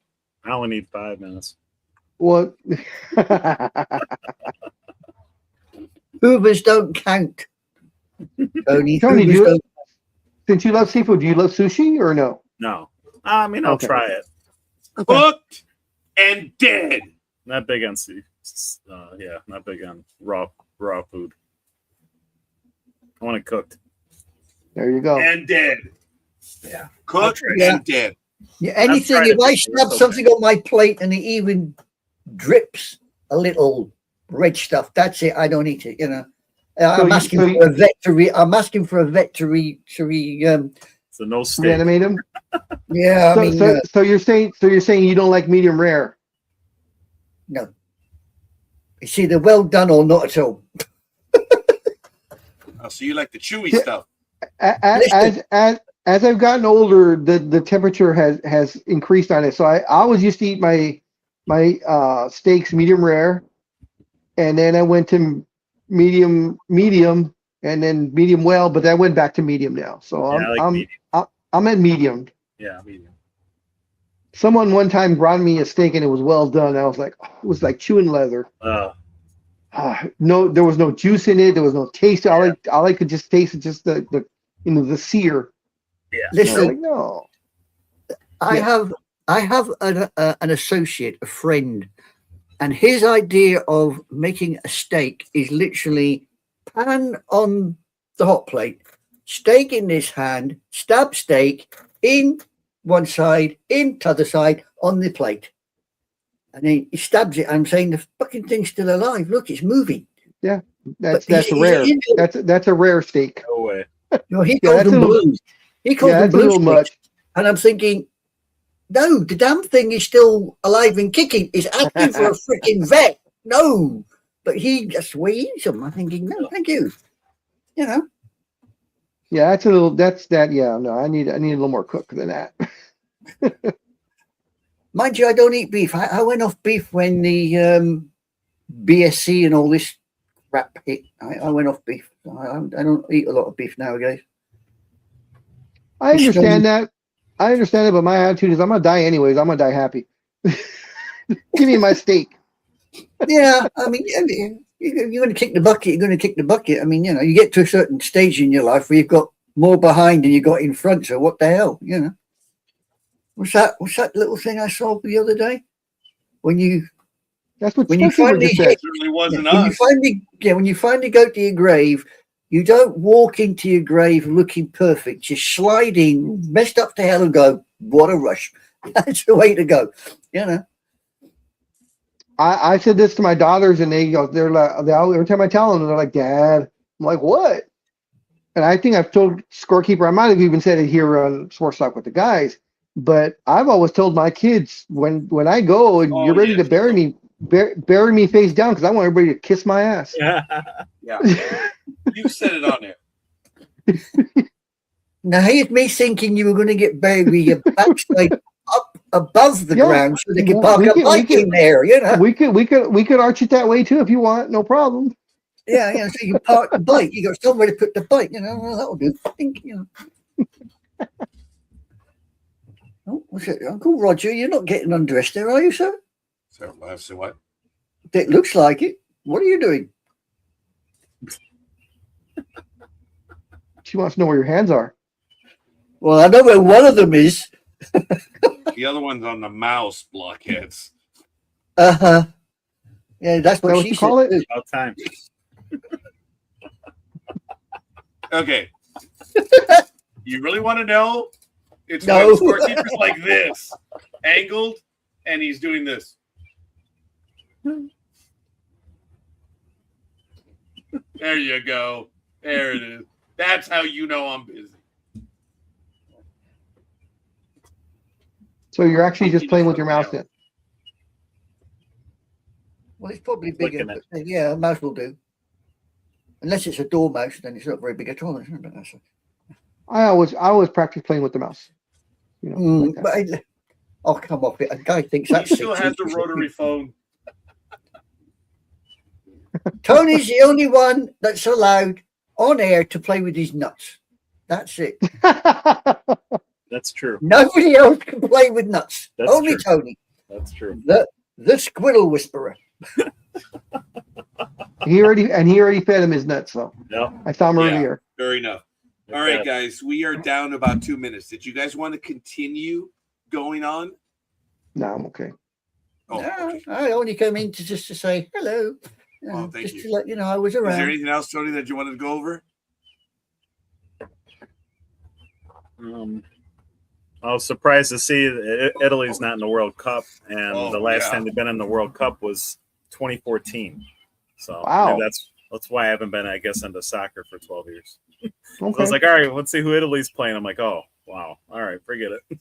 Yeah, they got eliminated now. So that surprised me. And Carolina Hurricanes, it feels like they've won the Stanley Cup, but they haven't won like recently, but they haven't won in 20 years. Has it been? Wow, has it been that long? Against Been a Edmonton. while. It didn't seem like it's been that long. No, 2006. I'm like, you Wow. gotta be kidding me. Well, So because I've been I pulling for Vegas. I could have sworn they won just a few years ago or something. That's what I I felt. know. Scotland I know. in the World Cup is over 30 years. Was it France 1990? I think the last time Scotland was in the World Cup. So Wow. I won't mind if they win now because I'm like, okay, it's been 20 years. Just like you won't mind the Knicks winning because it's been 53 and they Not long they enough. Yeah, not they long. Damn. I think Scorekeeper might get a bit upset if they win. no, see now this will be the parting shot for Scorekeeper. So if the Knicks win the World Championship in the NBA, that of course will erase all the ghosts of all the Patrick Ewings of the world. That There's a phrase. There's another one. That happened once. Oh, you just had All to those get former that in there, Knicks. didn't you? You had to get that in there, didn't you, big dog? Yes, I did. It just had to be there. You know, what is the line in the blogosphere that gets on my nerves the most right now? When a guy is hitting, and I think you'll understand this, Anime Girl, when they're hitting 218 in baseball, they say, oh, their slash line is, they ain't slashing shit at 218. So it's like, it's 218. No one is slashing anything. You know it's bad when you're a baseball player and you can't even hit your weight. Exactly. Damn, dude. Yeah, that's And true. of course, the best one, of course, was the pitcher, the Yankee pitcher, where we would guess every year if his weight would be higher than his ERA, and that, of course, was CC Sabathia. That's right. And when he lost all that weight. Yes. Oh, and you begged him. You offered to buy him so many Happy Meals. We got to get heavy again, dude. And of course, before he lost the weight, it was. Remember, before he lost the weight, he was the only player that I know of, or I don't know of any other player, that they actually added pinstripes to his jersey to make him look thinner. Cecil Fielder. Oh, so they did that with Cecil also? Oh, okay. Okay. Yeah. That's sad. That's when you know you're too heavy, when they're adding pinstripes to make you look thinner. I was watching YouTube the other day, actually, and some baseball thing came up, and it was some pitcher, and he pitched the ball, and as the batter hit it and went to run, he'd already gone like this, and he'd caught it in the other hand and just, Oh, yeah. And the umpire sat there and went, out. Yeah. Ooh. I saw a bad one yesterday or day before. It was a highlight. I can't remember the two teams they were playing, but the batter hit it, and of course the escape velocity was 119 miles an hour, but it went straight back to the pitcher, right on the forehead.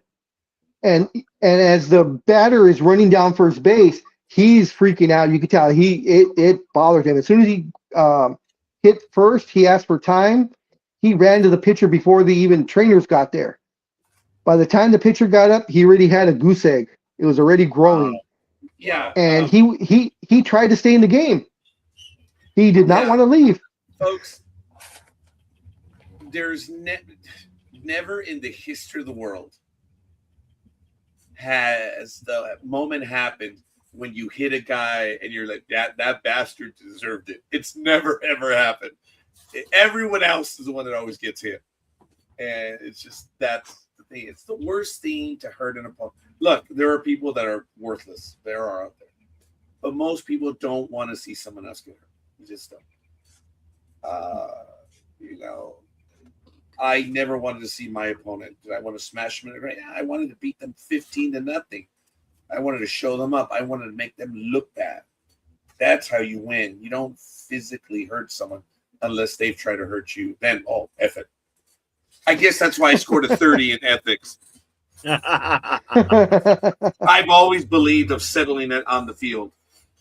Big Dog has always laughed when I show him videos of the players that I admire most, and I've talked about it.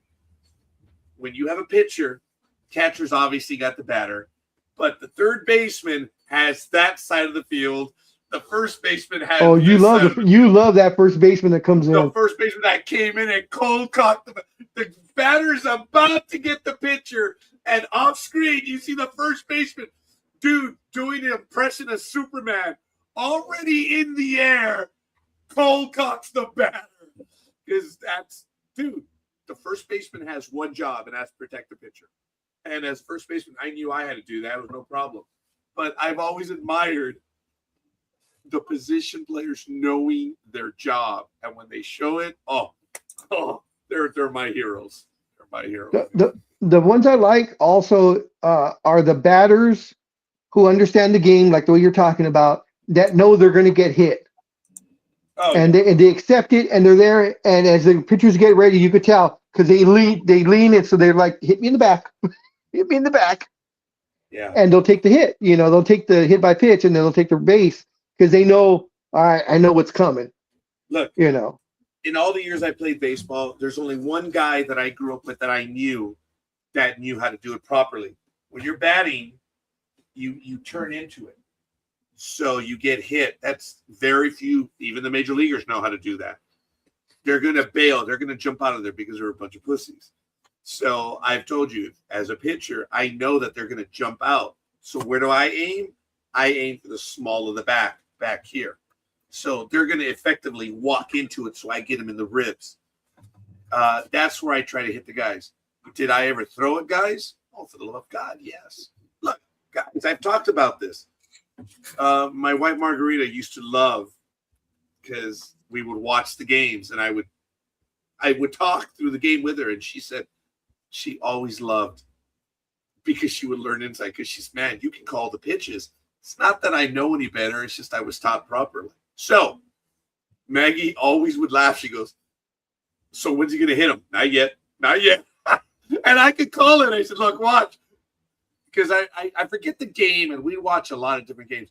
There was a base hit. There was a double. A base hit scored a run. And then there was another base hit. I said, oh, we got to put an end to this shit. So I told her, oh, no. Pitcher's got to restore order. Watch. He's going to come in on the knuckles, or he's going to nail his ass. Tony, right? You have to restore order. And oh my God, she died laughing. Rico, no. Get away from my shrimp cocktail, you little bastard. My cat, he got a whiff of it. And sure enough, the guy came in on the wrist. They got him in the arm. And so you got to back him off the plate. They're taking too many liberties. That's the phrase. If they get 4 consecutive hits, you're like, hey, you got to stop this shit. You have to restore order. That's what it's called. And she laughs so hard. But first she asked me, she goes, hey, when's the guy going to get hit? It's not yet. And, yeah. And it's not that I'm an expert, but you know when the pitcher hits the batter. You know. You know. All this BS, like Mikhail, when he clotheslined the guy, cut it out. Cut it out. He clotheslined him, and the way he reacted is what sold it for me. Because you want to kick the crap out of the guy, but if it's an unintentional, 95, 98% of the guys are actually going to try to hold the guy up. If you do it unintentionally. It's just the way we are. But there are assholes out there. You can tell. Or like in Major League, after that big Grand Slam, and Charlie Sheen's character hits the next batter, and the coach is sitting there. It's about time. Yeah. And then the ump's like, get out of here, rookie. I mean you. Yeah. Yeah, he's like, what are you talking about? He was leaning in. Yeah. That is funny. That is. And it's great. But guys, Major League is funny. And it got more play than Bull Durham. Have you seen Bull Durham, Tony? No, I love Bull Durham. Bull Durham's so home funny. Run. I love my favorite part when he hit the home run. It's my favorite. Yes. Okay. My favorite part is like, shit, something flying that far should have a stewardess on it. Hey, you told him, didn't you? Yep. Or you do it better than I do, Rod. God, it was great. The one scene where he gives the batter the pitch and the guy hits the home run and he doesn't run, he's watching it. Yeah. Remember? I give Kevin you Costner a gift and you show my player. Run! Yeah. Run! Yes. He gave you a gift. Yes. Oh my God, that was hilarious. Yeah, there are rules. There are rules, and you have to play within them. And he got mad. He's like, "You showed my guy after I gave you a gift. Oh, dude, I'm gonna kick your ass now." That, and Major League Baseball said, Bull Durham represents the very best of baseball. It really does. It is the baseball movie. Said this is over Field of Dreams. This is over The Natural. Oh my God, it's Major League Baseball. I love The Natural. That was one hell of a movie. The Natural. The other Kevin Costner movie, For the Love of the Game. Yeah, he's done like 55 baseball movies. Okay, fair enough. Yeah. Yeah. but he hasn't done an apocalyptic movie that has worked. He wants to top Mel Gibson in those movies, and he hasn't been able to. Oh, I know Tony's, because I know Tony's a hockey fan, so he must have watched Slapshots. Long time ago. That was fun. The Hanson brothers and Paul Newman. That's actually a good movie. That is a good movie. Yeah. There are a lot of good football movies. Necessary Roughness with Scott Bakula and what's her face? Kathy Ireland. Welcome to football. Oh man, that is a funny movie, but it is a real moment. Remember where they're finally, because they're playing the Iron Man football, because they have no defense. They just, it's just one side, and they're down by 6, and they're like on the 3-yard line. He says, "Gentlemen, I know you're hurting. I know the pain is there, but I promise you, you score right now, and your pain will be gone." I mean, it is so genuine. It is so real. I have had pains in my back, arm, shoulders. When you win, it's gone. When you lose, it just hurts. And Scott, Tony, that scene got it right. I promise you, your pain will be gone. That was great. Tony, in your football days, did you ever go Iron Man? Go Iron. Where you play both? Where you play both sides? Yeah, I play both. Yeah, I always played both. Oh, okay. Yeah. Wow. Played left guard on offense and nose guard on defense. Oh, okay. I left outside when they lost. Yeah, if the coach would take me out, I'd be pissed. Yeah, I wanted to play every play. No wonder you had all those concussions playing both sides. I know. That's why he plays with his nuts now.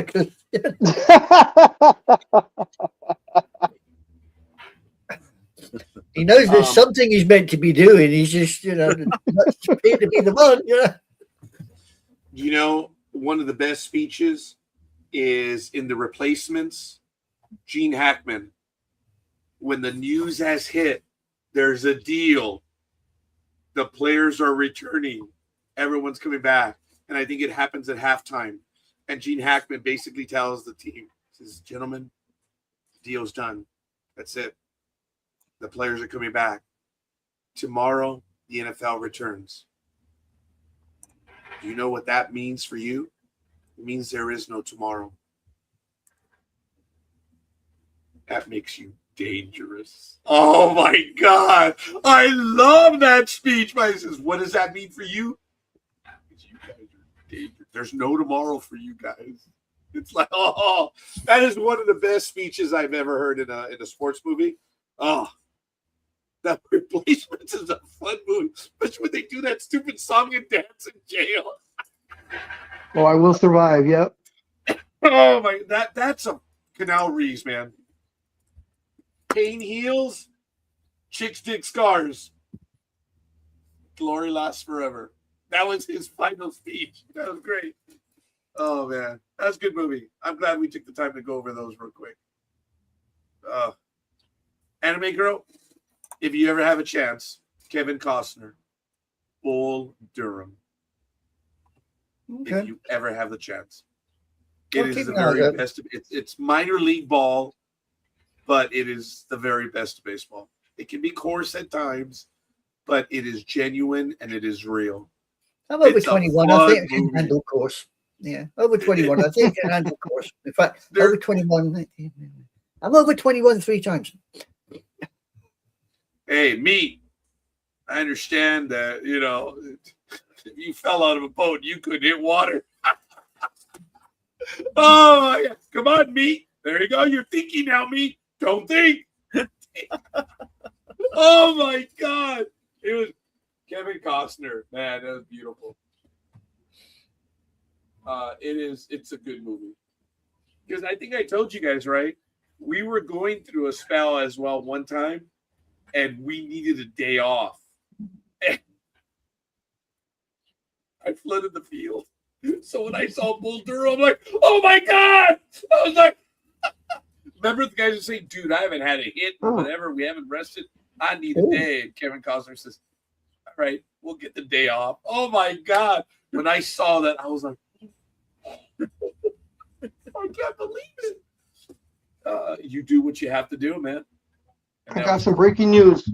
Oh, And it was a person that Tony and I were just talking about. Cleveland Cavaliers guard James Harden was arrested early Saturday morning in Houston and has been charged with misdemeanor unlawful carrying of a weapon. According to Harris County court records, Harden was taken into custody about 3:41 a.m. when a handgun was observed on the seat of the car Harden owns. The gun was not holstered and was in plain view per records. Harden was booked at 4:57 a.m. and later released after paying a $100 bond. Representatives for Harden did not immediately return messages. Cavaliers officials were gathering facts about the incident before making an official comment. Harden is potentially going to be a free agent at the end of the month. He has a $42 million player option decision he must make by June 29th. But only $13.3 million is guaranteed. It is expected Harden would opt out of the contract and sign a new multi-year deal to remain in Cleveland. He's 36. He averaged 19.2 and 5.5 assists during the playoffs run as the Cavs reached the Eastern Conference Finals. So he was arrested. I could have sworn, I would have bet house money, as they say, that he would have been arrested in a strip club. Because, of course, that's what he's known for. I don't know how many strippers he's put through college with all that money he's dropped. So there you go, Skirk. I didn't know the exact date. So by June 29th, all the players have to decide whether to opt into their contract or be a free agent. So okay. So what's going to happen with James Harden? nothing. He's going to plead no contest or something, and they'll give him a community service. He won't serve any time. The amount of time he was in jail, that 2 hours or whatever it was, that's his jail time. That's going to be his time served. Yeah, I get it. Yeah, there it is. I mean, okay, Tony, you're a former police officer. Explain to me the stupidity of someone who is getting pulled over. The light, they get lit up. It's 4 a.m, 3 a.m, whatever it was. You get lit up. You know the cops coming to your car. Why the hell do you leave the gun sitting in the passenger side right there? Because he's a thick twit, whatever. And it's not like he was inebriated, so yeah, I don't know. Yeah. I don't know. Can't fix stupid. There you go. No, you Yep, that's the answer. Yep, that is exactly true. You can't fix stupid. No, if you're going to play dumb, that's the biggest play to play dumb. That's why just I it. He's not playing. I can't fix stupid. I mean, it's there on the passenger seat, full view. I mean, it's not like you could turn around and say, "Sorry, officer, I didn't notice it." Yeah. No, I didn't notice it. It's just sitting there. Just pick it up. I mean, if his thinking is like, oh, the cop's gonna see me like bending over or something, all you gotta do is look in your rearview mirror. The second he unbuckles and goes to open the door, that's your like 1 or 2 seconds to drop it underneath. Not that I've thought about that. Whoa, dude! But I'm they're just watching. They common can see sense. Look, the few times I've ever been pulled over, because I don't have a ticket, for a few times I've been pulled over, the first I was stopped by an engineer, Bruce. Said, what you do is you park. As they're walking, turn the car off so they can hear the car being turned off. Put the keys on the dash. Put your light on. Hands on 10 and 2. And just shut the fuck. They come over, that's it. Put your hands on 10 and 2, and then you answer them. That's it. That's all you do. Cops have to deal with the shittiest people in society. Don't give them any reason to think otherwise. And I always did that. I always did that 10 and 2. And I never, I did. I told you, I did run into a shitty cop in Southgate. He was a dick. But that was the only one. I have never really been harassed, given problems. They've been professional. As evidence, no ticket, I mean, come on. I I've been fortunate. I don't mess with cops that way. One cop, I told you guys, right? I'm doing for some stupid reason. It was those checkpoints. I was doing it over. I had this 18-year-old kid behind me, and she says, "We're checking, whatever." I says, "Okay, my ID's in my front pocket," and she immediately like, "Okay, flashlight," puts it in my eye. I'm like, "All right, calm down." So I reach for it. I hand it to her, and I kind of like look at it, and then I hand it to her, and I say, "Oh, did I give you the fake one?" I'm like, "Oh, what a dumbass!" That is not something you tell a cop. What a dumbass. I immediately told her, I said, "Oh, shit, did I give you the fake one?" And then she really starts looking at it. And then I'm like, "Oh, shit, what did I do?" It's like, what a moron. And then she's like, "All right, give it back. Drive safely. Get out of here." And then you're I'm like, lucky. "What the hell did I do?" And the kid in the back is, "Dude, didn't you see?" "What?" "Dude, you actually got her. She was doing her job. She wasn't expecting that. You had given her legitimate idea. Oh, did I give you the fake one?" Dude, she had a Cheshire smile on her face. And I'm like, "Really?" She says, "Yeah, dude. It was perfect. You got her." And I was like, I'm like, never do that shit again. Now you thought that was funny, but you didn't think it was funny when I was talking to the Target person about you writing a bad check. You thought that was mean as I walked away. Same thing. The same thing. No. No. Fake license is one thing. Bad check. They tend to bounce and keep I meet going. him at Target, and I'm writing a check and being like, "Oh, hey, Rod, you still writing bad checks?" And I was like, "See ya," and I walked away. I love it. As Roger's trying to go, he's my best friend. He's just kidding. And the look on her face after I said it, and I started to walk. And the line was full of other people. Yeah, That's awesome. I can imagine what was going through her brain as much to say, "Security, can you catch that little bugger before he goes out of the door?" I just saw the opportunity, and I was like, Yeah. Roger should expect this from me. And it was just by happenstance that I was at Target and he was at Target, and that we were at the same one. It was just luck. And I was in line first. I paid for all my things, and I just kind of stood there at the bagging area as he's getting his stuff rung up because I'm still talking to him. And when I see him pull out the checkbook, I was like, "Oh, this is gonna be so fun." Oh. So right as he gets out, he starts to write, starts to write on there, and I was like, "Hey, Rod, you still passing bad checks?" "Oh yeah, I gotta go. I'll see ya." Friends like you, who the hell needs your enemies, eh? Exactly. Dude, he's fucking around. But then all the other people were in line. I'm like, oh my God. And this whole scene blows up, and it's like, oh my God, you son of a Nick sign big dog on the backboards, you dumb bastard. Oh. Yeah. When you've gone too far and that little hand goes on your shoulder and goes, "Would you care to accompany me to the station?" Hell yeah. I can't remember, Raj. Did I wait for you outside? I can't remember if I did or didn't. Yeah.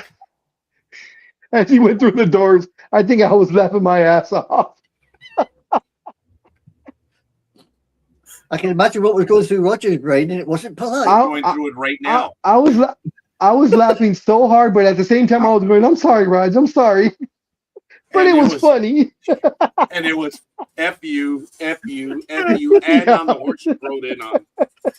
And everyone could see as well.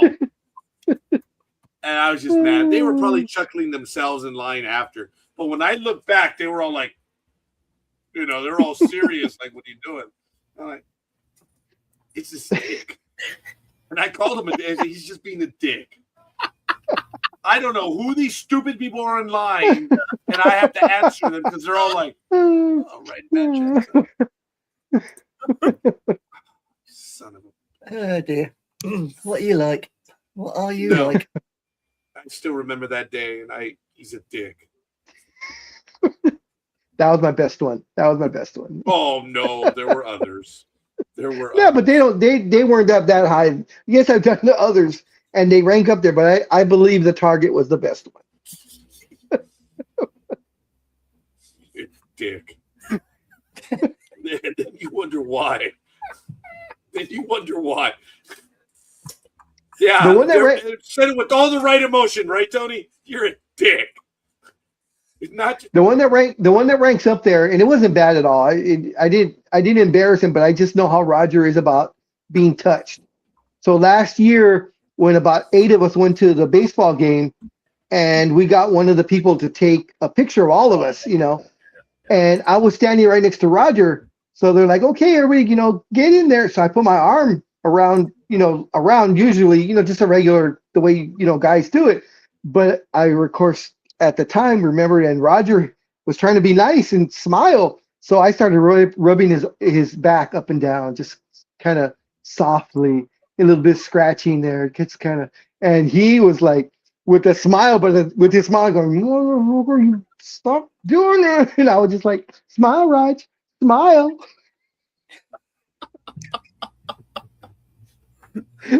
You're as bad as a friend that I used to have.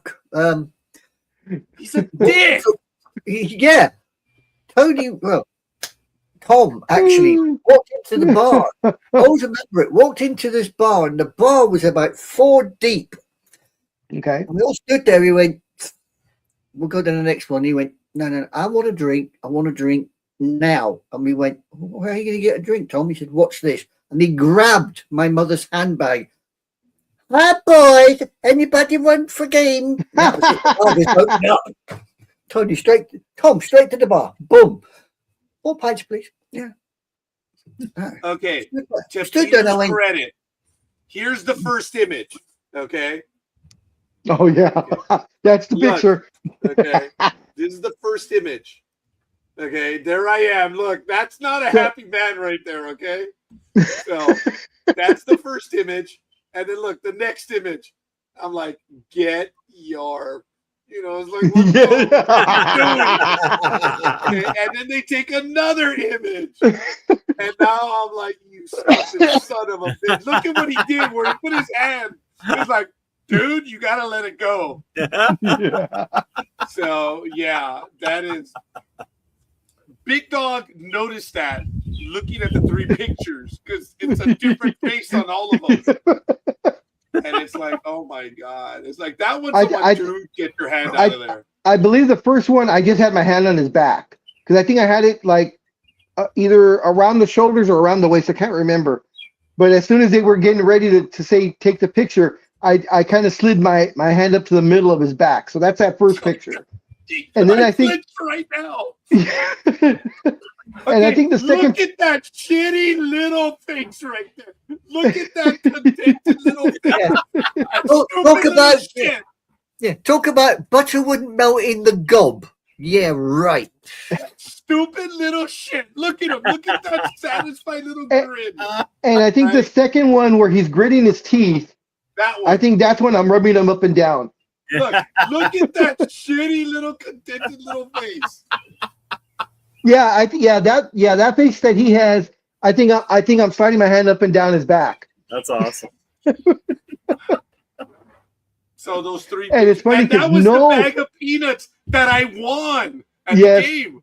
Yes, and the funny thing is because everybody's facing forward, no one can see what I'm doing. See, Claudia, I'd have thought the girl on the side of Roger would have. And Claudia has no clue what's going on, and she's still like smiling. I'm like, she's got her hand on my thing, and Big Dog's got his other hand over here, and I'm like, guys, get the F off me. And it's a really funny. It's actually a priceless picture, and I have the 3 of them, and they're really, really funny because I have a different look. This is the one like. Oh my God! Hurry up and take this damn picture. You see, I'm biting my lip right there. Like, hurry up. Yeah, I think on that one, I was moving my fingers with it instead of just rubbing my hand. I think I had my fingers kind of. And this one is like another goddamn picture. So there's 3 of them. It was a fun night, guys. We really did. Yeah, it was a fun night. It was great. Big Dog didn't know. But Claudia's there, and her nephews are right next to her. And to surprise them, Claudia knew because everyone there except Gmo and myself, we've never been on the big screen. Oh, that's And right. in the minor leagues, I actually haven't even done it for the big dog either. And, I got a new family. I got a new family that day. Okay. Because I immediately, I wanted to surprise them. It was their first baseball game there at the stadium. So I went up to customer service and I say, hey, we have some first-time visitors here. I said, it's Peter Gama, Eduardo Chavez, and, Ricardo Chavez. Well, the dumb person put all three together. And they put on the board Peter, Ricky, and some Mota. Oh, their last names are Mota. Claudia took a picture and sent it to her sister, and her sister during the game, oh, who's my new son Peter that I've never met? That was funny. That was some funny stuff. And as soon as it came up, Roger felt so bad. I was like, no, it's cool. It's cool that I was up there. But they got the name wrong. I go, it's still good. It's still cool. I go, I have a new family. And Ricky and Eddie were like stunned because their name was on the scoreboard. And they were just, wow. See, I did it to Claudia as well. And did I get a picture of what it actually said? Let me see. Because I think we did get a picture of the announcement on the board. Give me a quick moment. See if I can find that picture. I got to go back to it. Oh, yeah. Here it is. Okay. First-time visitors, and they messed it up. Ricky, Eddie, and Peter Mota. So she sent the picture to her sister, and her sister was going, hey, who's my new son? Peter, I haven't met him yet. So it was cool that they do that. And they don't charge for it, guys. It's really cool. And it's funny because in the outfield, of course, all the advertising is on the wall, but there's one spot empty. And I always tell scorekeeper, Raj, they're just waiting for you to put your Jedi.tax logo right there. I go, it'll fit perfect right there in right field. Yeah. He's thinking about it. We may do that. We'll see. So it's kind of cool. Yeah, it's neat having that stuff. It's really neat. So we'll see. Well, Tony, there we are, guys. Just real quick for Tony, and it's not sports, but I know you're a horror movie buff. Did you see the new Mummy movie? No. Okay, you need to see that because according to my two daughters, I haven't seen it. According to my two daughters, it is one of the scariest movies. It has nothing to do with like the Mummy franchise. Right. They just happen to call it the Mummy. Right. And my older daughter is mad at my younger daughter for taking her because she thought she was going to see like a Brendan Fraser Mummy movie. Oh, and it's totally not that. No, it's more like Evil Dead, I heard, yeah. Yeah. Taking a notch up from the way my daughter said. She's like, I couldn't sleep for a day. And I'm like, really, that bad? She's like, yeah. I'm like, well, I got to watch it then. Yeah, I heard it's pretty good. I got to watch it. Yeah. A cross between the Evil Dead and the Mummy. The mind boggles. I remember watching the Evil Dead when it first came out, the original one. Oh, that took everybody by shockers. Yeah, the same as it was. I Spit on Your Grave when that first came out. I know that was cool. That was 70s, early 80s, late 70s. 70s. 70s, right? Yeah. I Spit on Your Grave. The original one, not 2 and 3. The original one. Some of the action in that, you literally sat there and your eyes crossed and your legs, everything just, you thought, I loved The Hills Have Eyes. That one was. Oh, yeah. Oh, yeah. That Hills Have Eyes. I remember that. And oh, yeah. Do I? Woohoo. I used to scare my daughter Janelle when she was probably, I don't know, 7 or 8. And we'd be at the old house in East Los Angeles, and there were some steps to go down, and the trash was like around the corner, but it wasn't lit up. It was just dark. So I would send her out there like 8:30 at night. Mija, go throw out the trash. Okay, Dad. She'd get the trash bag, go down the stairs, and I was like 3 seconds behind her, so I'd open the door, and I'd stand right at the top of the stairs, and as she turned the corner, I'd go, "The hills have eyes, Dad, no!" I remember the I hear first one. Yeah, I'd hear the clank of the trash can, and she'd be running up the stairs. I remember the first time actually when I watched was it Poltergeist? Oh, yeah. I seen that at the theater. Yeah, I was like 8 years old. Oh Yeah. wow. They're here. Yeah, that Really? was. They can stay there. Well, I was 9. That was 1982. I was off a year. Ah, That was great though. goddamn, 1982. I was in the 10th grade. I remember trying to sneak in to watch The Exorcist when that first came out. What year again was that? 19 what? 74 Exorcist. 70. 74, The year 72. I was born. 73. Yeah. Before I joined up that. Oh, that's right. The same year the Knicks won. I forgot about that. Yeah. Yeah. How apropos, The Exorcist Yeah, and The Omen. That was another one that was around at the same time. and The Omen 2. Yeah, when the priest gets it in the elevator. Oh my God. That one scared the priest in the elevator. Remember, he gets cut in half. Dude, Yeah. that one scene frightened me. That's when they knew how to do things properly, not all CGI and Right. Yeah. AI garbage. It was, it was proper. You didn't know what was coming round the corner because it didn't prepare you for anything. Mm-hmm. Yeah. And I the am thing gonna was, go like, watch when Scary Movie though, I do want to see it. I saw that last week with my daughters, they wanted to see something funny, which of course understandable. Yes. So we went to go see that. And it was funny. Everybody from the original movie comes back. They're all, way older, but they hit on every movie you could think of that had anything to do with horror. They hit it. It was funny. It was a funny movie. I little forget crazy. what Scary Movie it was. Elisha Cuthbert was in it, but so was Paris Hilton. And Paris Hilton plays the role of the ditzy one that gets caught in the car and dies. I forget. It was in this town. It was like, oh my God, it wax figures and stuff. I just remember Shoot. Paris Hilton dies in that movie, and she played it to the hilt. I gotta give her credit. The Wax Museum. The Wax Museum, yeah, that was yeah. Okay, I gave Paris all the props in the world because she knew what her role was. She played it to the hilt, and she did good in that. Yeah, it was great, man. House of Wax. I'm sorry. House of Wax. House of Wax. I had to check it, make sure. Yeah. Yep, I remember and that. Now she's a respected Hilton. She grew out of all her crazy times because they were crazy. That's for damn sure. A lot of wax involved. That's funny. No, but new ones, big dog, scary movies. You got to see Obsession and Backrooms.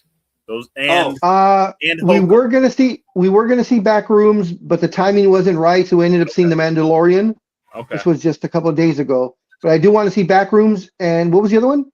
Obsession, yeah. Those are actually the two that my daughter wanted to see, but the times were way off. Great, and Hokum was really good too. Oh, Hokum, okay. Yep. I haven't heard about that one. Okay. Supernatural, yeah, it's really good. Yeah, I want to see Obsession myself. Yes, I have an Obsession. That's a crazy flick. It's awesome. There you go. I think some of the films I used to see. Never mind. Can't really talk about it. I think that when The Exorcist came out in '73 and just shocked everyone, I think that was because of all the movies, the thrillers before that were more Hitchcock style, where they would kind of show it to you and your brain did the rest. Yeah. And yeah, Psycho, The Birds, all the back. What was it, Back Room or Vertigo? Yep. Vertigo, that was another crazy one. All the rest of it. And that was the type of movies that which were great because it's your own mind doing it. But man, when The Exorcist hit and they actually showed everything, not just your mind, but they showed it. She turned her head, dude. Yeah. Oh my God. Yeah, and the tune for Mike Oldfield didn't help either, did it? Oh, Oh no. I think Very well done. Linda Blair was what, 12 at the time? 12 or 13, right? If I'm not mistaken. Maybe I don't recall, but I know she was. I know she was extremely young, and I remember seeing an interview not too long ago where she had talked about it, and that she said she had to be talked into cussing because she said being 12 and the way she grew up, she never cussed, and to be told to say all the words that she said. Yeah, 13, and she was 14 when it was released. Oh, okay. She was selected out of 600 child actresses. Began in late 1972 when she was 13 years old. Yep. So and now December she runs 1973, the day after Christmas. I forgot about that. How effing hilarious. The movie was released on December 26th, 1973. They wanted to make sure you rang in the new year. Oh yeah, you certainly rang in the new year. You watched The Exorcist. And of course, now she runs a animal shelter here in Southern California, in the mountains somewhere. Oh wow! Yeah, really, she's an animal activist. So she, I forgot how many animals that she's rescued. Because one of the company that I buy my comic books from and my original art and all that stuff, they usually once a year sponsor an auction, and all the money goes to her shelter. So she usually offers free signatures on, like if someone were to bring her or have a commission of her, like as the Exorcist, she'll sign the book to get the donation. And they did an interview with her. She's a really nice person. She's been doing it since 2004. She started that. Yeah. Foundation. Yeah. So it's amazing how many actresses actually do that, isn't it? You think about it. Yes. I mean, they do become animal actors or I laughed that Katherine Heigl does it, and I think it's just because Hollywood didn't want her anymore because she's a bitch. When you say something you disagree with, we'll jump in. Anyway, Big Dog. The reason why you said, which I love her. I think she's very attractive, but yeah. Yeah, she can act. There's no doubt about it. But in some movies she's not acting. But either way, Linda Blair, the character, is 12 years old in the movie. The girl's 12. So, and she was 13 at the time. So, yeah. Anybody remember the film Emily Rose? I'm sorry? Oh, yes. I saw that one. Emily Rose. Yeah, I got that. Yes. I got it on DVD. Cool. That is cool. Based on a true story. Yes. Yeah. Yeah. Because the strange thing is, I watched Emily Rose, and then the following week, somebody come back with a film called The Entity. I don't know if you've ever seen that one. It rings a bell, but I don't quite remember. 1977, The Entity. That's an the Entity. They come with that was because that's all about 82. Yeah, the woman actually starts off with her in the bathroom. Barbara Hershey. That was based on a true story too. Yeah. Oh, okay. Yeah, I've got that one. I got on Blu-ray. I love that movie. What, The Entity? Yeah. I don't know if you guys saw the original or not. It's not quite a thriller, but it is psychological. Sybil. Oh, you guys never saw? Oh, Tony, you got to watch Sybil. It's with Sybil Shepherd. Oh, I can't think of her name. Damn it! She was the flying nun back in the day. Oh my goodness! Yes, she was in Sally Field. Sally Field. Very good. So she plays Sybil, which is based on a true story, and it's a person that has like 17 different personalities. Oh, and the whole movie, she's going through all the different personalities. Yeah, I see her. It's listed as a drama. That's why I haven't seen it. Oh, okay. 1976. Take a look at it. It's actually very good. Yeah, rated super high. Yeah, it's a really good movie, and that's also based on a true story. The ones I love watching are The Conjuring. When they do the end of scene credits, where they show where they have the actual footage and the actual tapes. Yeah. Of the real thing that happened. Yeah. That's pretty crazy. Yeah, that's cool. Yeah, they don't make films like that these days. They're all just, they go for the shock, not for the horror. It's all shock. That's why you say shock horror. Eh? No, I love it during football. You'll go shock horror when somebody's favorite to win. They should. Yeah, but I mean, Be honest, Tony. There's a difference between a movie that's just played for the shock value and something that has a true horror value to it. There is a subtle difference. Yeah. And a horror movie can hook you, whereas something that's played for just shock value, you sit there and then you think, yeah, here we go again. Mm-hmm. You can see it coming. Yeah. A mile off. You sit there and you think, yeah, here we go again. Yep. Boom. Yeah, okay. Move along. Next piece of shock. Do you guys know who Matt Rife is, the comedian? Yes. Oh, yes. Okay. Matt you Rife. Brought me cookies. Oh, yeah. Oh, that was so funny. I now follow her. She's now has a huge following. Good for her. The mom. Oh my God, she is. Matt Rife is a stand-up comedian. Over probably about the last maybe 3 to 5 years, really blew up. He's huge. Sells out stadiums, does a whole 9 yards. Well, he's into horror, and he, of course, now that he has the money, he bought the Conjuring Museum. So he is the owner of Annabelle the doll. Way. Yeah, and he said that he's gone to it a couple of times. It was him and a partner of his. They bought the museum, so they own all the artifacts in there. Wow. And he says he's gone in there, and he goes, I don't know how to describe it. He was like, I don't believe in ghosts. I don't, this and that. He goes, I know there's probably something out there. He's all, but for me, I really don't believe. He's all, but when I walk into that museum, he goes, especially when I cross like the Annabelle doll, he's all, I just get this like chill, and it gets like really cold. And someone asked him, have you ever thought about opening, since you were the owner? And he's like, oh, hell no. He's like, I may not believe in it. He goes, but I'm not gonna push the limit either. I'm not gonna tempt fate. Yeah, I'm not gonna tempt fate. I wouldn't blame him. Hell no. Hey, if you don't believe in it, why not? Play around with the doll. Yeah. Next thing you know, you're growing a third arm and you have warts all over your face. Hell no. By the way, Linda Blair has stated, at least in this article in Business Insider, that The Exorcist is not a horror movie. Okay, what is it? This is the thespian. Okay. It says, when the movie was eventually released, the heavy religious themes in The Exorcist sparked debate about whether it was in fact sacrilegious. Yes, of course it did. 50 years on, Blair says that it isn't the horror film that everyone says it is. I'm proud to be a part of it, she says.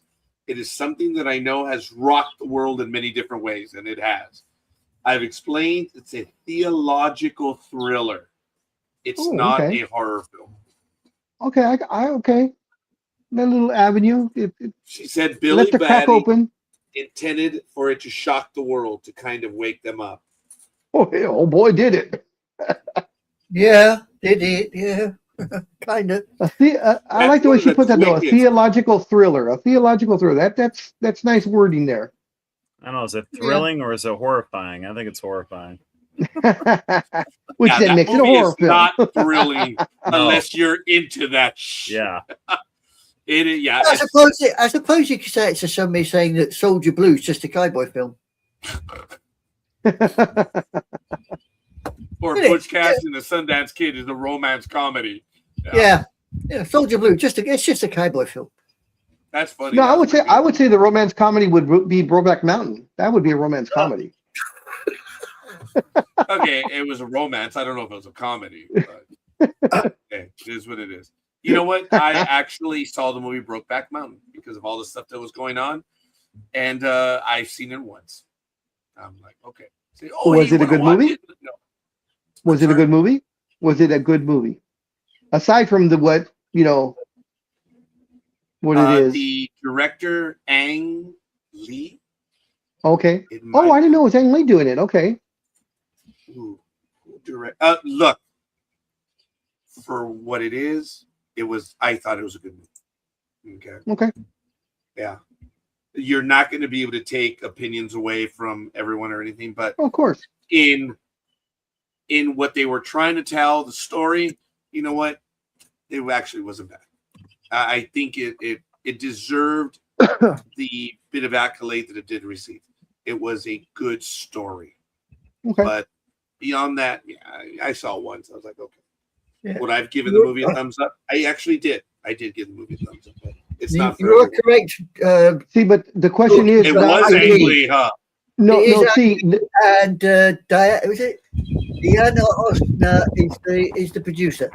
Yeah, it so was. this one's for Tony because it's going to make it turn even more red than he is. So it's not the question. Is not if you gave it a thumbs up, scorekeeper, is where you put Oh, that shut up. Shut up. I'm glad I was talking over you over there. the thumb. Tony, I'm not even asking to repeat it. Ladies and gentlemen, it is what it is. I suppose I should have known that was coming, but You sorry, should have worked that's that what he one out said. by now. You know what he's like. You've only got to show him a little bit of a bloody red rag. He's like a sodding bull, mate. Okay, When you said thumbs scorekeeper up, that was treats the big dog. grapefruit, man. It was a Scorekeeper- watermelon. Scorekeeper treats the big dog the same way he treats La Tortuga. You give them each rope, and but one of them will just bitch slap you hard on that first pull. Others don't, but it's all good. All right, folks, I am having trouble out here. It is All right. 94 degrees outside. I was It about is to say now it's supposed to be getting 87 hot in there. here. Yeah. Oh, yeah. Sorry. Yeah, sorry. It's getting warm. I'm starting to feel it everywhere. So I got to go, guys. This was fun. I mean, we went 53 minutes after we're done. So it was good. Ladies and gentlemen, this was a great program. I want to thank Big Dog. I do want to thank the Philly Special, and I do want to thank Anime Girl. And everyone else in the chat room, thanks for joining us. This was fun. We had a lot of sports today to talk about, and I know we'll have quite a bit more. Enjoy the World Cup. Enjoy, as Big Dog said, NBA. You're dumb if you're missing it, but it might be over. And sadly, it really might be over. No, it's over. It's over. Yeah. Whether or not it's tonight or Monday, that's the question. Yeah, it's bad. But we'll be on next week, and we'll see you guys on the other side. Don't forget, the Extravaganza continues next week. Thank God I finally got it back in there. The Saturday morning Extravaganza. All right, folks. Sports Talk with the guys. We'll see you guys on the other side. Peace. Bye.